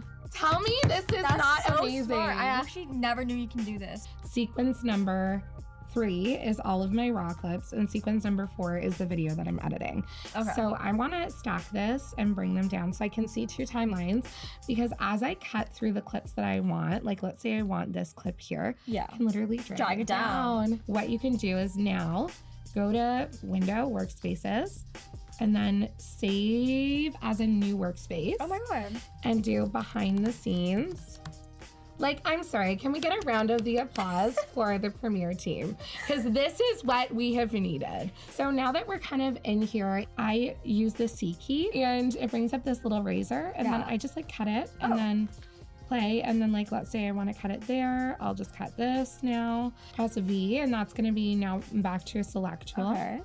Bring this baby down. What we'll do is we'll just keep kind of playing through the clips. I love this. We're just having way too much fun over here, you guys.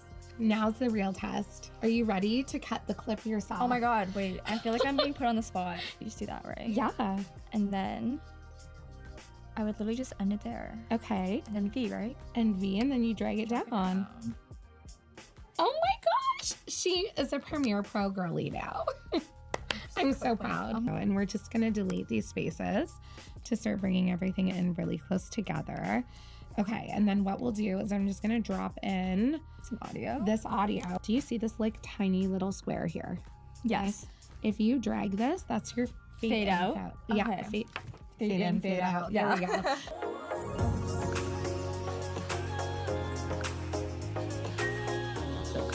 Oh my God, I love it. Love it. So great.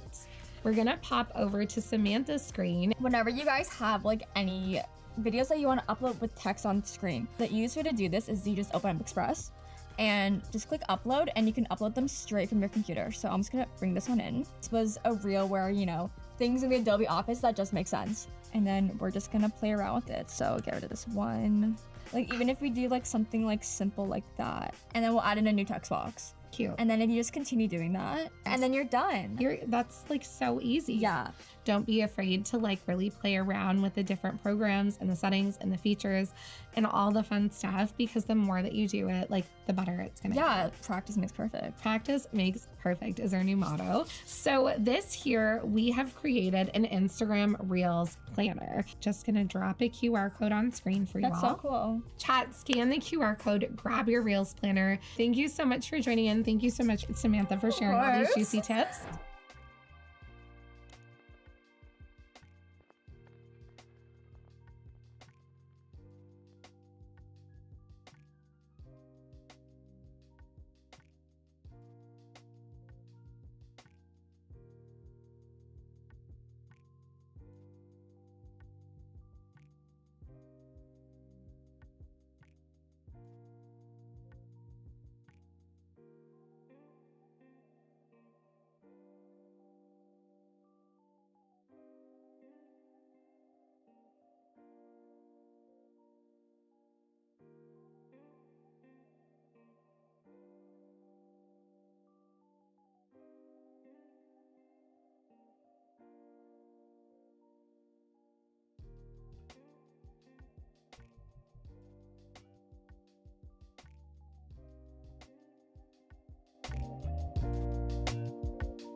Hello everyone, welcome back to Adobe Live. You're back, you didn't go anywhere, thank goodness.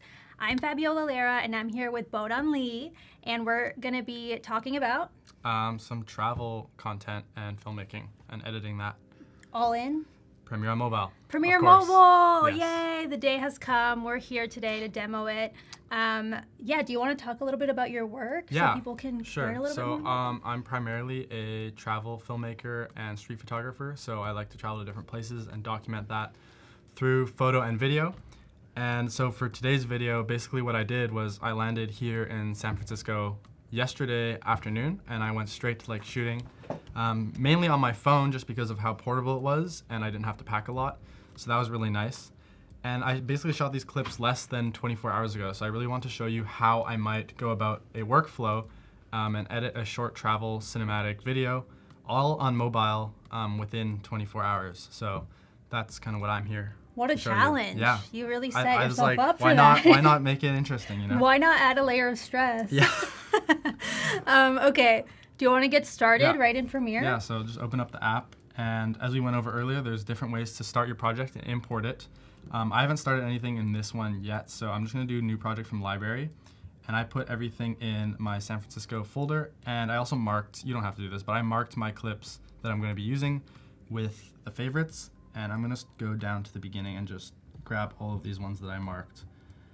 Cool. So I can import them into the timeline. And while Bodon's doing that, let us know in the chat if you already downloaded Premiere Pro Mobile, if you've been playing with it. I would love to know. Obviously we have, and we're so excited about it. If you have any questions while we're on the stream, drop them in the chat, whether you're watching on Behance or on YouTube. I'm seeing everything. Yes. Yeah. We love it when you guys interact with the chat. So yeah, now I've imported all the clips, and something that's really important for my videos is audio. So what I'm actually gonna do is I'm gonna grab a soundtrack from the library here right on the app. Whoops. And so you can sort it by moods or genres.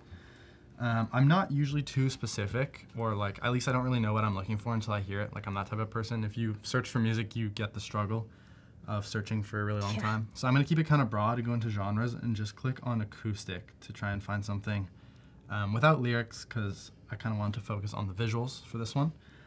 And you can just go down and play them and listen to them. I'm gonna use the headphones here. I want something a little more like, for me at least, like for travel stuff, I like it when it's like nostalgic. Yeah. And kind of maybe a little moody. So I kind of want something to match that. Yeah, this one was a little too quirky. Yeah, I think so. So I'm gonna go down and just look for maybe some guitars.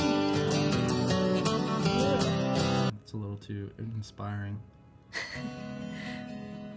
Quite like this one. It's more mellow. Oh yeah. This one's, it's like thoughtful. Yeah, I'm gonna add that one. Write that down, guys. Calm acoustic guitar. Calm acoustic guitar. Yeah, and then I guess the next thing here is I gotta organize the order of my clips, because I wanna like kind of tell a story. But I also don't want to have like these two clips are quite similar, so I don't really want to have them back to back. Yeah. I kind of want to make a variety in visual changes, so it's more interesting for the viewer. So I might start with, there was one I liked earlier. You went to all the spots in like less than 24 hours. I was speed running them. I was like stressed. This is crazy. It was kind of fun. It was kind of like a scavenger hunt. Did you have the same Uber driver the whole time? No. It was always a different one.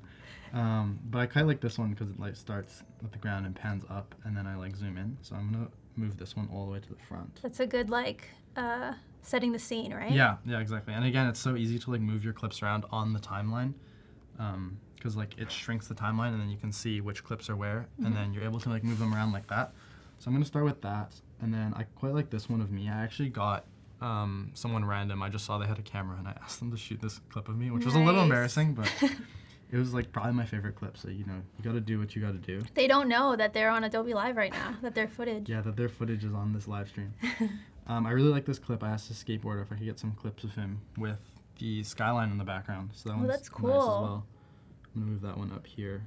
Do you usually shoot vertical for stuff like this? It depends what I'm feeling in the moment. I thought, why not vertical? Because there's a lot of like tall buildings, and like the bridge is very cool, obviously, and it looks just better vertically in my opinion, but it's definitely something like I'll decide like in the moment. I do like shooting horizontal as well, so it's definitely a mix of the two. Yeah, check out Bowden's Instagram. I've seen a lot of horizontal and then also vertical, really cool cinematic videos, so go check it out. I appreciate it. Yeah, we'll do this one, and then I want another clip that's kind of cool. This one's nice because it like zooms in, so I'm just gonna move that up. Ooh, cool. As well. Sorry, this will take me a little bit to organize. Yeah, I'll start with these for now. So I'm gonna align it with the music that I've chosen, and it's nice because I have the waveform, so I can kind of see where each like beat hits. So I'll just start with this one.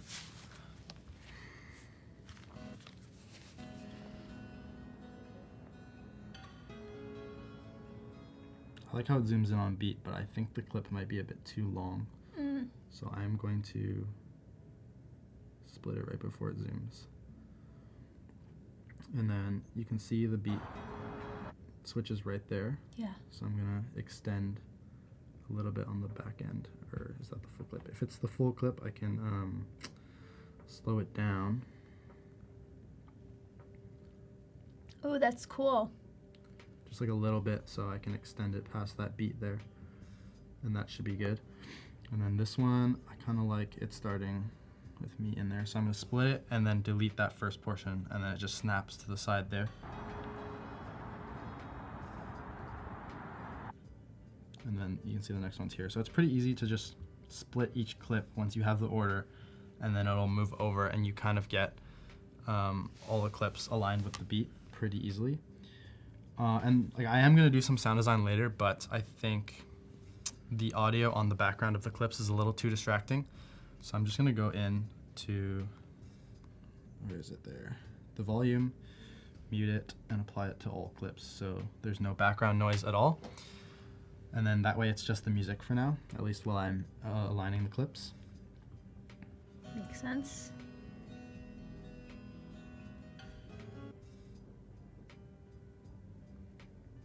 Just trim this one down here. I feel like those beats are like long enough to have like a good second of action. And then you'll see at the end of the song it kind of speeds up, so I might like change the pace because it's always nice to keep it engaging. Yeah. At the beginning of this clip. I want to ask the chat, do you guys tend to work in vertical video or horizontal video? I know we're talking about mobile editing, but I know now there's like the video postcards and that super extra long Instagram horizontal video. So now I'm curious which ratio you guys tend to work in. Let us know. I'm primarily horizontal, which I think is also great because when you're editing on mobile, if you do have horizontal, you actually do get more of like the timeline. Like instead of it being vertical here, you will have like a horizontal video. So that's nice as well. And especially with it like trending right now, it's like great because you can see more of your timeline. Who doesn't love that? And you don't get the black bars when you share it as much. Yeah. Okay, let me just throw these. I already have one like this, so I can easily delete that. I like this framing here.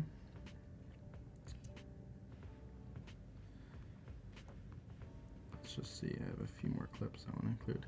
And then actually, I'm just going to talk about this now. So I have this photo here, and it was at this spot at one of my friend's places. It was like a rooftop.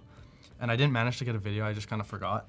So I'm actually gonna go ahead and use one of the Adobe Firefly Generative AI features, which is image to video, just because I do really wanna include this frame because I think it's very beautiful in my video. So I'm gonna just click that here, and then you can kind of select your aspect ratio and your resolution, and then describe what you wanted to do. I just want like a simple like push in, so I'm just gonna say slow push in, and just something as simple as that. And then generate that, and that'll take a minute. Neat. This is such a cool feature. I feel like we were talking about this before. Sometimes you just forget to capture something, and this is like a good little save. Especially if you're like in the moment or in a rush, and you just get a photo. And sometimes, you know, you can do live photos, but if that doesn't cut it, like it's great to have a feature where you can turn a photo into a video, and then include that. Yeah.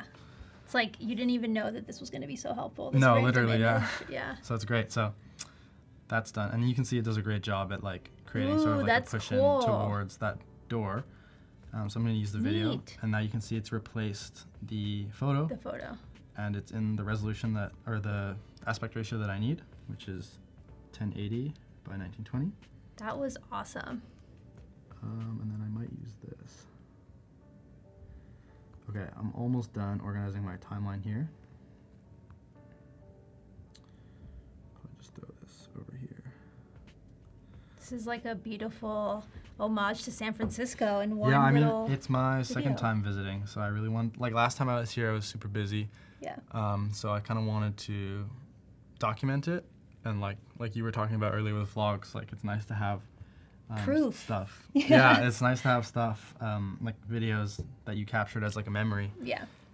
Especially because this is only my second time here. So I'm gonna go ahead and continue with editing the timeline on these beats. So, as you can tell, it starts to speed up a little bit, so I can actually cut this like here. So we have a bit of a shorter clip, and we're changing up the pace. So I'm just gonna split it and then delete this, and then this one here.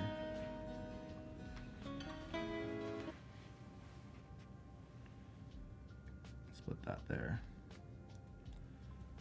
Okay.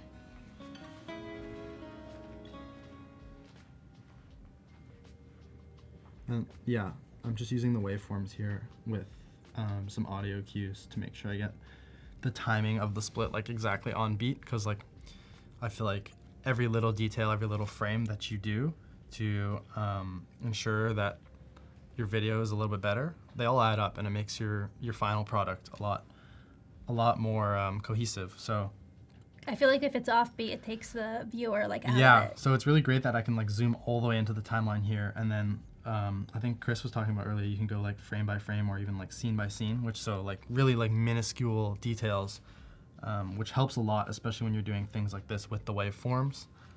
So I'm gonna delete that part. And I kind of like the second half of the clip here. And you can see the beat on the track here is a lot faster, so I'm gonna do some fast cuts towards the end of the video here to kind of ramp it up. And again, super simple, just moving to the next one, splitting, and then deleting.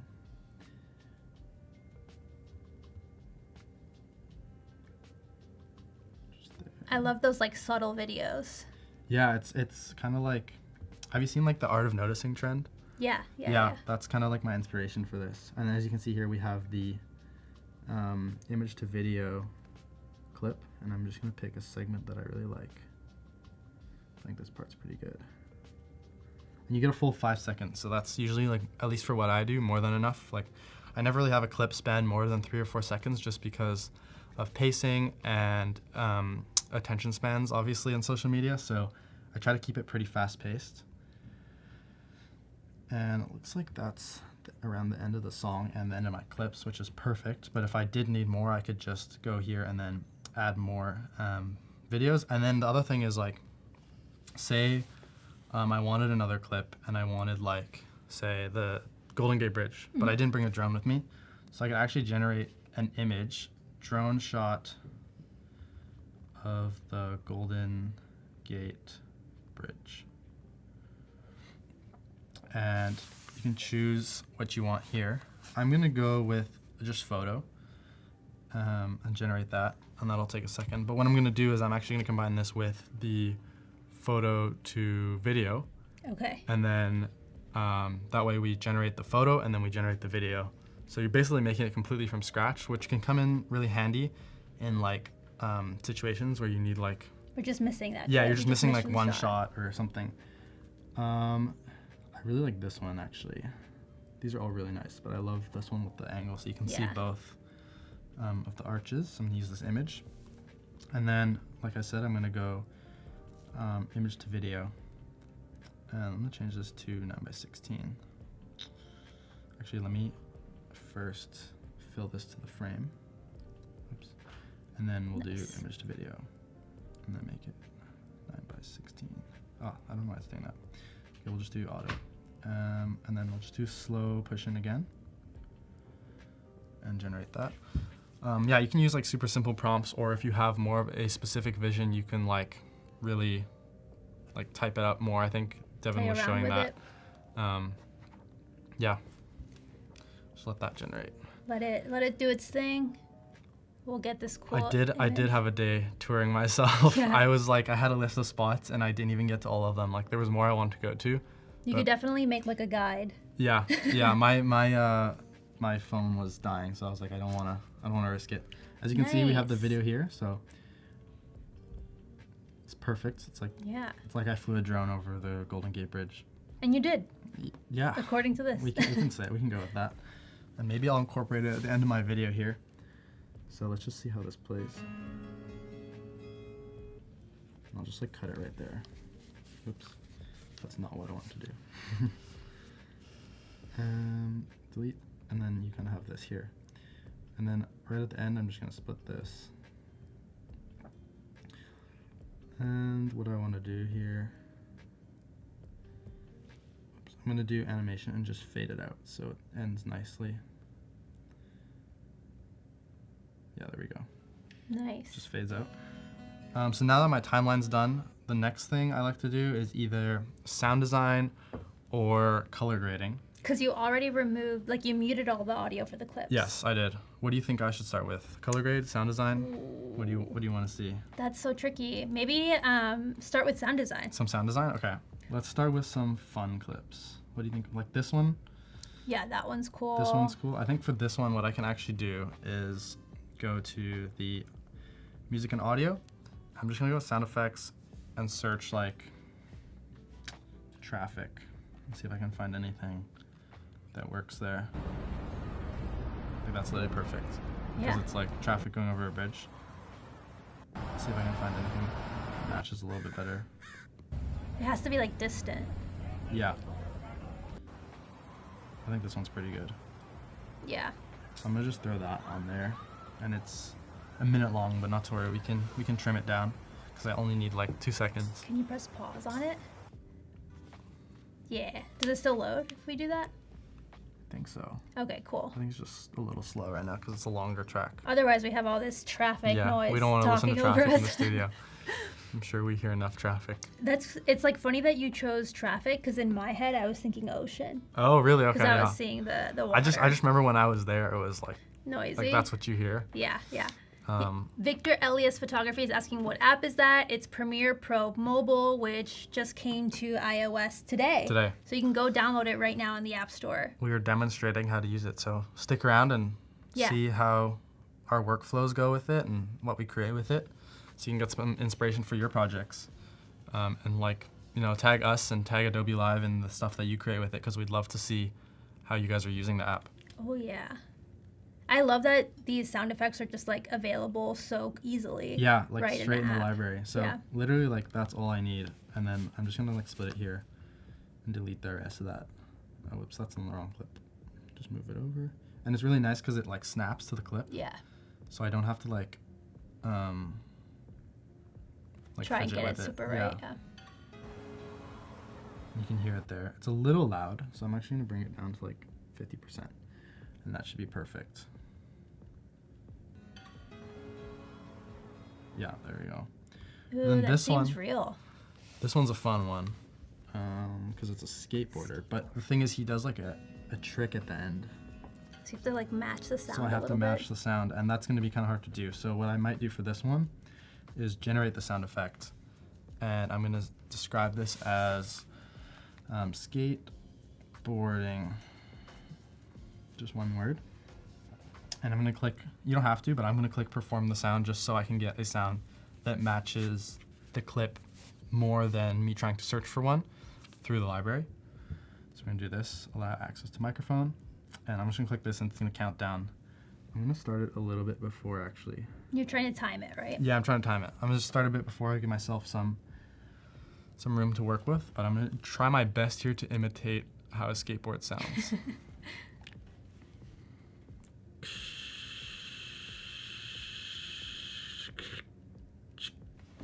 And that's what we're gonna do.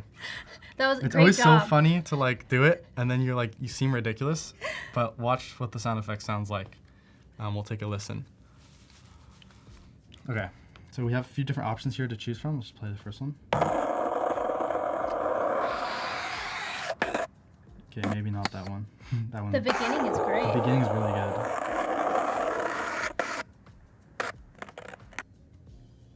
It's almost like he doesn't land the trick. Yeah, it's because I timed it off a bit, but I think the third one here's the best one so far. Ooh. I like the last one actually. Yeah, maybe so if you don't use that like last few. And then I'm just gonna like trim it a bit. So I can start from the beginning of the clip and it just snaps there.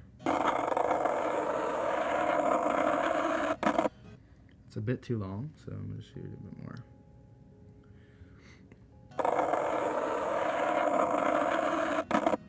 Still a bit long. Hold on. We're almost there. It's the attention to detail that really makes it feel real. So you can see, I'm gonna see when he's doing the trick and match it up with the waveform. Nice. Okay, last little bit.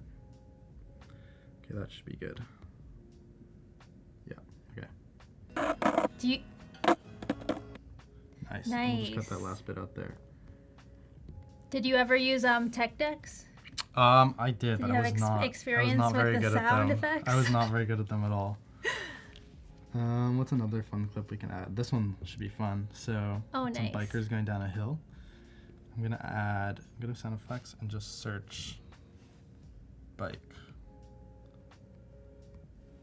and see what we get. Maybe like bike chain. Not quite.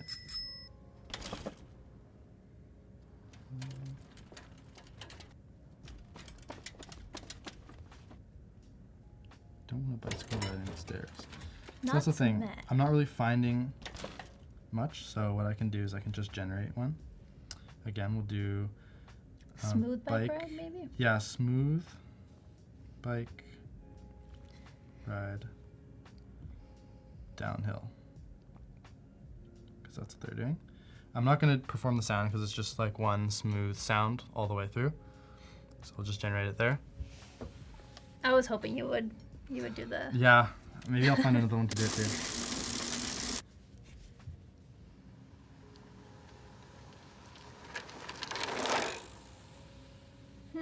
I kind of like that one. Yeah. Like where it's like kind of like they're going by. It's cool because it goes from left to right. Yeah, yeah. Oh, I like the last one. I'm gonna use the last one here. And they're already like partially down the hill, so I don't need the beginning part. But something like this. And just trim that there. Like, it's like they're going down the hill. That's great. That worked out awesome. Just, even if I don't need the full sound effect, I can trim the beginning or the end and then match it to my clip. Do you think we should add anything else? Like maybe, you think you were saying some ocean earlier? Yeah. Add some ocean sound effects. A little bit of ocean. Or windiness, since it's like the windy city. We could do some wind. Let's search for some wind. It's not the windy city. Sorry, don't come for me in the chat. Let's search for some wind. I meant clouds.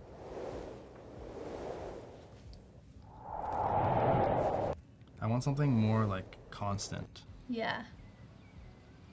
Oh. Maybe ocean would be better. This works though. What if we add 3 layers? Wind, ocean, and bike. Okay. Because then it really brings the scene to life. Mm-hmm. The low howl is kind of like the right description. Yeah. Like I probably could have searched low as well. I'm just like not super descriptive with my sound effects. It's hard to know what I want sometimes until I like hear it. How many layers of sound effects do you usually do? I mean, usually it's just 1 to 2, but if I'm really feeling inspired and really feeling like I want the scene to come alive, I can do like up to like 5 to 10. It really depends. Do you ever record your own? Now I do. Trick question. I have before, yeah, but I find like it's quite difficult to know what makes the sound that like looks good. I don't know if you've seen like Foley artists before. Yeah. But they have like the most like random items that they make sounds with, and it's so like creative. you would not think that that's what's making that sound. But it's great with this because it's like, you kind of like, you're making your own Foley in a way, but you don't need to have the same materials that like a professional Foley artist would have. So you're still creating something, but from the tools that you do have, which is great. Because it's like, sometimes you just can't find that right sound effect. I mean, the skateboarding example was great. Yeah, like, trying to match that, that like, would be really hard to find. Yeah. So sometimes you just can't find the right sound effect, and it's like great that you can just time it on your own and make it yourself. This is one of the features I was like most looking forward to, and I think I'm going to be using it a lot. So I'm quite excited for that. Okay, let's do, for the sake of time, let's go over to this clip and just add some birds. Ooh. And then I'm going to give some color grading because I think that could be fun. Let's do what's in the library. I don't know what type of birds there are, so I'm just gonna search birds. Flock of birds? Maybe flock, yeah, or flying. I don't know. Seagulls? They could be seagulls, right? They could be. I think so. Any bird experts, feel free to chime in. What do the pigeons sound like? Pigeons are like this one? I just wondered. That's like up close. I think I'll go with this one for now. Yeah. Yeah, it's great not having to like download these sound effects and having them on my files and, you know, having to like sort through them. Yeah. Saves a lot of time and management of files. This is just a short clip, so. That's cool. Yeah, like ideally I would want to build out the whole timeline with sound effects. But I'm gonna move on to yeah, this is a good like baseline. Yeah, especially like some of the harder ones or some of the more obvious ones I got out of the way. So I'll move on to color grading. And something I'm gonna do here is there's two ways you can color grade. One being if you're more like into adjusting on your own, maybe you have a background in photo editing or graphic design, you might know a little bit more about how to adjust images. So you can go to the manual adjust and do your own look. If you're just getting into color grading and photo editing, you can actually, they have some set presets on here called looks. So you can go through these and kind of see like what you like and what kind of matches the vibe you're going for. So I'll probably use these in a bit, but I want to start with sort of like a base layer of adjustments. And I kind of want to go for like that cinematic feel. So I think for most clips, I'm going to raise the exposure just like a little bit since it's a little dark. I'm going to increase some contrast to have those colors pop because the day that I filmed these on, it was quite like overcast. Yeah. Unfortunately, I wish there was sunny, but it was quite overcast and a little like misty. So very there wasn't San Francisco. There wasn't a lot of like contrast on my scenes. So I'm going to try and make the landscapes and things I shot pop a little bit more. Lower the highlights. And this is just like what I usually do on my photos and videos from like experience of like my editing and just what I personally like, but it's all personal preference. It's no right answer to how you should edit your videos or your photos. Yeah. There's like different styles you can imitate. I think I started by, you know, finding these filmmakers and photographers online that I really liked, and I would try to like imitate their style, and it would never come out how I wanted because like I didn't know what they were doing, and I was just starting. But after a while of like trying to imitate and playing around with different looks, I kind of like was able to create my own and like understand a little bit more like what the different tools did in like the editing platforms. So I feel like that's kind of how I develop my own style. I don't think there's ever a rush either. Like take your time to like find something that you really like, so you're not just like compromising or settling for something that you think is good. And it's always changing, no? Yeah, it is always changing, and your style can always change. Like you don't have to find one and stick to it. But the great thing about Premiere for mobile is the tools are pretty straightforward. Like exposure is just brightness. Like everyone knows what exposure means. Contrast is contrast, so the lights and the darks, making them more different. Highlights, shadows are pretty self-explanatory. Whites and blacks are also pretty self-explanatory. So it's very easy to learn, and it's not like too intimidating. I know some desktop softwares you can open up the color tab and just be like what am I looking at? There's too many graphs. Yeah, you don't even want to start just because like you don't know like where to begin or what to touch, and then you press something and it like messes up the whole thing, and you never want to go back there again. You're in sepia. You're stuck. Yeah, You're it's like stuck black in and sepia. white. So I think it's great to have some tools that are like very simple, but they do everything that you need them to do. Very approachable. Yeah, very approachable. Like it doesn't look too intimidating, but at the same time, it still provides you a lot of flexibility when editing.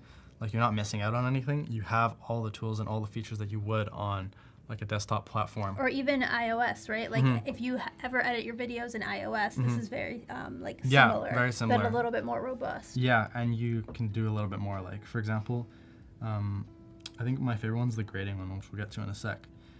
But for temperature, I'm gonna raise it a little bit, around 4 or 5. And I like to lower my tint to the greens. And then something I like to do to make all of the colors a little more equal in the image pop is raise the vibrance to like maybe plus 15 and then actually lower the saturation depending on what I'm feeling. We'll go around there. And then color mix, because I'm just doing like a general adjustment of the clip and I'm gonna apply it to all of them. I'm not gonna go too into the color mix right now, but you can kind of adjust the hue, saturation, and luminance of all of the colors in the image, which is great because you can't like do that on iOS. Yeah. But it is like a photo editing feature that a lot of people tend to use. So I really like that. But you're not going to do it to this clip because you're going to apply all of these I'm settings. going to apply these settings to all the entire clips, and then after, if I'm feeling like some clips need a little bit more, maybe I'll go in and adjust that, yeah. Okay. So grading wise, again, this is something that I like to do, but I like to add some warmth. I'll just up the saturation so I can see just a little bit, some warmth into the shadows. And I think the key with the grading is a lot of people, they tend to go really extreme. Yeah. Because it's like, why not? You can adjust it all the way. And I think that can look good, and it has its like place. But like, I think the key to getting a really good image is similar to making a good video, where you want to pay close attention to the small details, and kind of they all add up to create one cohesive thing. So the key here is to do like very subtle changes unless there's like an opportunity to go extreme. And again, that's like personal preference and like taste. So I'm gonna go subtle again because this is a general edit. For midtones, I might go warm again and actually just tone it down a little bit. And highlights, I'm gonna go balance out the warmth and go to the blues. And that kind of creates like a moody teal and orange grade, which is pretty popular. Vignette you can use, I'm not gonna do that. And because I want that like film style, I'm gonna add some grain. Just like a little bit, like maybe around like 8. And then bring the size down and the roughness down quite a bit. And if you really want to see, you can't really tell the grain from this, but if you go full screen, you can see, I can't zoom in, but you can see the grain in like the clouds. And I think something I really like about grain is it like makes the highlights not as harsh. Yeah. And they kind of roll off into the shadows a little bit better. So I find that tends to help the image look a little more soft and not too jarring. So yeah, that's my edits. And like I said, I can just apply that to all of the clips. So I'm gonna go ahead and do that. So now all of the clips have those same exact settings, so they're gonna feel like cohesive. And then the thing is, like, if I don't like one, I can go and like change it and edit it individually. Like this one's nighttime, so like I might want to do something like a little bit different and switch it up. I'm actually gonna try one of the looks for this one because I think that could be kind of cool. So I'm just gonna go through. So many options. Yeah, I really like dusk because I feel like, I mean, it's dusk. So I might go with that one. Appropriate. Yeah, we'll go with dusk. And then it's a little extreme to my liking right now, so I'm gonna tone it down to maybe about 30-ish%. I think that looks really good. But now the image is looking a little dark, so I'm gonna go back to the adjustment, go back to the light, and then raise that exposure until I think it looks pretty good, somewhere around there. Bring the highlights up a bit. I think that looks really good. Nice. So that's a cool way you can combine both the looks and also your own adjustments. I like those fine little tweaks that, like, I feel like that made such a big difference on the dark clip. Yeah, I think it's tough, especially when you have different clips, because you kind of, like, if you're maybe not too into color grading, you kind of just want to get it over with. Yeah. but sometimes it really requires like fine tuning, and you really have to like just give it some patience and some time to go through it. Yeah, and get that look that you really want. What are you working on next here? Finding another clip to... Yeah, I'm just looking at all the clips and seeing what I think could look good. This one's looking a little off to me. And they're supposed to be really colorful now, the houses. They are, and they're looking a little blue. So I'm gonna go back to adjustments, and this should be in the grading where I like change the colors. I think it's the highlights. Yeah, you can see that brings back a lot of the warmth. So I'm gonna change the highlights to warm on this one, maybe around the yellows. Just keep it really subtle. What's that global button? The global one? So this is kind of like the color of the whole image. So say you have a clip that might be like too warm or too cool. You can kind of counteract that with this here. Got it. So that would be like, if I turn up the saturation, you can see it changes the color of like the whole thing. And that can also be good for like, you know, creating a uniform look within your video. For example, was it The Matrix? It's very green. It's known for being very green. So if you want to get like to replicate that look, you can change it in the global. Make your own Matrix video. Yeah, and then you can also fine tune the midtones, highlights, and shadows. Matrix is one of my favorite movies. Drop in the chat what your favorite movie is. You can make your own Matrix. You can make my own with Matrix Premiere Pro Mobile. with Premiere Pro Mobile. Make your own any movie. Yeah. But what are your guys' favorite movies? Would love to hear. Yeah, drop them in the chat. Yeah, I don't know. I'm just going through and like doing these. If there's any clips specifically that you guys would love to see as well, because I don't have any specific order that I'm going in, let me know and I can focus on that and walk you through it. Because just kind of working on them one at a time here. But let's go back to this house clip.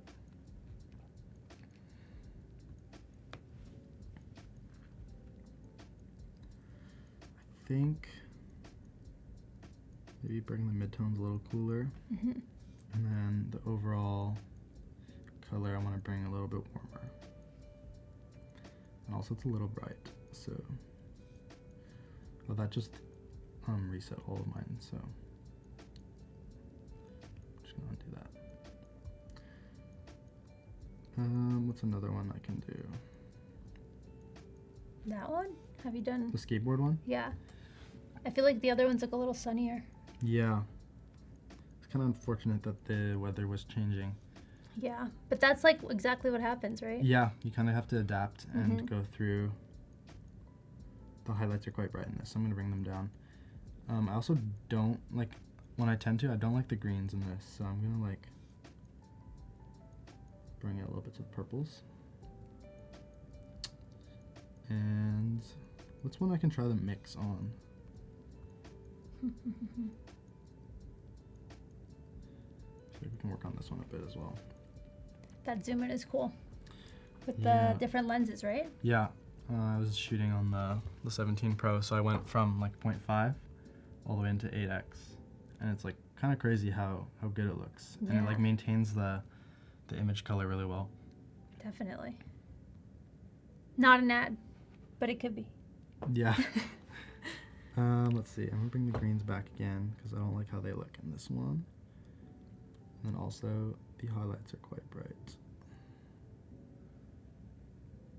I like how the soundtrack plus the clips, like plus the sound effects, just gives it so much more like personality. Yeah, I think you can go from having like a pretty normal recap video that you can see a lot of people make, and then once you add like your own personal grade and the sound design, it really brings it to life. And that's one of the things I like about color grading. I think it can really set like your video apart from other people. Yeah. Because everyone kind of has their own unique look. Excuse me. And no two people will have like the exact same color grade. So it's like once you kind of develop your own look and find something that you really like, it becomes like your signature almost on a video, and you kind of get that like look that you like. This one again is too green, so I think I went too green on the tint here. I also think by doing all of this, like it adds your own personality to it Yeah, almost. So yeah. like this could just be a random clip of San Francisco and you don't really feel much looking Yeah. at it other than like, oh, like when somebody shows you pictures from their vacation, you're like, cool, Yeah. you went there. Yeah. But when you when you add all the effects and stuff, it really like is more immersive and For sure. puts you in like a certain mood. That's one of the things that I love as well. This clip is really cool. Yes. That's that. And then something else, since I have some time, this one I want to show you guys the, not the looks, the mix here. So this is the type of clip that I would use that for. First, let me just bring the exposure down and adjust the colors a bit. But yeah, for mix, because we have a lot of blue, and if you want to like change the color of blue, you can go into the hue here, and you can select either aqua or blue, whatever you think the color is most accurate to. You can kind of bring that hue down or up, and you can see it'll make it closer to purple or closer to teal. Now, I'm personally more of a fan of teal, so I'm going to bring it a little closer to teal. I do think it's a little too saturated, so I'm bringing the saturation down and the luminance up to kind of brighten up those blues. And I think that's a really cool example of like utilizing the mix to sort of shift the image into like what your vision might be.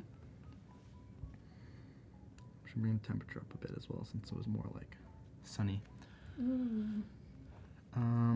All of those shifts are like so subtle but make such a big difference. Yeah, I feel like they all add up. Like it's you like can, 0.5 this way, minus this way. You can make one big change. Yeah. But I find like a lot of subtle ones tend to make the biggest difference. This one as well, I'm gonna actually go into and edit.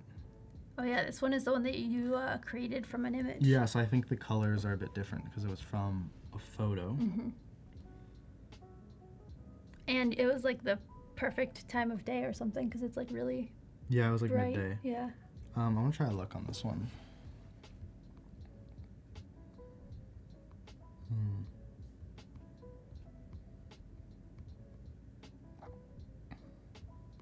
So many options here. Yeah, like you can even go black and white. Sepia.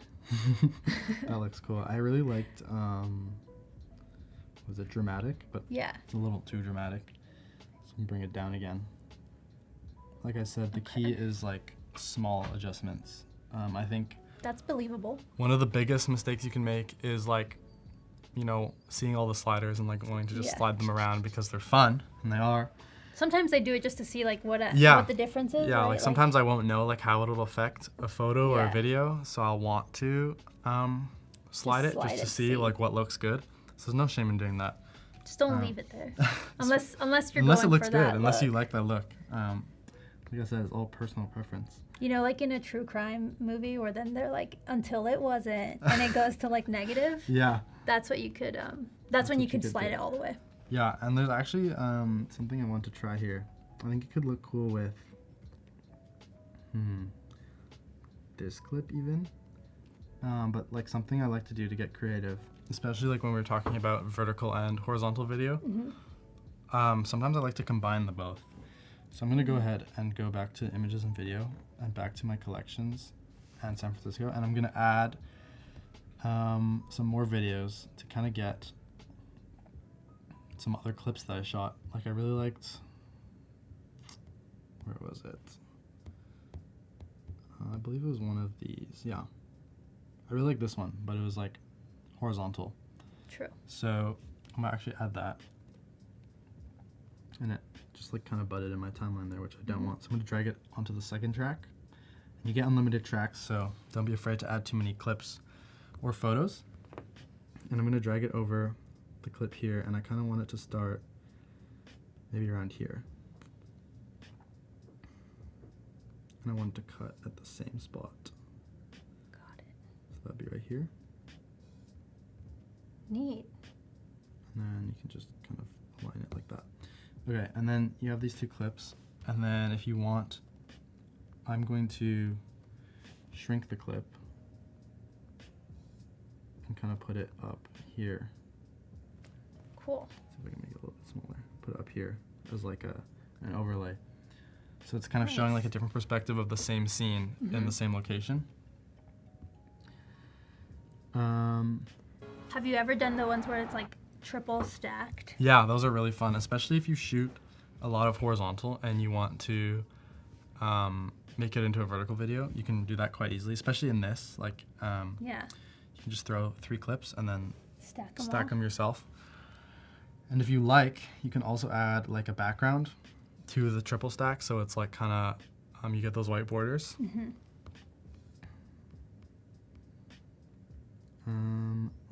Let's go edit this one here. I think this one could be fun. I want to build it out a bit more. So I'm going to color. It's a cool composition. Yeah, this spot's actually pretty popular in San Francisco. I'm not sure if you guys have heard of it, but it's like a frame between like 2 trees, and it frames like the bridge like perfectly. So I had to go there. This was actually for my last trip, but I didn't have time to go there this time, so I just wanted to include it. I want to throw it in. That's the thing with the 24-hour challenge. Yeah, that's the thing with filmmaking though. It's like sometimes you just have to pull from different places to kind of bring your story together, which is where the like generative AI features also come in again, because like as we saw with the drone shot and the turning the photo into the video, they kind of really helped bring the story together, even though I didn't actually have those shots in the first place. So they're really good in a pinch as well for things like that. But for this one, I want to bring the warmth up because it's quite sunny. And let's do some mix. Let's bring the hue of the blues towards teal. Same thing as before, except this time I want to bring the luminance down. Oops. Just try that again. There we go. Bring the luminance down. Make those a little darker. And then we can see, I don't know, the reds are a little faded. So you can bring the lumens down. You can see it makes a difference in how the reds look. So let's take an example of like sliding all the way. Bring it down a bit. Bring up the saturation because I really want the bridge to pop. And then we'll go back to the light. So I feel like you can, the fun thing is you can edit a clip like this forever and just like try different looks until you find something that you like, or just keep making adjustments. And it's like, for me, it's like the most fun part because it's like where I really get to express myself and like showcase how I felt like the scene looked in my head when I was there. And then adding sound to that also just helps like make it a reality. Yeah. And really showcase. I know you were saying in our other stream that you color edit at night, and then in the next day it all looks a little different. Yeah. Do you feel like editing in mobile it'll be the same, or because it has all the black around it, maybe it's like a little easier? I feel like it could definitely be easier. I think the main thing though to be aware of when you are coloring, because I know for me I set it on my phone, but what is it? The brightness? No, the night shift. Oh. So it actually makes your phone warm and it cuts out like the blue tones. Yeah. Because and it happens on Mac too. Like it happens yeah, it happens on Mac desktop, as well. Yeah. So if you turn that on, then you might edit all your footage to look a little bit super cool. Cool because it looks really warm, and then when it's off in the morning, you look at it and it's like blue, and you're like, what did I do? But it was just because that was on. So I'd recommend if you're gonna edit at night, like, turn that off. Turn that off. It's happened to me too, drawing, and all the colors I pick out are like a little off. Yeah, they're a little off. Yeah. That's definitely a good pro tip there. Check your night shift. Yeah, check your night shift. I think we're almost up on time here. Yeah. But maybe we can play it through once you're done. Yeah. We can even like export it. So let's go ahead, make sure this looks good. And then we can go to export here. And I'm gonna go 4K, because I like that. And I shot all the clips in 30 FPS, so make sure you export in the frame rate that you shot them in. If I, for example, shot a clip in 60, I could slow it down and to like 50%, and that would be 30 frames per second. Or I could export in 60, depends on what you want. But I'm gonna export in 30 for this one. And you saw the option there, you can export to desktop if you want to keep expanding on the video, which is great if you want to use maybe even more features that are only on desktop. But it's also good if you are still learning, and the phone app like Premiere Mobile is really good for providing like a base, a really simple edit, and then learning more and expanding more on desktop. But you can, like I did, just export your video's ready. Your camera roll. And so we're gonna go to the camera roll. and just watch it. Let me pause it there. Let's watch it through. And keep in mind, I didn't finish the sound design or all the color grading, but this is a pretty like maybe 70 to 80% done video. All right, cool. Let's go.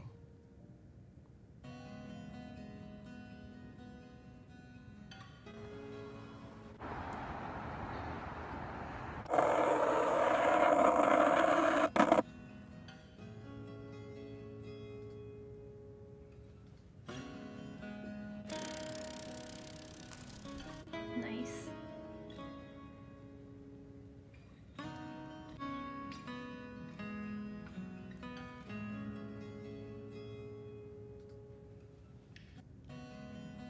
That was great. That's the final video. That was awesome. Where can people find you? Yeah, my Instagram is just my name @BowdenLee. But that's kind of like my workflow for sort of a fast turnaround travel style cinematic video, which is what I usually create. So it's great that I can finally bring it to mobile and put some of my clips that are on my phone onto. Yeah, I'd love to see you try one. Yeah, I'm inspired. I especially love the sound design. That was really, really cool. And just seeing it come together so quickly. Yeah, like you definitely made it look so easy. Thank you. Yeah, no, that was really fun. I'm like, my favorite feature was the sound design and making that sound effect on my own. I will be using that for sure. So awesome. So go follow Bowden over on Instagram so you can see this video when he posts it, watch his stories, all that kind of stuff. And make sure you download Premiere Pro Mobile if you haven't already so you can create your own. And stick around because I'm up next showing how you can use Remove Background. See you soon. Thank you. Bye. We're sharing some tips and tricks that will help you to build your own engaging sports content.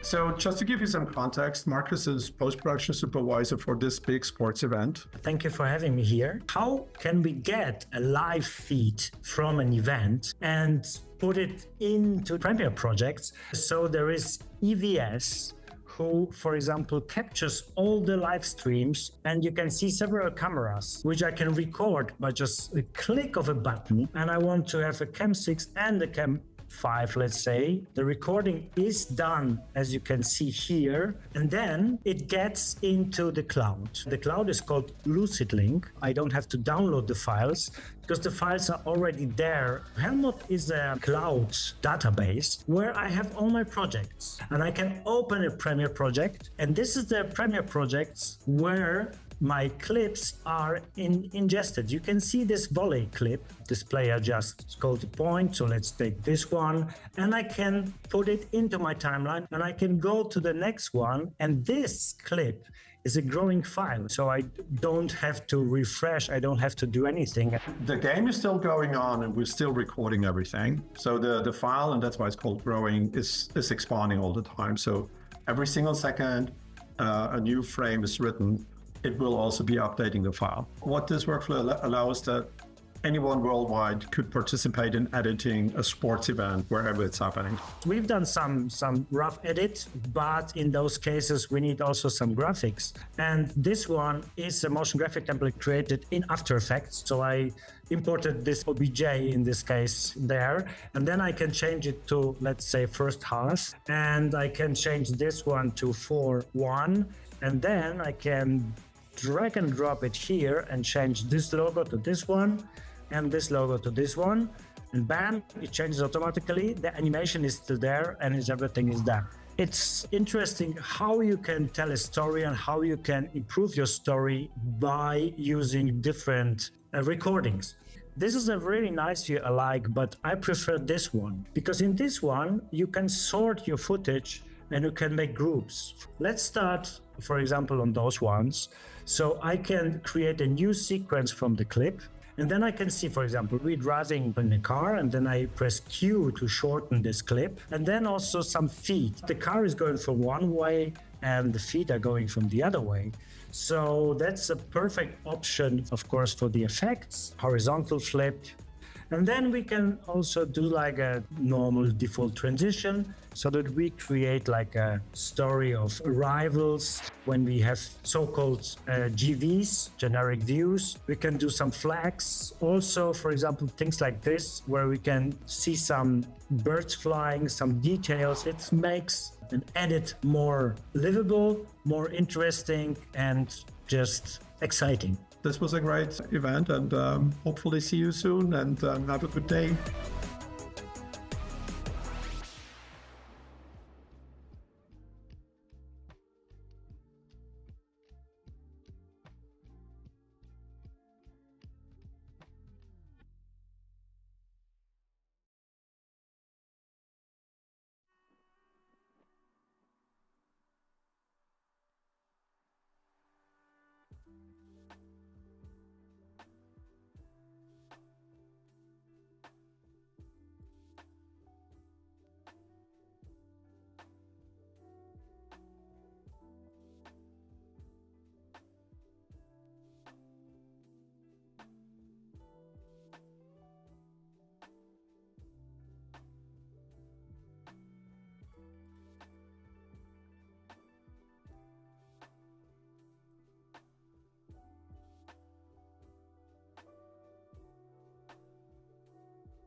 Hey!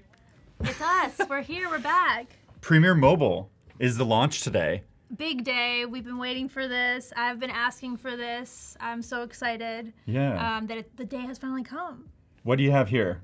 What's yeah, let me tell you a little bit more about myself. So this is my portfolio. My name is Fabiola Lara. This is a very old photo of me. Just picture me here now. Okay.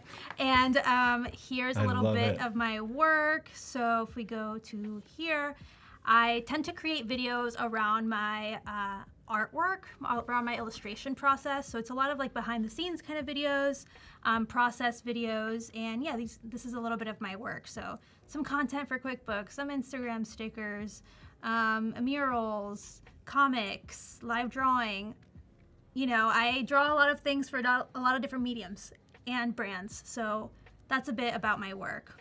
What's your editing background, because we're jumping into Premiere Mobile today? Yes. Yeah, what has that look like, and what is that looking like for you? You know, I started video editing in 2020 when I joined Adobe Creator Camp. Yeah. From my house, and that was great. That's how I learned Premiere Pro. Before that, I could not understand organizing a video, you know, that felt so foreign to me, and look at me now. look how far it's taken me video editing. And that's amazing. At the time, I wish that Premiere Pro Mobile had been a thing, because filming all on your phone and then transferring it to your computer and editing in Premiere is like a really big barrier when you're just starting out editing. Yeah, intimidation and all that. I started so young that I didn't even, it just kind of was natural, but I totally see. You started video editing before it was cool. Yeah. I started video editing once Reels came out. But it's cool that I love that structure, because it kind of like, it pulls you in this like, how do you say this with my creative thinking? It's like, it's becoming, it's like it's a resume, you know, like it's, I definitely feel like once social media for me was a thing, it's like Instagram first, it was like photos, right? So everyone like became a photographer. And now everyone's like becoming a videographer. I never thought of that, that's fine by me. What's next? Who knows? But for now, editing on my phone is really fun. I tend to film like I have a DJI little camera or my phone whenever I'm like on the go. So having everything, like being able to start a project right on my phone, and I think you said this before, right on my couch, while I'm watching TV, I can start putting together my timeline. That is exactly how I work. That is something I'm trying to step into. It's funny, the reverse. Yeah, you're trying to, that's because like I'm just like dreading starting. So, but if I'm on the couch, I'm like, okay, I'll throw the clips together. You like start simmering and then baby steps, warming up to the full edit. Okay, so if we jump on over to Premiere Pro Mobile. Let's do the, also pop in for the chat if you guys are watching, where you're from, what you're most excited about, download. When you started video editing. Yeah, when, download the app, play with us, along with us. Bring as your well. Questions. Yeah, please. All right, so just to give you a lay of the land here, if you are just tuning in now, even though we've been, there's been a ton of cool streams today, but if this is the first one you're watching, here is what it looks like when you start Premiere Pro Mobile. I've already got some projects that I've been messing around with, but you have quite a few options here to start a project. So you have new from photo library, which is essentially from your camera roll. Then you have new from files, which is if you have like a actual file in your like iOS file place thing. I don't know how to describe that separate to the camera roll, but in the file area. New blank project, which is just like absolutely plain. Extract audio when you want to take out audio from a clip and use it. And then you could also just hit add captions. So you can just add captions to a video. You don't have to start an entire project or anything.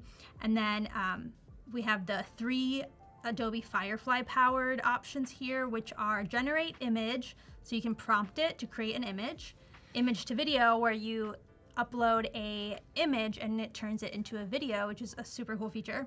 And expand image, which I saw you use earlier, and it was really, really cool. Yeah. Because sometimes you just like don't have the image in the right dimension. Okay.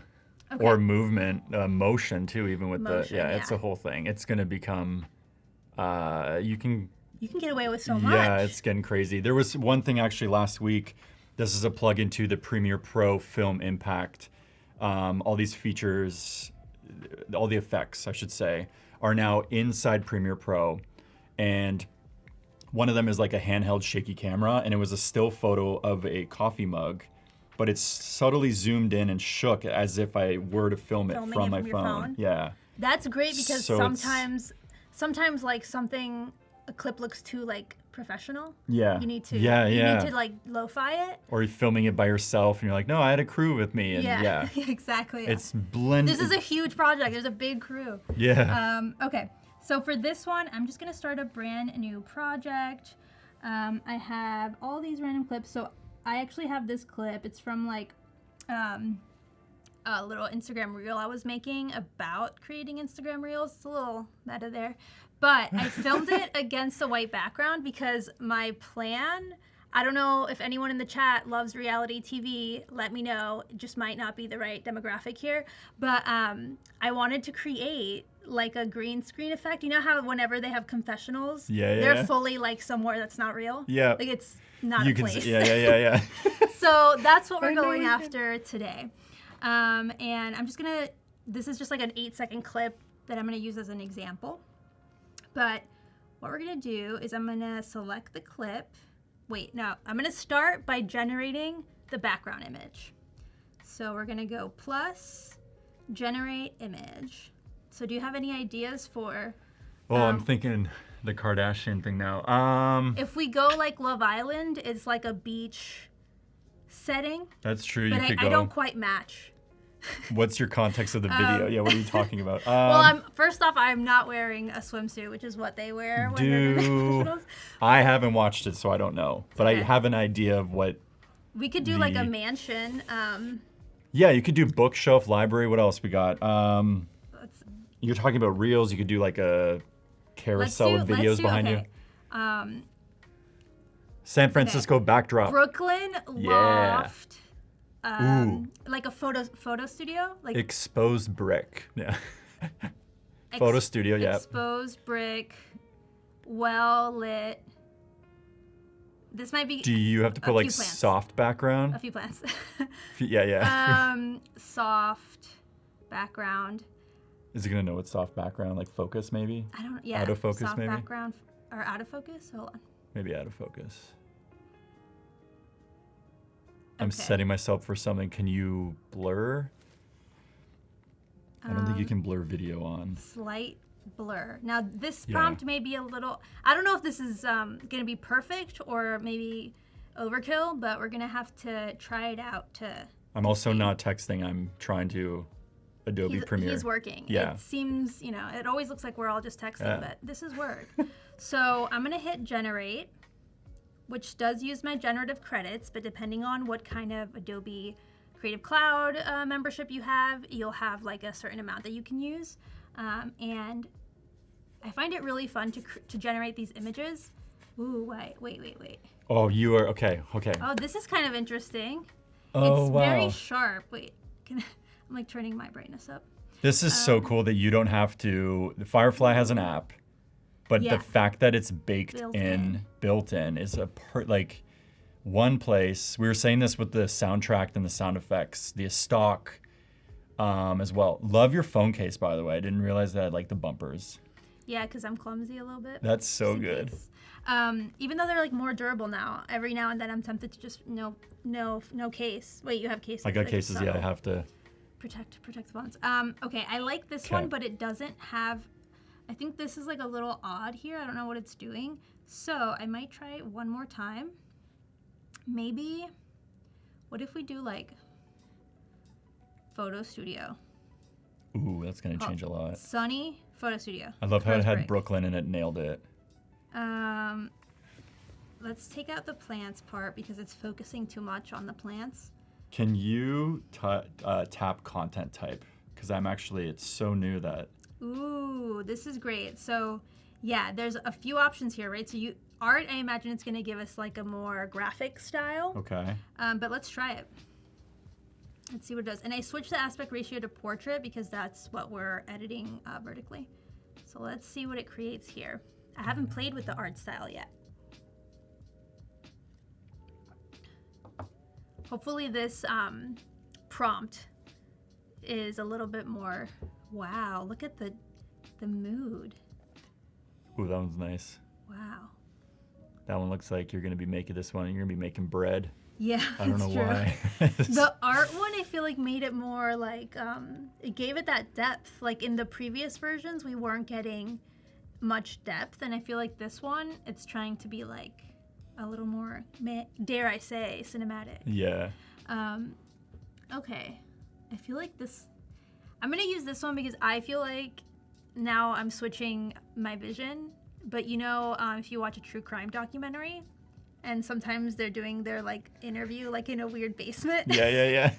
This kind of is a little bit like that. Like we're on a green screen right now. Yeah. Should we capture? Yeah. Should we make our own edit right now? Like film it? Okay. We should. That's the beauty of this I want to say software, obviously, but it's the app. Like you can create these hilarious storylines. These worlds. Yeah, like I can just imagine what. Yeah, I should have I regret not filming my true crime. That's the thing, yeah. Documentary interview where I'm like, he was so normal. So good. Okay. On my last stream too, I had like I was prepped for something and I was like, oh, this would be cool in the moment because you're living in it. Okay, so you bring it up a bit and what you're doing is cropping. So what I'm doing is, so this was originally the clip and it was just side by side. I decided, since I'm gonna place myself in this scenario, in this beautiful studio that we generated here, I'm gonna drag my clip to move it up, and it tells you so that if it's your first time using it, you'll get prompted. I'm gonna zoom in so I can see a little more clearly. And you also use that thing on the left to raise, see your, this is so handy. It's a real estate issue, yeah. Sometimes you're editing on mobile and it's just like, that alone is frustrating. Yeah, what do you... It's so nice to be able to just easily control it. And then the other thing I did was adjust like the actual size of the clip. So if it's here, it brings it always in and like fully fits it. But if you hit fill, it'll fill it right to the frame, which is handy. But I actually want to zoom in because you can see like the bit of my chair and I didn't really want that. Yeah. But I wasn't paying close attention. So now maybe that's a little too close, but we'll do it. So I was trying this earlier. Let's see. Because we're prepping and it was kind of, mine was wonky. Yeah. So I just want to, for me, let's see. It's gonna be great. Let's see. Okay. Because I know I had a little bit of a hiccup. Yeah, but the other thing is too, you can bump this from mobile to your laptop or desktop, and that's where I can start getting a little bit more. Yeah. Yeah. Okay. And I use the Ultra key and more fine tune. Yeah, fine tuned it there. Yeah. Well, I wanted to show you how I want to use the remove background tool, which admittedly was having maybe some issues earlier. Yeah. Let's see how it does now. This is an 8-second clip, and I just want to expose. I want to put myself in that weird basement looking place. I don't know, it almost looks like a cathedral. So I'm gonna hit, so it looks really good here. Once it starts creating the mask. It's looking good. I'm gonna zoom in here. And then once it processes, I think it's like creating this weird like hazy effect. But don't you worry, I have an idea, which is I'm just gonna, for a second, I thought it was maybe the opacity, but the opacity is at 100%. So I think this is just, like happening today. I'm just going to hit duplicate, duplicate, duplicate. So I've duplicated this clip 3 times. This is a bit of a hack, you guys, but it's still the same process, and maybe it'll be working well on your end. I'm gonna try it. I'm cooking on my end. Yeah. So look, I stacked it 3 times. Again, not ideal, but I just wanted to be able to show you guys how this could work. Now, I think what I have to do though is like mute. I might sound like crazy echoey. Well, you are in a brick. I am, and that you're right, maybe we should record a voiceover and ignore what I'm talking about and actually make it more like a true crime interview. Yeah. I'm thinking of a storyline while I'm clicking edits. Let me see, because I can't record right in here right now. We need like an alias name. Yeah. Okay, that's what we're gonna do. This is Amanda. The theme of this is gonna be like true crime related. Although the dialogue right now isn't matching, I'm going to record over my dialogue, and it won't match exactly, but I'm gonna do my best. So add music and audio, voiceover. So what could my voiceover say? Like, it was I don't know, small, chat, yeah, let us know. I lived in a small, I never thought this could happen in X place. You should play, we should play you off as like a ghost. Yeah. That's what we should do. Or, yeah, I'm a ghost. I really wanted to make friends with Casper, but. I feel like it's more like one of those interviews where I'm talking about, like, they were, like, it was the perfect family. And then it goes to black and white. You're deep in the, love it. I'm I'm trying to think of a little script here. I'm freestyling. Okay. It was a perfect day. Okay, I wasn't sure if it would let me record all the way beyond it. Let me try again. It was such a normal day. No one thought this could happen. So now, okay, the audio won't match what I'm saying. I want to pull back for a minute because if I had my friends and I could like make fun with this app and just like have this new like hangout feature together, but I know my kids would be like creating a series with me with dad and just being like having them voice record like, okay, take that again, okay, no, cut that out. I would almost leave it in the edit for laughing purposes afterwards, but like you can create this with friends and family. Yeah, and you don't have to like, the cool thing is since it is on your phone, you can bring it to like different, like you can take it to a hangout and record like dialogue from different people if you needed it. Yeah. Without having to like think of parties bring them into your, like bring them to your house or something, you know? You know what? One thing I'm actually realizing right now in the moment is editing for me, it's so business transactional and like we have to like, you know, there's the whole thing with the energy around editing. It's feedback and changes and long hours. This is breaking all of that where it's creating now. It's fun. It's vibrant. Yes. And this example in particular is very much, it's just like for fun. Yeah. If you watched like my earlier stream, it was a video that I would actually maybe post on my Instagram and it's like a little bit more professional and realistic. This is just, let's have fun, let's make videos. You don't always have to have it be client ready. Serious, you know? yeah. So actually, I want to listen to what this sounds like because it has to sound crazy, and I just want to know. Wait, hold on. Editing too for sorry, I'm on your. Editing too for your Instagram stories. This doesn't have to make the feed again. It could just be fun, party mode. Yeah, this isn't feed ready, you guys, but I just want to. Yeah. Yeah, let's see. I think this is gonna sound crazy. It was such a normal day. No one thought this could happen. It doesn't even match what I'm saying, but it is so. It was such a normal day. No one thought this. Here, I'm gonna play it. I'm gonna play it for you so you can see. It was such a normal day. No one thought this could happen. It makes no sense. Can you generate some B-roll? Yeah. What do you think? So that's like my interview section, my interview clip. Okay. You're allowed unlimited layers as well. Yeah, you're allowed unlimited layers, so we could Stack do a them lot up. of stuff. Yeah. Yeah. So we could then move into like, okay, hold on. I have an idea, and it is to take. This is on the fly for real here. Duplicate. I'm gonna restore the background. So like now I'm suddenly in the other place. But what I want to do, or wait, I can make a still, right? Pretty sure I can make a still in here. Like if I hit freeze. Hold on. I'm trying stuff out here. Okay, hold on. Maybe that didn't work great. What I wanted to do was go into looks and make it really dramatic. And not vintage film. I almost want the I'm going on my end over here. you know the like negative? You know when it goes into The invert? Yes. Yeah. But I don't know if I can do it with looks. I might have to do it with adjust. So on my end, I'm gonna generate some sound. So here, and then I'll zing. So I'm gonna flip and dip.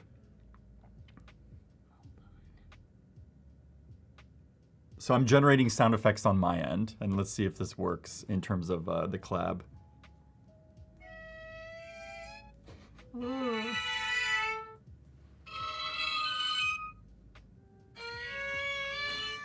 That sounds what's it called? I can't think of the word. Cringe right now. or Suspenseful. Suspense, that's the word I should have prompted. So you can kick back and forth and dance and make, so let's add that sound effect. I was trying to like color grade it so that it looks inverted, but I think that might be too dramatic of an adjustment. unless I'm, okay, hold on. Maybe it's like this. Even if I do something Orchestra. like this, which one? I can't even spell orchestra, so I had to say it to my phone. Low bass orchestra sound is what I'm generating. Luminance, okay. No, come back. Okay, here we go. Right. Womp, womp, womp, womp, womp, womp, womp, womp, womp, womp, womp, womp.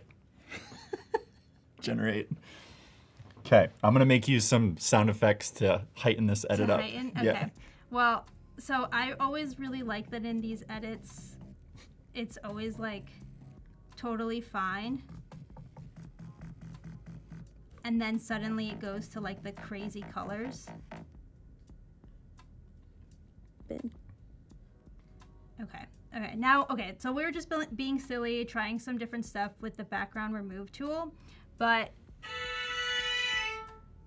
okay, we can definitely add some sound effects here by going to music and audio sound effects, and we can maybe add like, let's search for, what's it called? Horror? If I drop this to you now, airdrop, I can give you my sound effects. I think my airdrop's on. Can I tap your phone? I don't know. Is that how that works? I don't think. Oh, there we go. So if you accept that. This is new technology. Yeah, we're trying this on the spot. Did it do it? Nothing nearby to share. What do you mean? Okay. Weird. All right. But if we go into horror, I think I can find some pretty interesting Sound effects, yeah. sound effects. So, ooh, no, I don't want anyone screaming. No, that's really intense.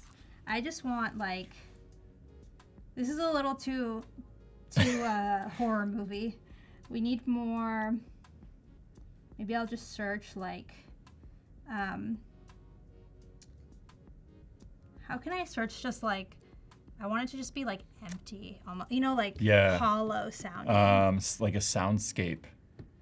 Like room tone? Yep. Maybe I can find some interesting room tones. Prison ambiance. Ooh. Ambiance, that's the word. Prison ambiance is a crazy sentence. Wow, okay. Yeah, that's crazy. That's cool to show the diversity of. Whoa, wow, okay. That's not what I'm looking for. I want like a, let's type in suspense. I bet suspense will generate something.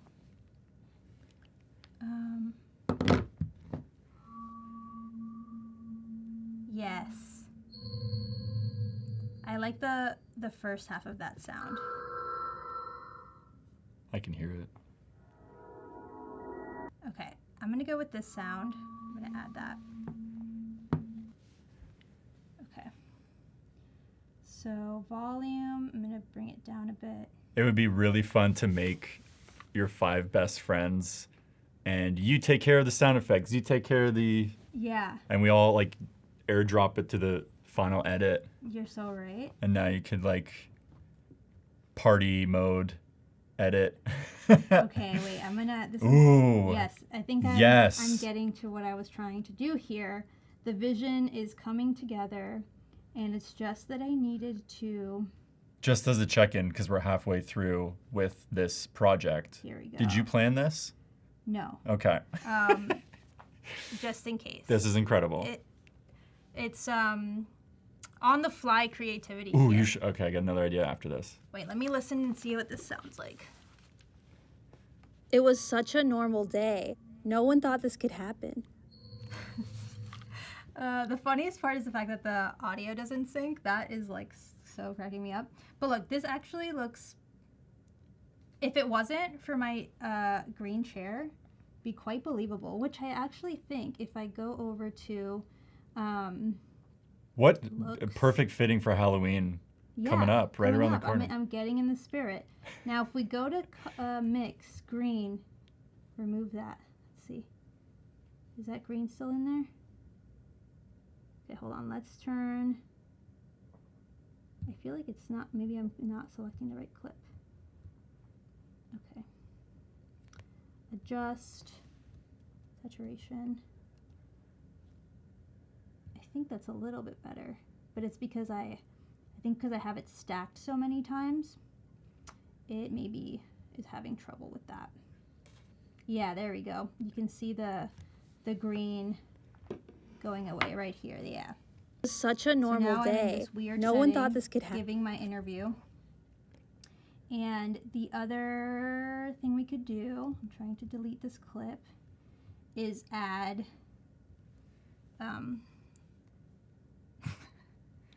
like a lower third. Dun, dun, dun, dun, dun. So I'm being interviewed here. Love it. Pinch to zoom or yeah, to exactly. size. Go into style. I want it to have like a background. All right, like this.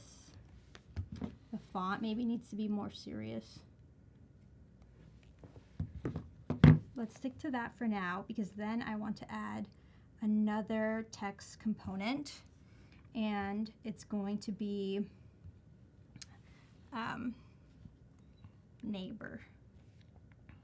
It's always like this, right? It's like, who are they talking to? It's the neighbor. Or is there a better person I could be in this setting? You kind of want somebody who's not direct. It's like the school principal. It's always like some rando person. Who's like in the outer like, circle. Yeah, really way out there. It's like, it's almost, yeah.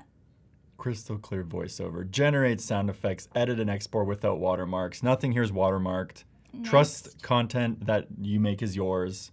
And thousands of free assets. Trying to think what else you added in here. You could do stickers too. We should do stickers after this. Okay. Yeah. I'm going to go to layout. I'm going to do the text width.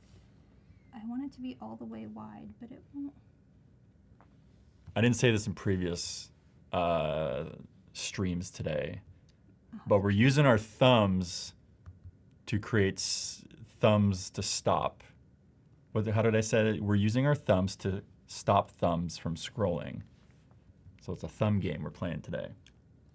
Okay. Squeeze layers. I changed my role to local. Local Wait, witness. hold on. It should be eyewitness.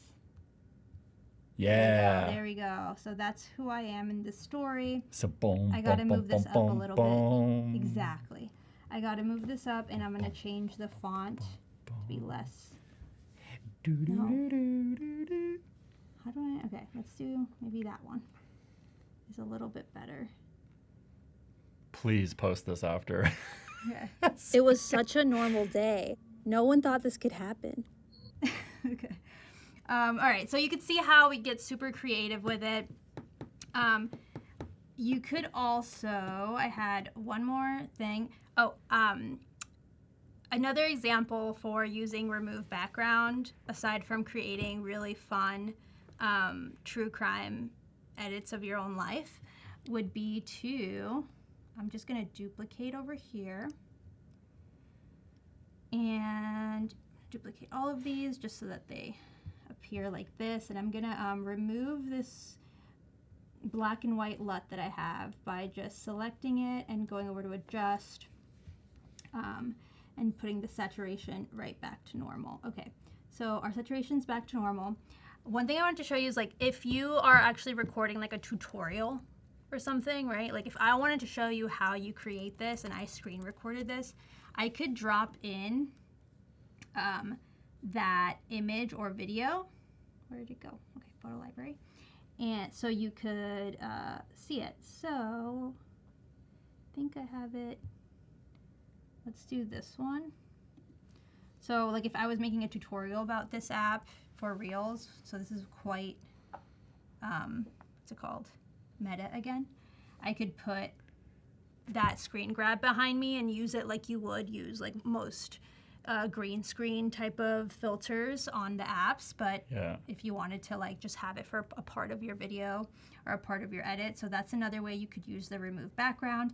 And this doesn't have to be a still. We could replace it with a video. So I think I have this as a video. So this is like, I think I was creating, I think this video is longer, just like I was trying to show like how I would, if I added this to my calendar. Wait, I deleted the wrong thing. How it could be like a, have you seen that trend where people show like what's on their calendar and how they're like doing their, how like a vlog to the calendar? Yeah. So this is like one way we could maybe. So this is educational content. This could be walkthrough. Yeah, I mean, you don't have to make true crime interview videos. I would love to, yeah. I know it's not. My wife would love it too. She would, yeah. It's not limited to that. So I just wanted to show how. It's crazy, yeah. You could add that here to the background and use it a little bit more practically if you wanted to. But I do think our original idea is a little bit more creative. It's so versatile from, Yeah, exactly. I'm showing the range. Yeah. Which is fun little video, or we could do like, a little bit more educational. So it's just really cool that you can remove the background with one click and do fun creative stuff without having to sit there and like rotoscope if you don't want to. Yeah, you really, if you, 20 minutes of what we've created is it's really quick. Yeah, and you can see like, obviously if I had recorded a sit-down interview, this would look so good. If this, like if this wasn't dubbed. It would look so sick. What else can we add here? Stickers. Have you tried stickers? That's so fun. I haven't tried it with the right prompt, I think. Let's see. We gotta add like a little ghost or something. Okay. All right. What can we do? What kind of prompt, what kind of sticker would show up here? I'm thinking like a playful ghost. That's a cartoon. Let's do. But if you're feeling, what were you were saying she had no idea. She had no idea this could happen. Detective stuff maybe, like a magnifying glass or. Yeah, let's do magnifying glass. Generate. All right, let's see. So, could decorate the frame. We could also generate maybe some sort of texture. True. Yeah, we can. Yeah, where am I thinking? Yeah. 8mm frame around or something. Yeah. Yes, exactly. Ooh, double. Wow.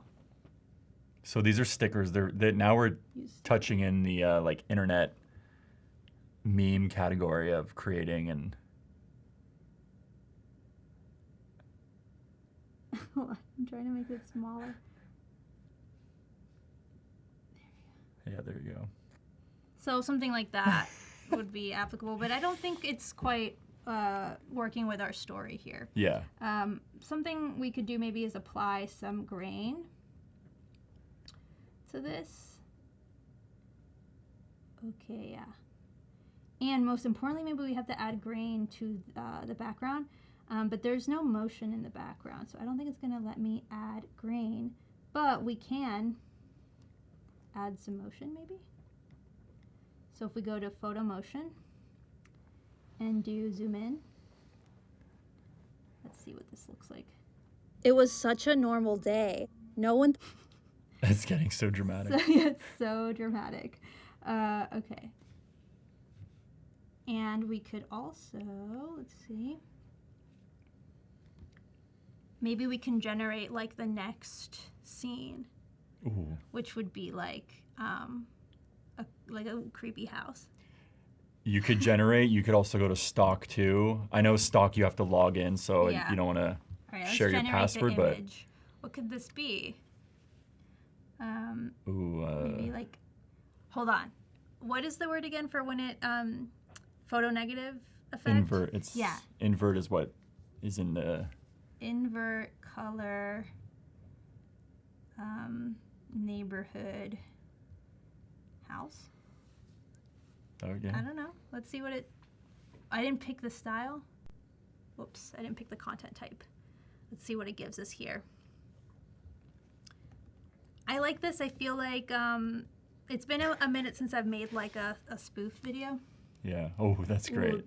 It's really cool looking, but it's not the effect that we're going for. Let's see if we can try again here and go to photo. Maybe we do black and white.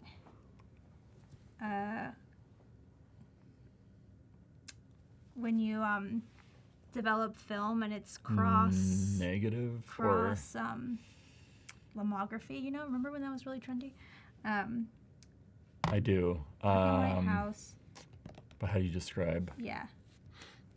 Suburban house with garage. I just added the garage just to make it a little bit more suburban, just to really make sure it's giving me the vision. So then we could like move into that and add some cool sound effects, like wind. I'm just thinking it's like, okay. Sometimes I'm at the studio, sometimes I'm working at home, but if I'm like wah, wah, wah, wah into my phone and somebody hears what I'm creating for this sound effect, this is amazing. That looks great. And then we could add maybe some motion here. Photo motion. Should we do let's see, pan up? No, pan up is not right. Because you know in the true crime they only have like 3 photos that they keep looping over and over and over through the entire docuseries. So maybe let's see. The zoom, so it's like. You think pan zoom or just zoom in? I kind of like that. Anything at this point. I think that's pretty good. Thought this could happen. Okay. Let's add a little bit of grain here so it's not really fitting in with everything. Look at the color settings. You got, grain to what size to. Yeah, let's go back here to, I think I did a little too much grain. We've all been there, a little too grain happy. Added a little too much grain, and maybe let's make the size a little bit more, a little thinner, less dense, and decrease the roughness. Let's add some vignette. How have we not hit this already? Yeah, with this what? Kind of video? That should have been. There we go. It's perfect. Truly, I love that. Let's see. It's so dramatic. And honestly, this whole thing, this needs vignette too. What? Yeah, you need to create the soundtrack too for the whole. Okay, so vignette. Nope. Oh, there we go. This is wild. You can just do this from your phone. Okay, let's see. Okay, and then maybe we add like a shutter when it goes to the photo of the house. How do you do that? Little quick sound effect here. Okay, I was like. Generate. We could probably just find this sound effect, but what about like camera click? I know it's shutter, but I want it to be a quick one. Let's see. There's like so many. Make it, Let's see. Yeah, that's pretty good.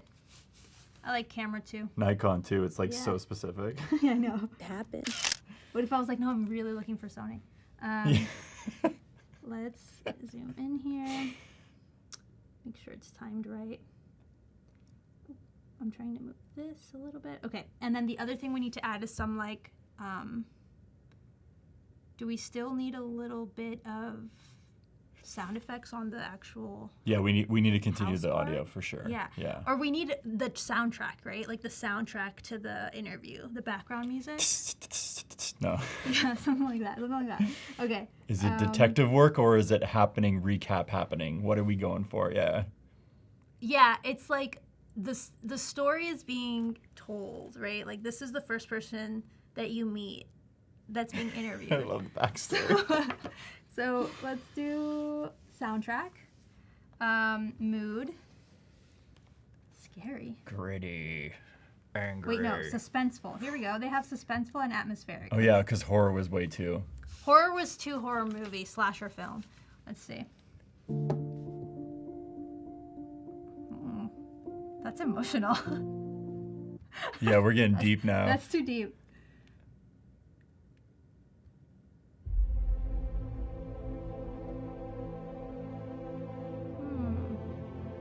It's powerful. It's powerful, yeah. Let's see. Let's try this. That's action film. That's full action film. Let's see.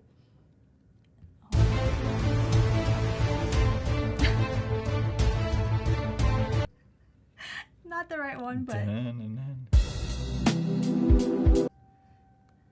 Ooh, that was like 007. Yeah. GoldenEye, circa Nintendo 64. What should I search for a specific thing?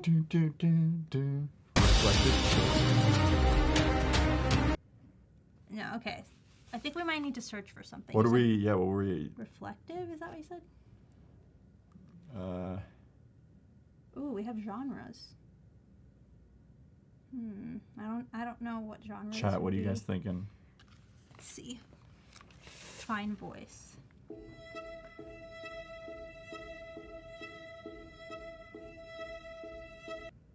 In the background, that could maybe I like work. that. It's subtle. You don't have to have it overpowering. Yeah, okay, let's try that.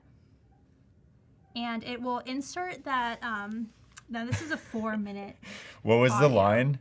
What were you saying? She had no idea? I had no idea this could happen. Something like It's that. probably just a leaky basement. Yeah, It's just like, call your plumber today. Let's see. Okay, let's change the volume. It's already at 30%, but let's see. Such a normal day. No one thought this could happen. Okay, I love it. Now, I'm thinking like to pull back on this funny scenario, it's like I never really liked, and it's funny I'm presenting right now, but presenting as a high school student or something, like you can craft a narrative presentation. Like students can use this.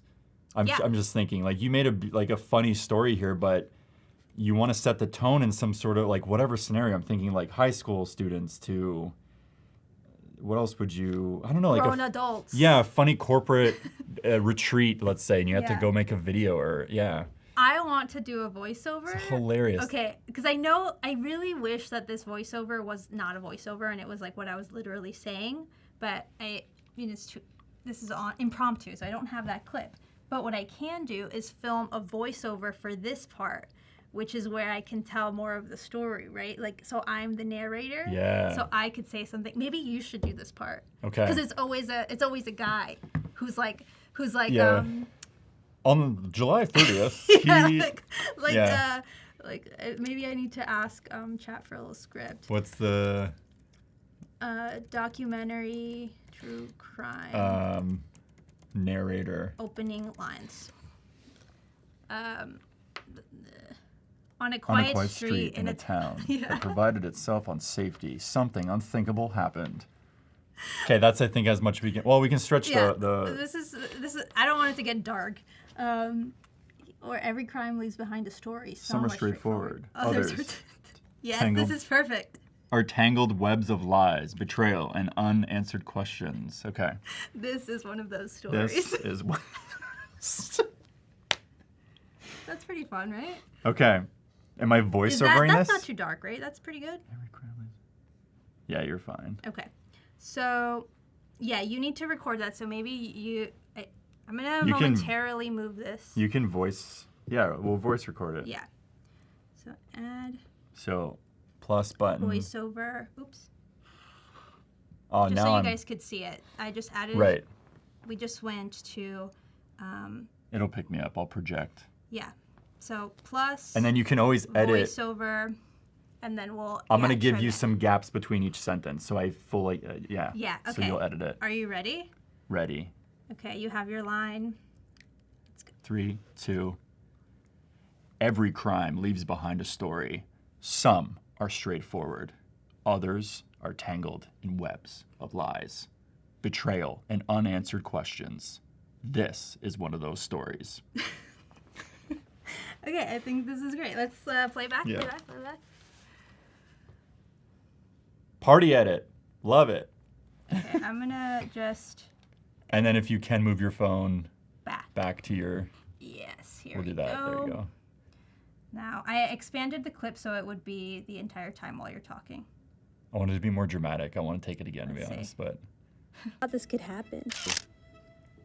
Every crime leaves behind a story. Some are straightforward.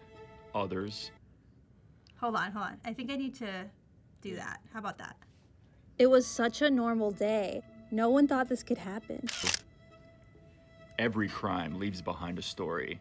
Some are straightforward. Others are tangled in webs of lies, betrayal, and unanswered questions. This is one of those stories. This is so good. The music, we nailed it with the You music. crafted it. That's the video editing spirit. Okay. That's what I always sticker here on my laptop. It's like the visuals do have meaning, but the editing is the spirit, and you are now able to do this, which is Yes. like, And when you find your that's passion, so cool. When you find your passion, which clearly mine is creating these true crime edits. You might be. I'm onto something. Yeah. Here. Okay, and now I'm just. You got to tighten it up. I'm tightening it up a little bit, even though I like the suspense, to be honest. So maybe we don't need to tighten it up, but because like that's kind of how these things go, right? It's like not that fast. Oh my goodness. I can see even myself making inside jokes for like my wife to be like. Yeah, of the most mundane. Yeah. Everyday thing. Like, I know as a video creator dad and media is my entire life. Yeah. I would be like, kids, if we made a Mother's Day or Father's Day video and presented it to mom and they took care of it. I'm always going back to the kids or it's, but it's just a funny scenario that it's a gift that keeps on giving. Like, All right. Now, if I put three of my buddies, close buddies together, we can make some funny stuff together. I want to generate a sound here. So all I did I am like so in it that I'm forgetting to tell you the steps that I'm taking here. Yeah, me too. I should be guiding you. Sorry. I'm just so in there. I'm so in the zone, guys. So music, audio, generate sound effect. We're down to a few minutes here, but I think we can do it. I want to do door creaking slowly. I just would, yeah. That was perfect. Okay, I'll try to mimic. I would just, yeah, there you go. I don't think I did a great job there. Oops. Hold on, re-record.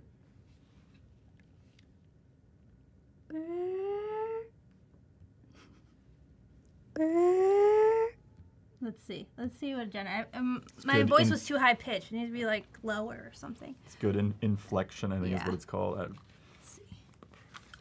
We got one here.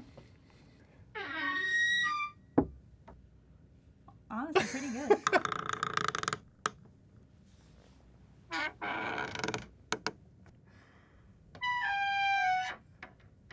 I think the first one's our best one, right? Kind of dramatic, but it's exactly what we need.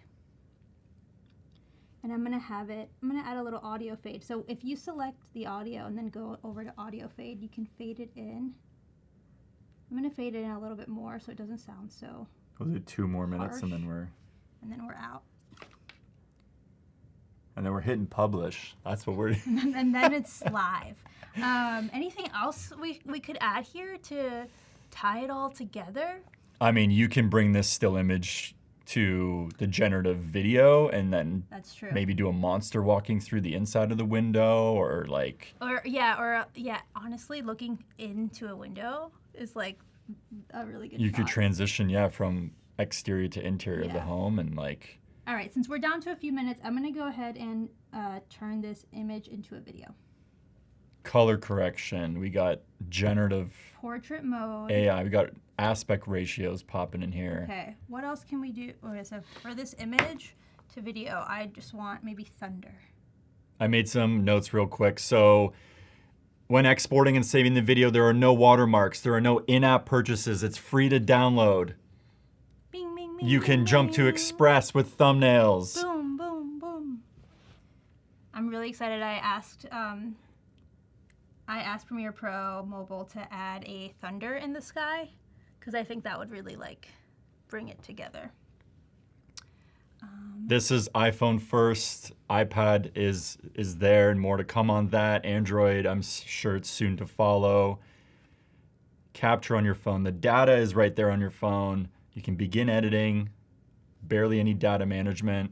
That's the best part. Like, I could create all of these files without having to open anything else and bring it in. Like, I'm just making it all in here. Yeah. If I had to open every single app to do this, it would drive me nuts. Check out this video that it generated. It is honestly so good. Okay, now we're to exceeding. Yeah, we need another hour. crime leaves show. behind a story. Some are straightforward, others are tangled in webs. So you can see, I feel like, there we go. Yeah, there we go. It was too zoomed in. Every crime leaves behind a story. Some How are good is that straightforward, video? others are tangled in webs of lies, betrayal, and unanswered I would questions. duplicate that clip Duplicate. and then reverse it so you can kind of like this boomerang one. effect it. Reverse real quick. And just now we hitting bought ourselves reverse. another 5 seconds. Let's see if it's long enough. Yep, long enough now. All right, I think we have enough time to play it from the beginning. It was such a normal day. No one thought this could happen. Every crime leaves behind a story. Some are straightforward, others are tangled in webs of lies, betrayal, and unanswered questions. This is one of those stories. Yeah, it got me laughing out. I think that's pretty cool. That's incredible. I feel It like started with I could add so much to that. these guys. I'm seeing lies. the yeah. I could just see it all popping up in my head, but we're at time here. Well, thank you. I think we you. touched on every majority of the effects Yeah. and features. Where can we find you? You can What- find me yeah. over at